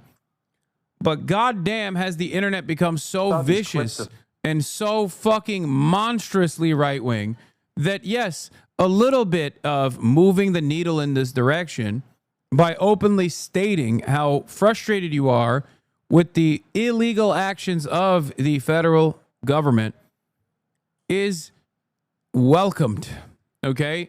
It should be encouraged. This is not a dunk, just stating facts. Kendrick only cares about black issues. Yeah, I wonder if ICE is related to black issues somehow. I mean, come on.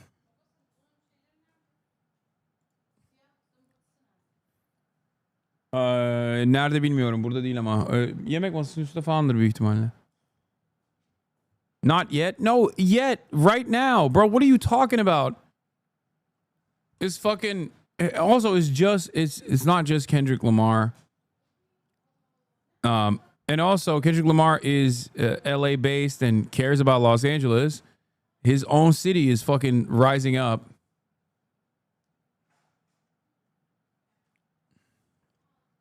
Anyway, here's what Dochi said. In my brain, the amount of black people online telling other black people not to go to the protest.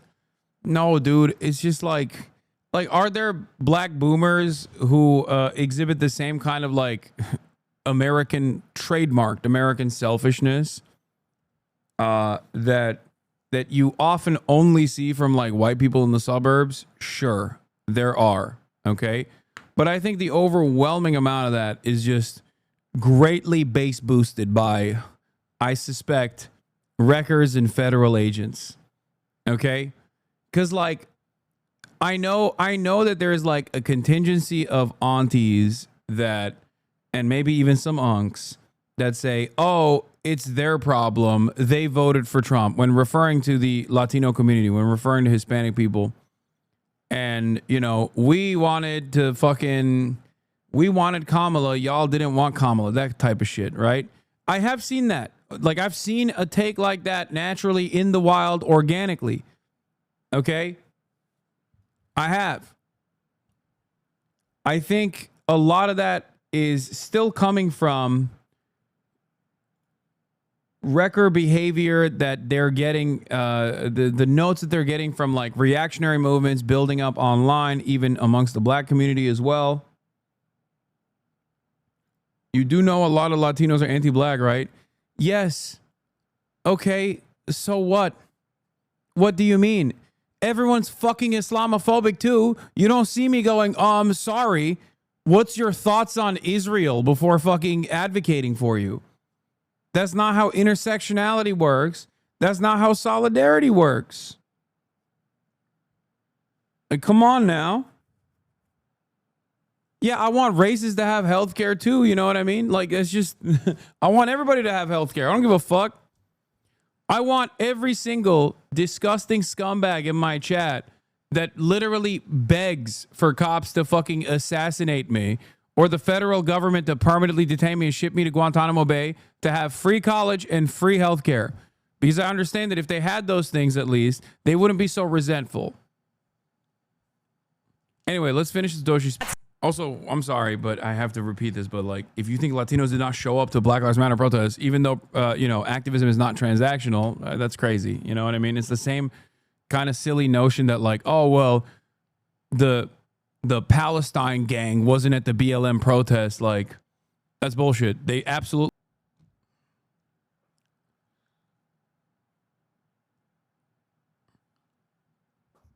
It's crazy because like these are the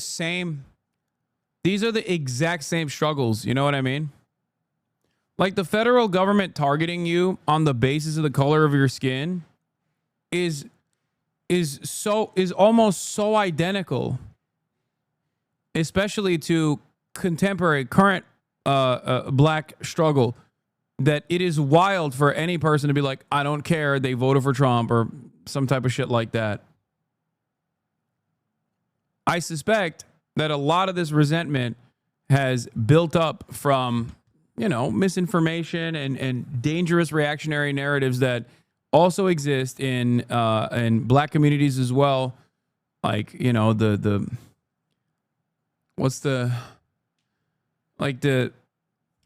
escalated Hotep adjacent fucking commentary like ADOS, things like that popping off. Because everyone is victim to misinformation. White people are not the only group of people in this country that are consistently having their brains fried by stupid bullshit. Black. Stop bashing black people. This is very common in the Asian community as well. Oh my fucking Lord. I don't give a fuck I don't care. I know. I'm saying it doesn't fucking matter to me. What the fuck? Yeah, foundational Black Americans movement, stuff like that. You're not listening to what I'm saying. Also, there's hella black people at the fucking ICE protest. What are we talking about? So who cares about people who are chirping online?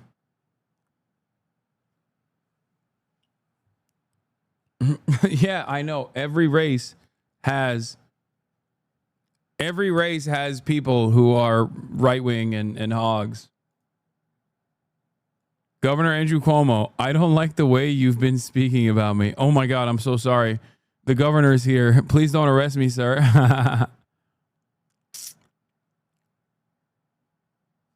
I'll give you another example. Like, there's the common meta of being like, black people are homophobic.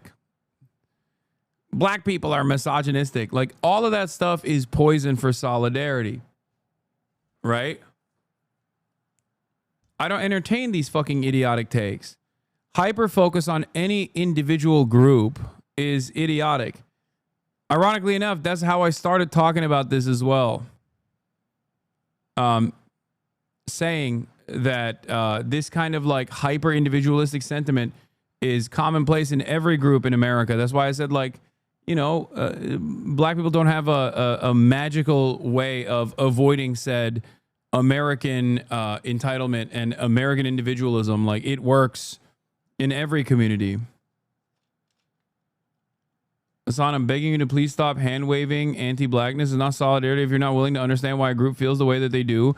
You are never going to be able to explain to me, and you are never going to be able to craft a narrative here that is going to penetrate anyone's collective consciousness by saying, standpoint theory time, excuse me as a black person, I'm not going to fucking speak up about the federal government ripping innocent families apart on the basis of their migration status.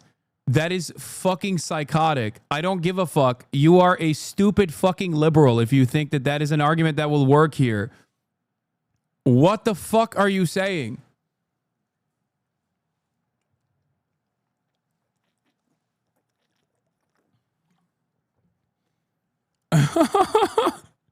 Yo, I do think, I'm sorry, but this is like, this kind of attitude I don't like speaking out against so much, because it often, if they don't want to hear Hasan say it, I'll say it. That shatter is stupid. No, the thing is, the reason why I don't talk about this too frequently is because, like, that does get a lot of mileage outside of this community, and people will clip that and be like, Hasan is demonstrating anti-blackness, right? And they will rob it of its context and its nuance, where I'm literally saying, like, a lot of this is just noise online. If you go out in the real world, like I said, there's a fuck ton of black people at these protests. Like, it's ridiculous, right? But the idea that, like, if someone is like, I'm going to say something stupid, but also I'm going to couch it in standpoint epistemology about my blackness, if you think that I'm going to entertain that, you're insane. I'm sorry. There are valid instances, right? Like, I'm not going to sit here and you know, white-splain what it's like to be persecuted by the police and be routinely a victim of systemic racism as a black American. I don't know what that's like, right? I can only show empathy and demonstrate solidarity, but that's not what I'm doing right now. I'm talking about something entirely different. Yes, there are black Latinos as well, I know, but that's not the point. Yeah, Vic Mensa. Why should black people care about ICE? Solidarity is strength. Common enemy, common goal. Vic Mensa's been popping off. Friend of the show. The same oppressor that exploits the African abuses the Latino. And please believe if they could figure out how to deport niggas, they've been trying since the Emancipation Proclamation. The same enemy has used these same methods to divide, devalue, and destroy. We've been the head of almost every civil rights movement in this country, and when other people turn to come out for us, it doesn't happen. That's not true. That's literally not true. What are you talking about? The idea, first of all, especially in this community, you're out of your fucking mind. Secondly, that's not true. What the fuck? You can say that an endless amount of support and Black Lives Matter, as a massive, almost universal movement, amounted to nothing because anti-blackness is baked into the core of American governance, and that's true.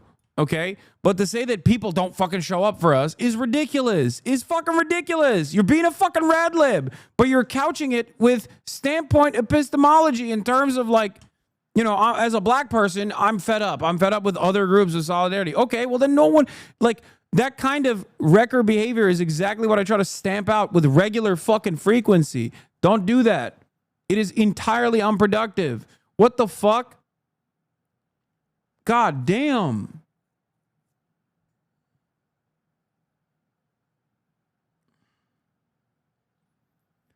Everything we see this minority side with white supremacy get on over on us, and some of us are just done. Okay, be done with it then. Good luck. Like, what kind of stupid shit is this?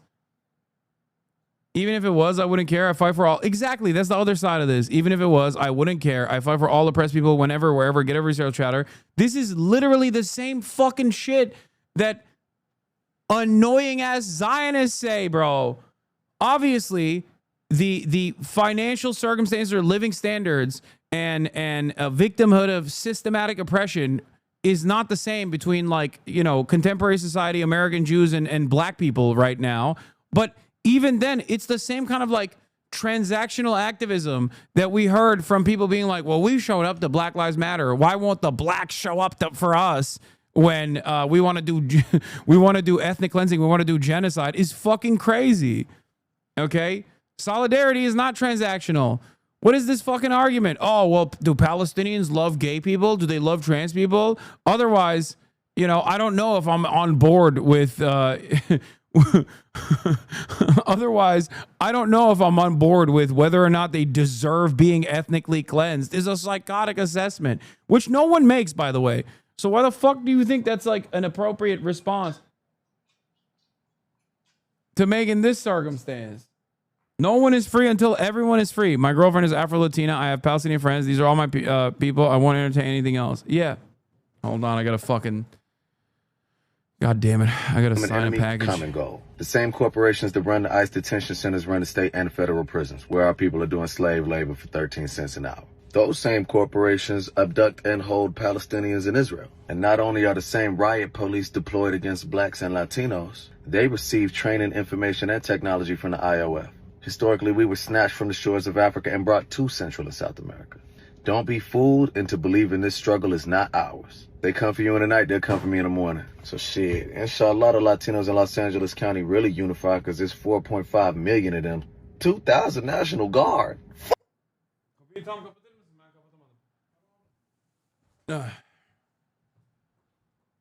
Fuck they gonna do with 5 million people?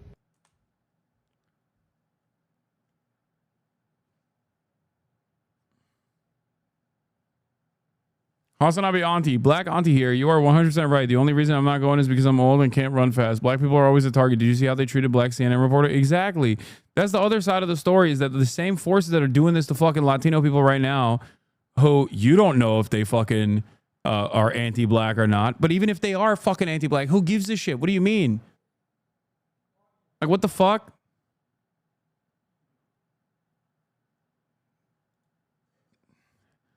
Horrified by this ethno-narcissism emerging among a very specific class of racial liberals, very reminiscent of Foam Blows Up Lamau. Yeah, black people have to reckon with anti-blackness being pervasive throughout all cultures, white and POC alike. Our humanity and empathy not wanting to see people, our humanity and empathy and not wanting to see people done how we've been done, then being called upon like guard dogs from people who don't only answer our calls to justice but are on the phone with our enemies. So it's kind of fuck y'all till y'all figure it out. Is black and brown pride today, and I'm a N-word tomorrow. All risk, no reward.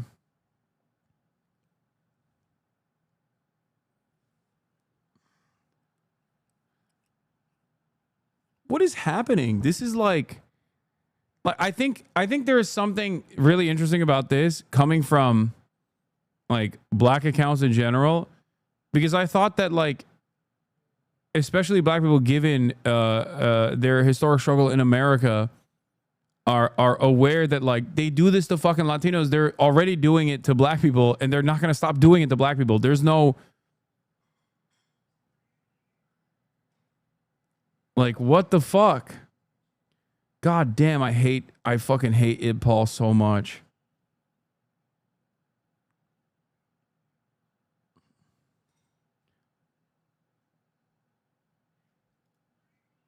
Question mark, question mark, question mark.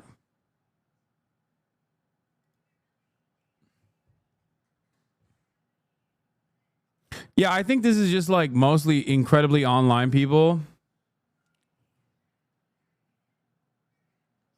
It's frustrating bred from the elite black capitalist class and weaponized and internalized by working class black people. I guess so.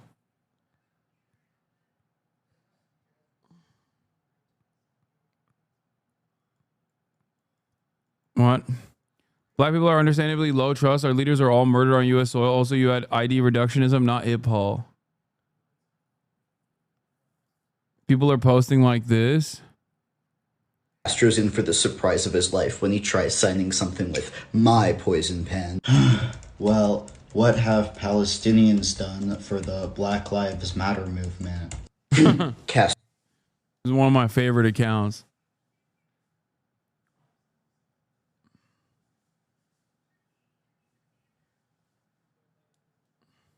The issue is that everyone expects black people to risk their lives first for everything that goes wrong in America. Bro, okay, I don't care. Black people can sit this one out, okay? I have ordained it.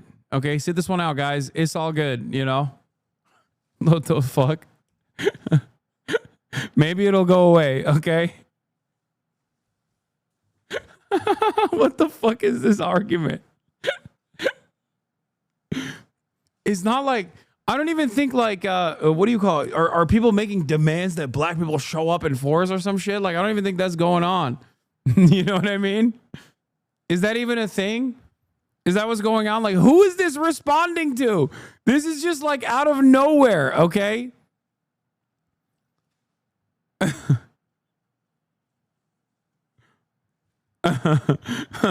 What the fuck? It's just, it's utterly irrelevant. Normal people do not operate like this, okay? Brother, this is what we've been seeing throughout black discourse. It's so tiring. God damn it, dude. Fucking shade room adjacent accounts have been a cancer. It's crazy. It turns out like the necessity for crack cocaine, all of that has gone away. It's just social media is enough. You know what I mean? That's all it was.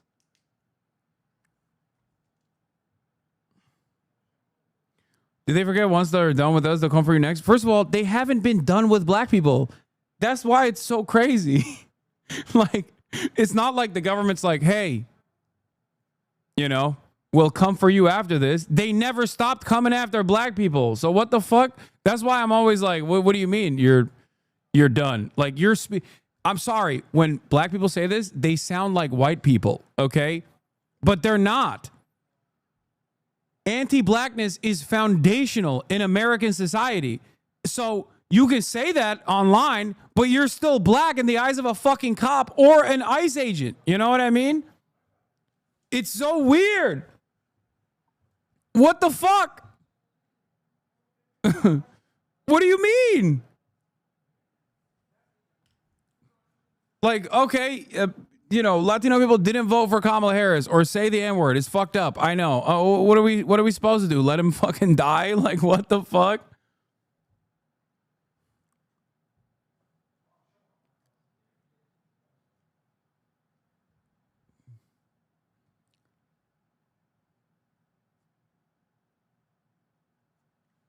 It doesn't, I don't know. It like literally doesn't make sense.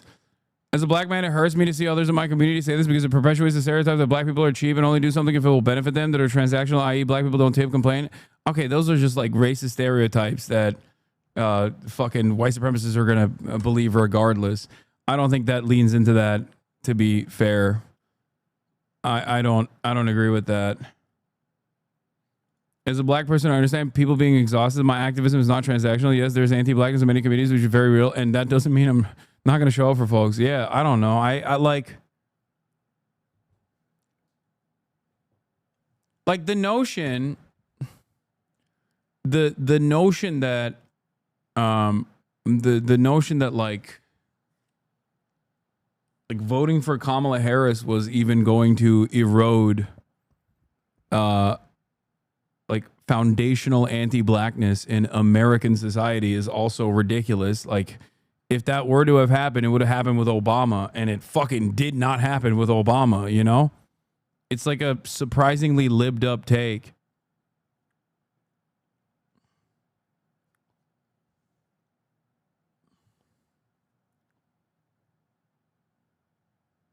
Yeah, I don't know who the fuck decided Kamala was the final straw. Is so funny.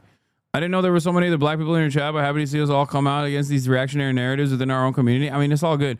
I don't like talking about this sort of stuff because, like I said, one, it invites unjust criticism to a minority population that is at the heart of so many core bigotries in this country. Like, it always loops back around to fuck black people under every single circumstance, even amongst leftist liberal groups. If you are still overwhelmingly white, as this community is, there is still going to be a lot of that nascent, unresolved white supremacist thoughts, or not white, I wouldn't say white supremacist, but like kind of racist thoughts that then cause people to go, oh, well, you know, I guess fuck black people then, you know? And I think it's inappropriate, which is why I oftentimes will be very delicate and careful when opening up the door and peeking into black people's business, knowing full well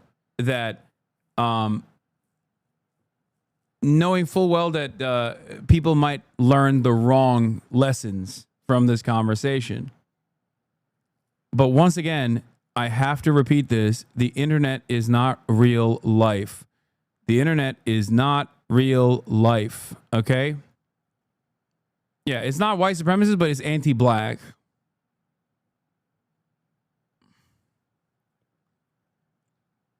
Don't be afraid on this issue. No, I'm not. I'm still gonna fucking, you know, criticize stuff that I see, especially if it doesn't pass the smell test. And this certainly doesn't. But at least in my experience, what I've seen in the real world, like it's not reflective. It just smells like a fucking psyop, which is, once again, I think, a very common experience among like white people and every other population in this country, that people who are most susceptible to psyops like this are often people who are already understandably skeptical of the government. It's the same principle behind like all these like QAnon guys loving Donald Trump. Okay? It's the same energy of like applying constant scrutiny to every government narrative that then ultimately, if left rudderless and left directionless, will lead you down this very weird misinformation spiral where you end up arriving at, like, let's just say, outside of the box conspiratorial thinking. But yeah, ultimately, solidarity above all else.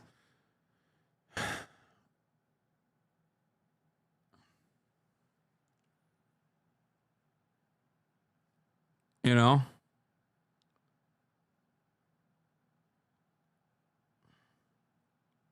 You're just not realizing that foundational Black Americans, FBA Americans, isn't the same as Pan-Africanism? No, I do understand that. What?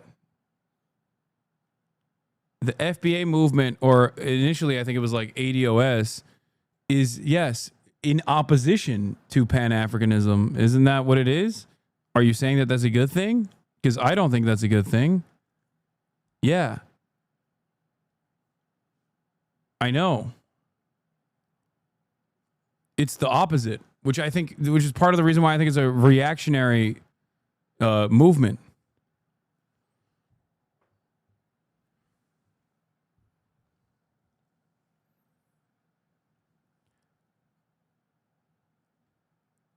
Anyway.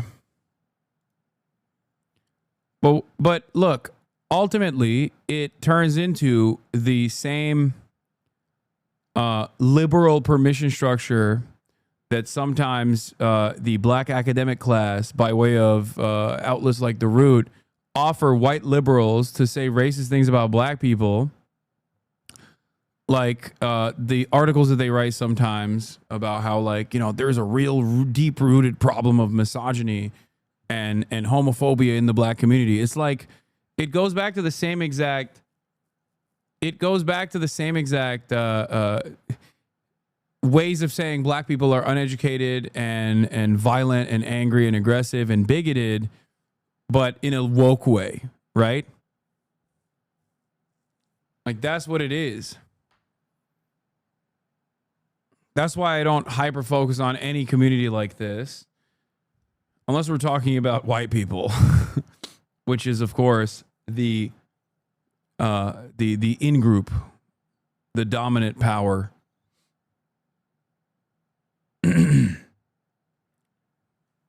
Also, because they're my people, you know what I mean?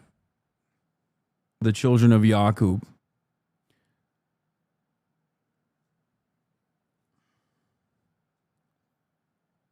Yeah. There's misogyny and homophobia in every community. Exactly. That's always my point. Whenever people fucking hyper focus on black people to talk about like how, oh, they're misogynistic or homophobic or whatever, what are white people then? And it's this, and you can literally, you can go back in time to that minor blip in the polls that showed like black men are voting for Donald Trump in alarming numbers. And then there was like a week-long discourse where white Hillary Clinton voters would go on television to talk about how fucking dangerous and violent black men were. You know, it was fucking ridiculous. And as I said then, it was fucking stupid. Especially if you're a white woman. Like, what the fuck do you mean black men are being misogynistic and that's why they don't want to vote for Kamala? You're a white woman. 52% vote for Donald Trump every fucking election cycle, you know? And then they rolled out Barack Obama to do a unk talk. Yep, and pussy too. Black men. Seems like some of y'all don't want to be nice to the ladies. And it's like, the fuck, dude? What are you saying? Like, what the fuck are we doing? Like, hyper focusing on black people because they went from like what? 8% support of 8% support for fucking Donald Trump to like 10% support. Wow. Wow, this is a real game changer. We really got to hyper focus on black people. It's fucking stupid. You know?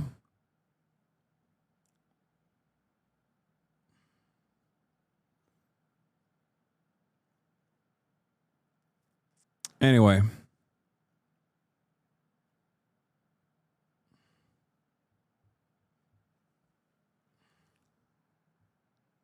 Yeah, black men are the #1 male progressive voting bloc. These takes about black men not voting Dem enough is completely dumb. We either vote Dem or we just don't vote. Yeah. No, I know.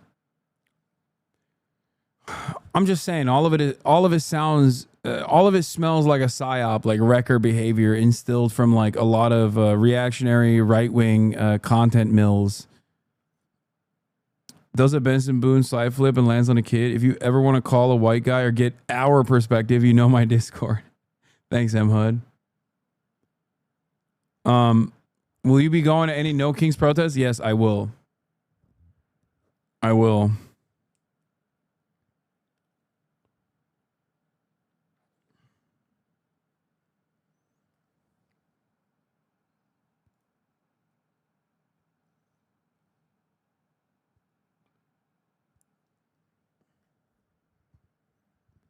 But yeah, it sometimes makes me feel like I'm fucking losing my mind a little bit when I see stuff like that. When I see takes like that, I'm like, ugh, gross. Fucking gross. You know what I mean?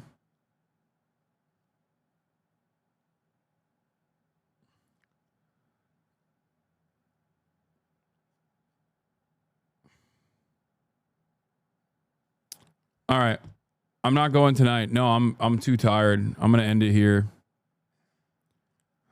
It's not 4 hours and 30 minutes, by the way. I've been live since 11, for the record. It just cut off halfway through. But I'll be live tomorrow. It's not a fucking half day. I don't want to hear from you clowns. Anyway, love you guys. I'm gonna go hang out with my family and decompress and unwind. And we'll see how events unfold tomorrow. All right, peace, everybody. Love you all. Bye-bye. Sunny Los Angeles, California, says Hasan. The starlock to the starlock to the topic just begun. There he is again, Hasan is streaming. Hasan is streaming. There he is again. Hasan is streaming. Hasan is streaming. Reviewing the P.O. box, Uncle Uger's face. Sudden discord agitprop, great names take embrace. Tiny Bernie Sanders, LGBTQ Air Force. The whole left at your fingertips, Ane at your door. H3 crowded debate, the Young Turks online show. 3 full fucking years of this, plenty more to go. 90-day fiance talks of champagne bourgeoisie. A Trump rally live reaction on mass riot at DC.